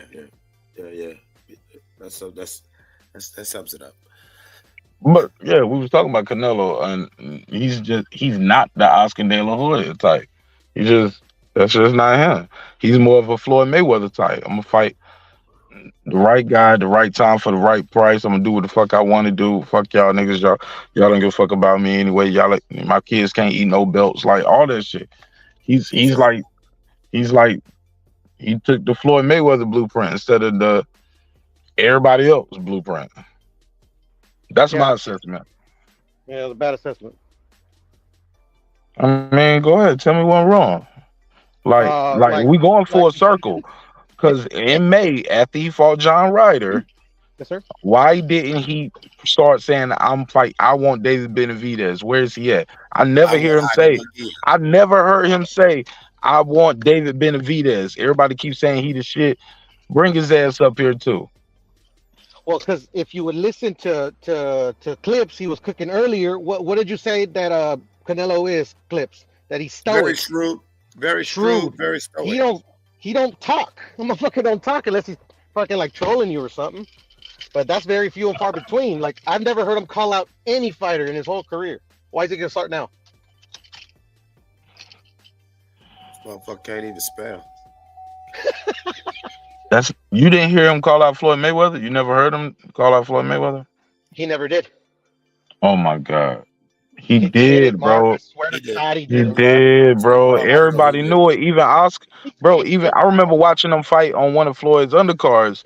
Even the damn commentary team was talking about in the fighter meeting. I think this was Lampley, might have been Roy, Lampley, and Merchant, and they was talking about in the fighter meeting how he's like he wants blah blah blah. He wants Floyd Mayweather. His promoter doesn't think he's ready yet. And this was during the Canelo fight. It was times in the interview, like, bro, it was, he calls out Floyd Mayweather, bro. You can, back in the day when they asked him, who would you like to fight? Oh, I would like to fight the Bash. I would like to fight this guy, that guy, that guy. You call those a call outs? If you say their name, you call them out. Yeah.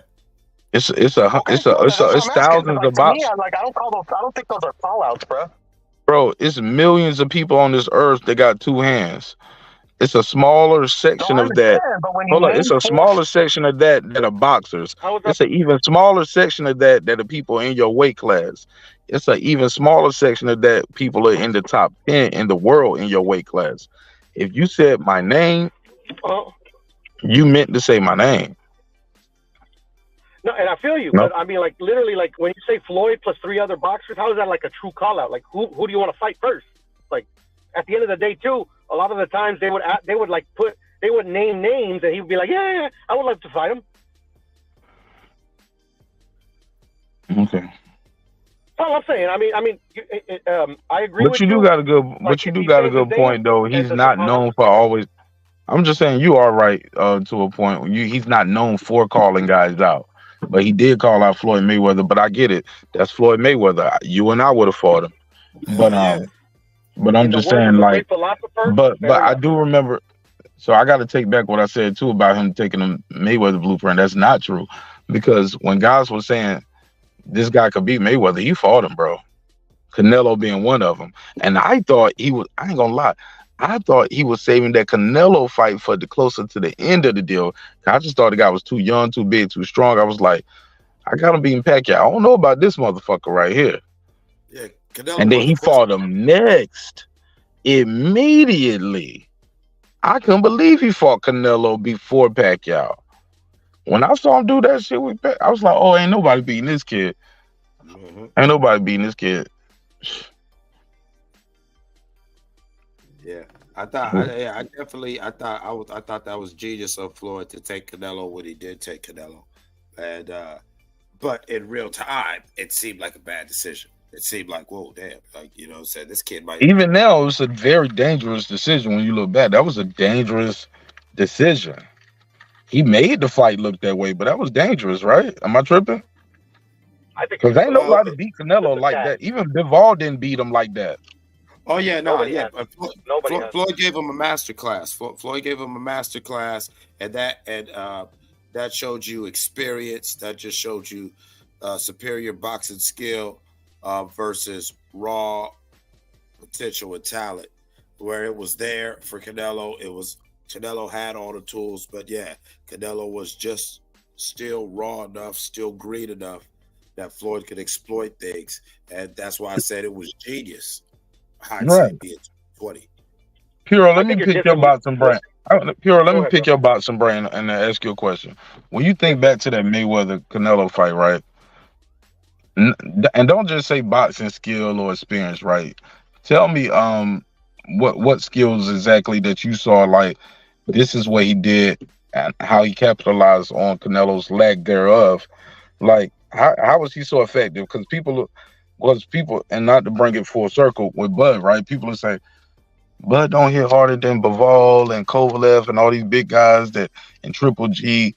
Canelo been getting hit by all these bigger guys. I was like, but he also lost.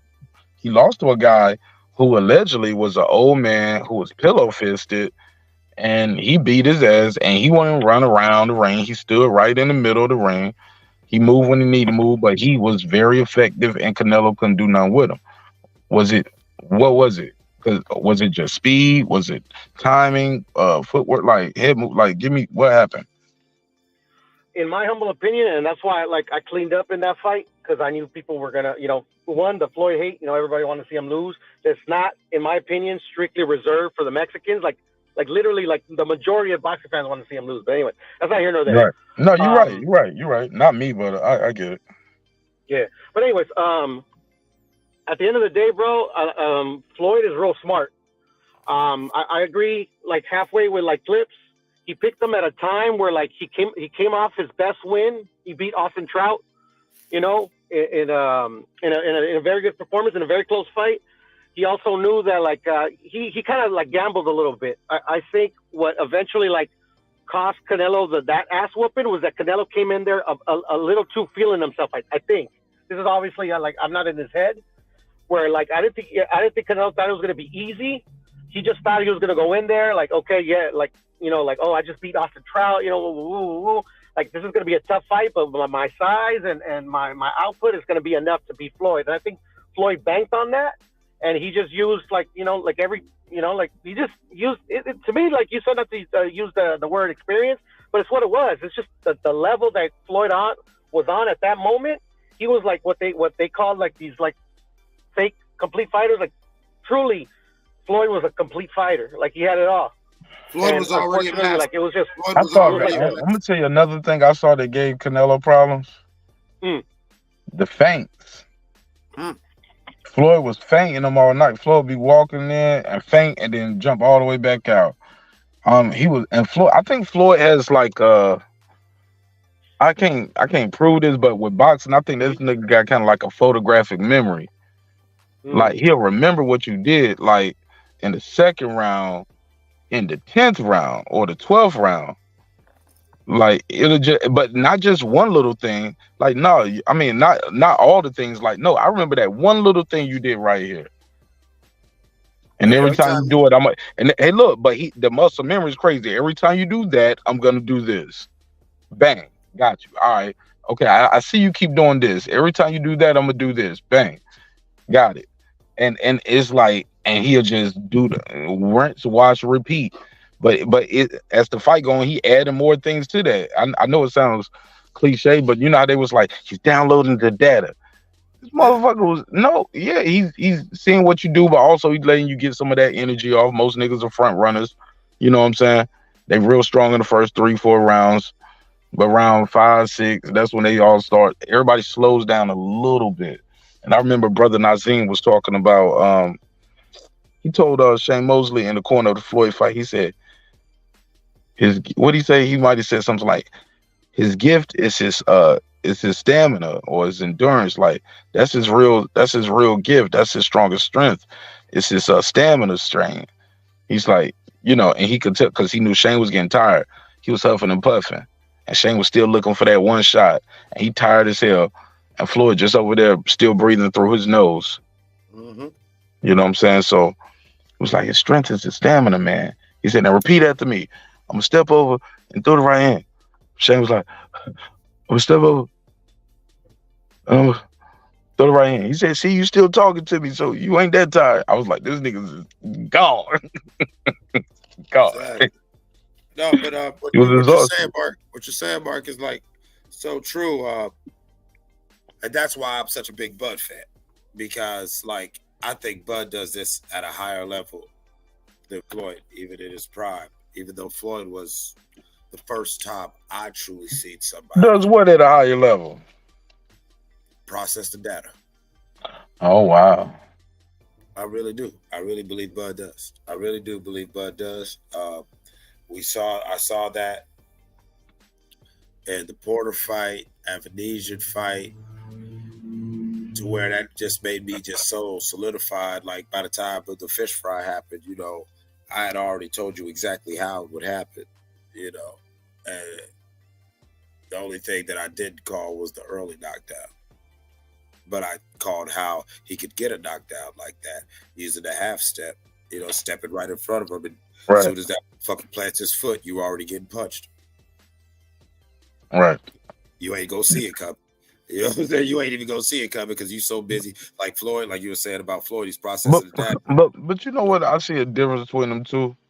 Okay. Bud reminds me of one of those guys, and he said it too, where it's like, he like to see what the guy got a little bit. You know what I'm saying? Yeah, you want to feel something. Yeah, you want to feel Shane Mosley like that. And I agree with Brother Nas, like, shit, you don't know what it feel like to get hit by you. Shit, go hit him. You know what I'm saying? You ain't gotta wait to see what. But and I don't think Floyd ever been.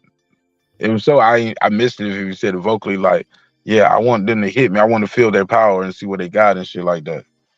Fuck that. I'm gonna make you miss all of these shits. Get tired. I feel what they feel like eventually, but I ain't about to just go out here in the first couple rounds and feel that shit. Hell no. Yeah. Swing at some air. Hey, look, swing at some air first, niggas. Take some steam off of that shit. Go ahead. Yeah, I was always of the school of thought where, you know, if you could get it, if you earned it, you got it, but I'm not gonna give it to you. I'm gonna get some smokes. I'll be right back. What that nigga saying 300? He said, give them nothing. Nothing. Goddamn thing. Take everything from them. Or something like that. Oh, what is it? I don't know. Whatever. I messed it up. I ain't seen 300 in a minute.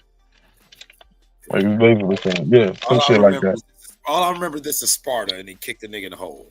Oh yeah, he kicked that nigga in the hole. Cause he said, I'm just basically he was like, don't kill the messenger. He was like, you bring the heads of dead kings to my fucking doorstep, bro.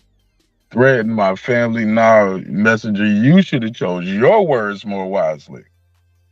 You gonna kill the messenger? This is blasphemous. Nah, nigga. This is breaking beats, nigga. Well, I added my part to it. Kick that nigga off that shit. That shit was crazy, bro. I love that movie. Love that movie.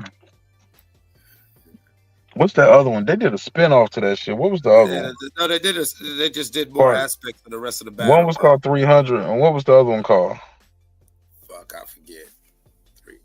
They did another one, bro. After that, I saw that one. That shit was good too. It was dope. It dealt with the battle after the Battle of Thermopylae. You know what I'm saying? Because the Battle of Thermopylae was just one battle, but the Battle of Thermopylae did galvanize a whole country, and that's where you really get the Western concept of a moral victory from.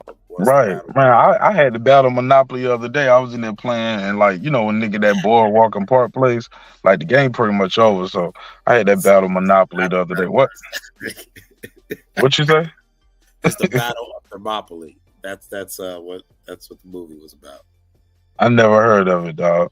Thermopylae is a place in Greece where everything bottlenecks at the Aegean Sea, where basically Turkey or Asia Minor connects with Europe, and King Xerxes was trying to invade Greece, and Leonidas and the Spartans fought a valiant losing battle right there at Thermopylae. But the 300 Spartans, it was more than 300 because it was 300 Spartans, a whole bunch of mercenaries, but it was Leonidas brought an army of only 300 to all of King Xerxes' thousands and thousands of troops. But how the battlefield was at Thermopylae, everything bottlenecks. That's why you still do that in military. You know what I'm saying? Like The hot gates. Yeah, exactly. Where, you got all these numbers, but you only got one way to come in. Yeah, nigga. You got to come through here, bro. And 300 niggas held that shit for days and days and days. Eventually, they did die and lose, but they held it long enough to where when the rest of the Greeks heard about what was going on, they rallied, and you know what I'm saying? I'm like, them niggas know they fighting by themselves. We ain't shit. And thank you. And then that's what the second movie was about, how they slid for the Spartans. You know what I'm saying? Greek. That's what that shit was a good movie. Yo, did you see Napoleon yet? No, that's another one I wanted to do. And let me know. I just seen it. I just seen it. I just saw it a couple days ago. And it's just us talking. We just synced it. I just synced it. Yeah, I just synced that shit. Yeah, I saw it, yo. I saw it, and I enjoyed it. Man, but Clips, I don't know about you, but a movie like that, I be watching it. I love to watch it by myself, and I'll pause the movie and I'll start Googling shit while I'm watching the movie. You know what I'm saying? And I'll be like, okay, that's what's going on here. Blah, blah, blah, blah. Oh, and what happened for here? Okay, blah, blah, blah. Because, they don't tell you enough. Napoleon Bonaparte was an ill dude. He was an ill dude, man. I didn't know that nigga, how they just let that nigga slide like that. That nigga just died in exile on the island. Island of Corsica, just chilling. Just chilling, yeah. Like, yo, all that shit and died an old man just chilling, writing memoirs just chilling, man. Writing books. Writing memoirs and drinking wine. Am I lying? Bro, that shit blew my mind. I was like, I never knew that. How did Idi Amin die? How did Idi Amin die? Chilling in Saudi Arabia. I didn't know that's how he died. Yeah, he went to Saudi Arabia and died an old man, just chilling, man. Do they show that in that movie that Forrest Whitaker played? Nah. He it ends like, what I'm saying, Edie stealing power. But nah, Edie gets the fuck up out of there and he lives out in exile, a good Muslim in Saudi Arabia, under the protection of the king. Y'all can't touch me. I'm doing live, man. Look at that, man. I ain't even mad at it. Y'all better stop. Let's go. I'm doing live, man. Yeah, take me in. I'm your brother. They trying to get me out here, bro. Come on in, brother. All is well. Peace be unto you. Peace be unto you too. And where the wine at? You say he had some wine and everything. Writing memoirs and drinking wine. I prefer Merlot. Reminds me of the blood I shed. Yeah. Hey man, I'm a fucked up nigga for that. I shouldn't have said that, man. Yeah, and I'm not trying to celebrate no despots, war criminals, or tyrants, but it's just like. But a war criminal is all about the perception too, right? Because some people look at Yahoo as a hero, and some people look at him as a war criminal right now. Same with Putin. Yeah, same thing with our presidents, like George Bush. He a president to us. Mark, one person's terrorist is another person's freedom fighter. There you go. Said, bro. Very well said. Come on now. Thank you, Puro. Bars. That's why sometimes, when they try to paint certain things and they say, oh, well, you can't say this and you can't do this. Like, I remember a time, we're all old enough on this panel.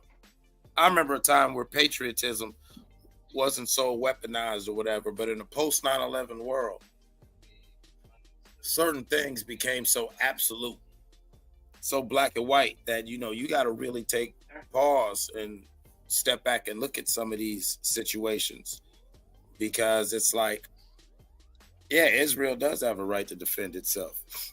But to what extent? excuse me, to what extent though? You know what I'm saying? Like, the Palestinians also have a right to exist. Do Palestinians also have a right to defend themselves or their sovereignty? Because that is the whole part of that conflict in the region, is that But Clips, we see it all the time on the street level in our hoods and hoods all over America. Like, you touch a hair on one of mine, I'm gonna take the head off one of yours. You know what I'm saying? Like, yeah, you killed my cousin, so now we do drive-bys in your whole neighborhood for weeks. You get what I'm saying? Slide that whole shit on up. a smaller level, like that's terrorism, and that's what too, Israel's right? doing. They sliding that whole shit up. Y'all came up for no reason. Y'all just woke up one day and said, you know what, we just gonna come and take shit and kill shit. Okay, so guess what? From now on in, it's violence until these It's niggas enough. It's everything.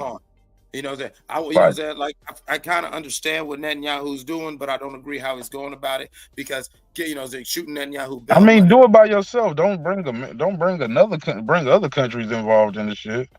Type shit. You know what I'm saying? Like, you know what I'm saying? Yeah, I agree with you on that. But he's like, listen, it's nothing against the Palestinian people, but we can't even talk to y'all. Can't think about no Palestinian state, no sovereignty, ain't shit until Hamas is done. All right, Hamas did that. Well, guess what? I think we got to say the H people and the J people on this, because YouTube is gonna be funny about this. I'm sorry. Yeah. No, you good. I forgot the channel was back monetized. I forgot. You know, they took my chain. Like BVO said, them niggas snatched my chain. Snatch your chain.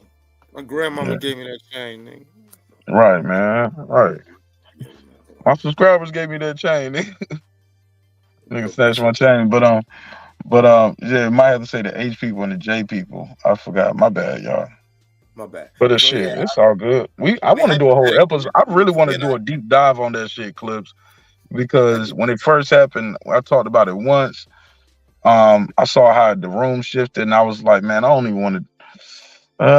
It just split the room too much, especially with a lot of good people that I care about their thoughts and opinions. But I was in a different space too then, like, and I was like, but I know it's a way we can do it and how to do it, and I do want to have that conversation, because certain things, this shit's still going on, and this don't got to a point like I can't.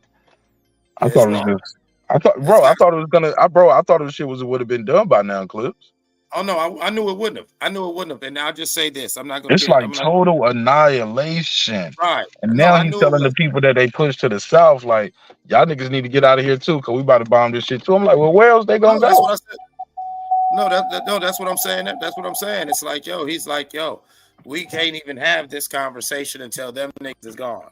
And I'm talking about anybody, if I see anybody affiliated, anybody, whatever, whoever's on our list is somebody who's a member of this, until them and theirs are gone, and then whatever's left, we'll deal with that. And that's crazy as hell.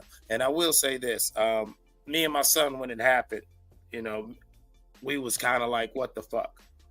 Because I still don't understand who was in the room of that group's meeting when somebody said, hey, we're going to go do this, because I don't know what they expected to gain, or what negotiating leverage of terrorizing and grabbing people in that way and doing that. Like, this was one of the dumbest criminals, worst shooters ever. What was your backup plan, Mahmoud? Who was in the room when he came up with this idea, and how come nobody raised their hands and suggested anything else? I don't understand that, because when you deal with a situation like this, when you deal with a prime minister like BB don't fuck around. And BB ain't never liked y'all niggas. If you know, you know. I'm not going to get too deep and make it too. BB ain't never fuck with y'all niggas. So why would you give BB an excuse to do like you're saying, Mark, and show out? You know what I'm saying? And that's what's going on. And so I pray for that whole situation, because I honestly think, he's not fucking around. He's not playing with y'all. Y'all doing something like that, you provoke the wrong type of person. He's going to go full tilt. I don't know, shit. We can table it there, man. I'm gonna be back soon with another one, man. I'm try to get more consistent. Even if I'm on the road, man, if I can do a show on like I planned to make it a short one, and look at this. We ended up chopping it up for a while, man. So, Yeah, man. excuse Fuck with us, me. Mark. Fuck with you. Yeah, I ain't gotta overthink it, man. Sometimes I'm like, man, I ain't in the mood, and like, damn, I'm tired. But do I got time? Do I feel like dealing with it? And all these different personalities and shit, and I was like, man, fuck it, just do it, man. Even if you ain't gonna do nothing but an hour, just go talk some shit and wrap this shit up. But I really enjoyed this shit, man. And it was a good distraction. Y'all niggas made me laugh and shit. You know, hopefully I entertained y'all as well. And we all exchanged some information, had a good time. And I see y'all on the next one. Final thoughts, fellas? Thanks for having me, like always. And see you on the next one, brother. Peace.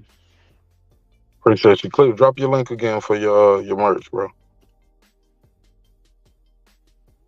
Yeah, man. I just want to thank Mark Nash, man. Thank the neighborhood out here. You know, love to the lovers. You know what I'm saying? Hell, even love to the haters. You know what I'm saying? I ain't even tripping off it. It's all good. Make sure you hit that like and subscribe. And tune in. And I can't wait to see y'all. I'm very excited about goddamn 420. Let's go. Let's get this smoke. We want the smoke. And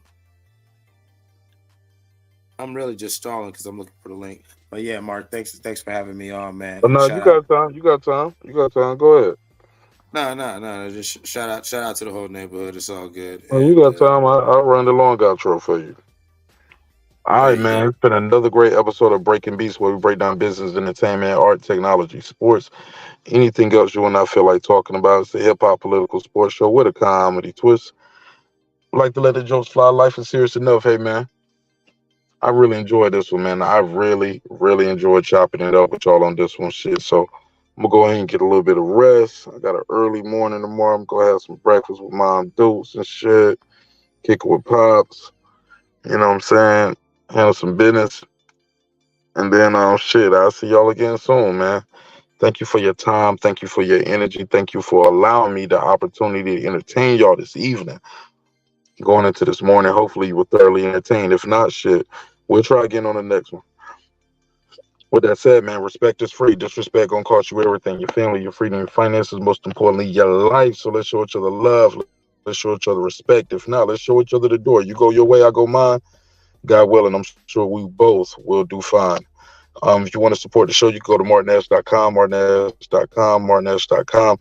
a lot of merch up there. You can shop with me. Also, you can support my homie, that guy Eclipse, as well. He got a lot of dope designs as well. And his link is in the chat right there. So go over there and support him. I just caught me a hoodie tonight. I'm going to check my email to see when it's going to pull up. But it's going to come to the P.O. box when it get there. And if you got some merch or anything you want to send me to support you on your journey, you can send it to my P.O. box. It's in the description block of this video. And you can send me your T-shirts, your hoodies. You got coffee mugs. You make candles, dog biscuits, whatever. You know what I'm saying? Whatever you got that you're trying to push and support, just shoot it, send it to me, and I'll put it on the air. Put it on air, and I'll let people know how to support you as well. All right, man. That's it.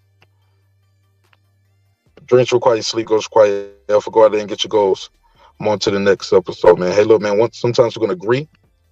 Sometimes we're going to disagree. But one thing's for certain, two things for sure, homeboy and homegirl. Never forget this. I built this shit. Me. Brick by brick. And I'll be damned if I let you tear it down just because you don't like the way another nigga talk. And I mean that shit. Put that up there. Drive, motherfucker.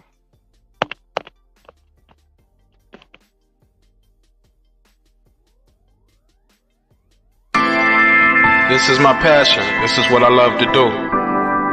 But some days, sometimes, I'm just like you, man. I hate this job. Damn, I hate this job. Damn, I hate this job. Damn, I hate my job. Damn, I hate this job. I'm just like you. Damn, I hate this job. Man, I hate this job. Man, I hate my job. From a good dream, I wake. Sun rays on my face. Planning out my day, hoping this ain't the one that I catch a case. I feel so good, I feel so straight. My manager keep calling me, saying, hurry up, you late. Hurry up, you lay off. Y'all, man, I hate this job. Man, I hate this job. Been trying to play it cool, but it's hard to play it off. I've been hanging on to this bullshit, cause my car still ain't paid off. I know I'm on my way up. My boy just got laid off, so y'all, man, I hate this job. Man, I hate this job. These hooks here so ratchet. These niggas here so sneaky. Y'all don't even really pay enough for y'all to only pay bi-weekly. I'm trying to double up my cash. Take this job, shove it up your ass. Yo, man, I hate this job. Sometimes I wanna say, walk in and slap my boss. This shit is getting hard. Damn, I hate this job. Gotta make it out of this struggle, bruh. And I don't really mean to take it out on you. You just a customer, but damn, I hate this job. Damn, I hate my job. Damn, I hate this job. Damn, I hate my job. Damn, I hate this job. Damn, I hate this job. Damn, I hate my job. Damn, I hate this job. We're the reason why your stockholders always stay afloat. Yet I'm asking, are they hiring? Like everywhere I go, schedule will say 9, but I think it's fine if I clock in at 9:04. I work 40 hours a week plus overtime just to be bro. So y'all, man, I hate this job. Hate that I applied. So much has transpired since the day that I was high. Told me I could advance, but you were telling me lies. Gotta give your notice before I quit, but you don't say shit right before I'm fired. Damn, man, I hate this job. Sometimes I wanna say, walk in and slap my boss. This shit is getting hard. Damn, I hate this job. Gotta make it out of this struggle, bruh. And I don't really mean to take it out on you. You just a customer, but damn, I hate this job. Damn, I hate my job. Damn, I hate this job. Damn, I hate my job. Damn, I hate this job. Damn, I hate this job. Damn, I hate my job. Damn, I hate this job. You and your procedures. You and your protocol. You and your policies. None of that shit don't apply to me. You and your quotas. You and your standards. You and your 2 sick days a year. Y'all niggas bananas. Wonder why the postman's posted with hammers. Going postal with Popo on camera. His wage got him enraged. Stressed out, it's hard to maintain. He flips the middle, grabs his. He said, if you don't get the picture, I quit. You ain't shoot, mother. Man, I hate this job. Sometimes I wanna say, walk in and slap my boss. This shit is getting hard. Damn, I hate this job. Gotta make it out of this struggle, bruh. And I don't really mean to take it out on you. You just a customer, but damn, I hate this job. Damn, I hate my job. Damn, I hate this job. Damn, I hate my job. Damn, I hate this job. Damn, I hate this job. Damn, I hate my job. Damn, I hate this job. Look, man, I hate this job. I put my pants on one leg at a time, just like you. I'm out here trying to take care of my family. Damn, I hate this job. It's not always glamorous, for real. But I do what I gotta do for me and mine, you know? Damn, I hate this job. Damn, I hate my job. Damn, I hate this job. Damn, I hate my job. Damn, I hate this job. Damn, I hate this job. Damn, I hate my job. Damn, I hate this job. Damn, I hate this job. Damn, I hate this job. Damn, I hate my job. Damn, I hate this job. I'm just like you, nigga. Damn, I hate this job. Man, I hate this job. Man, I hate my job.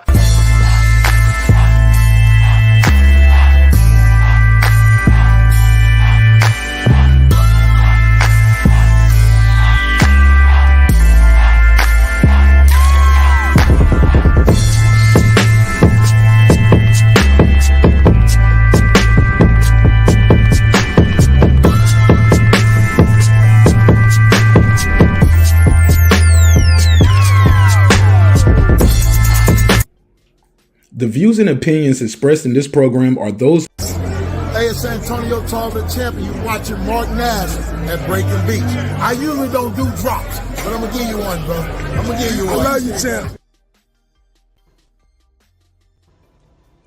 Subscribe. I don't care how many subscribers he has. Support him. So he made all this possible. He made this possible. Nah. Dr. Mark, God made this possible. God made all this possible, and so did viewers like you. I appreciate y'all. I'll see you on the next one. Peace.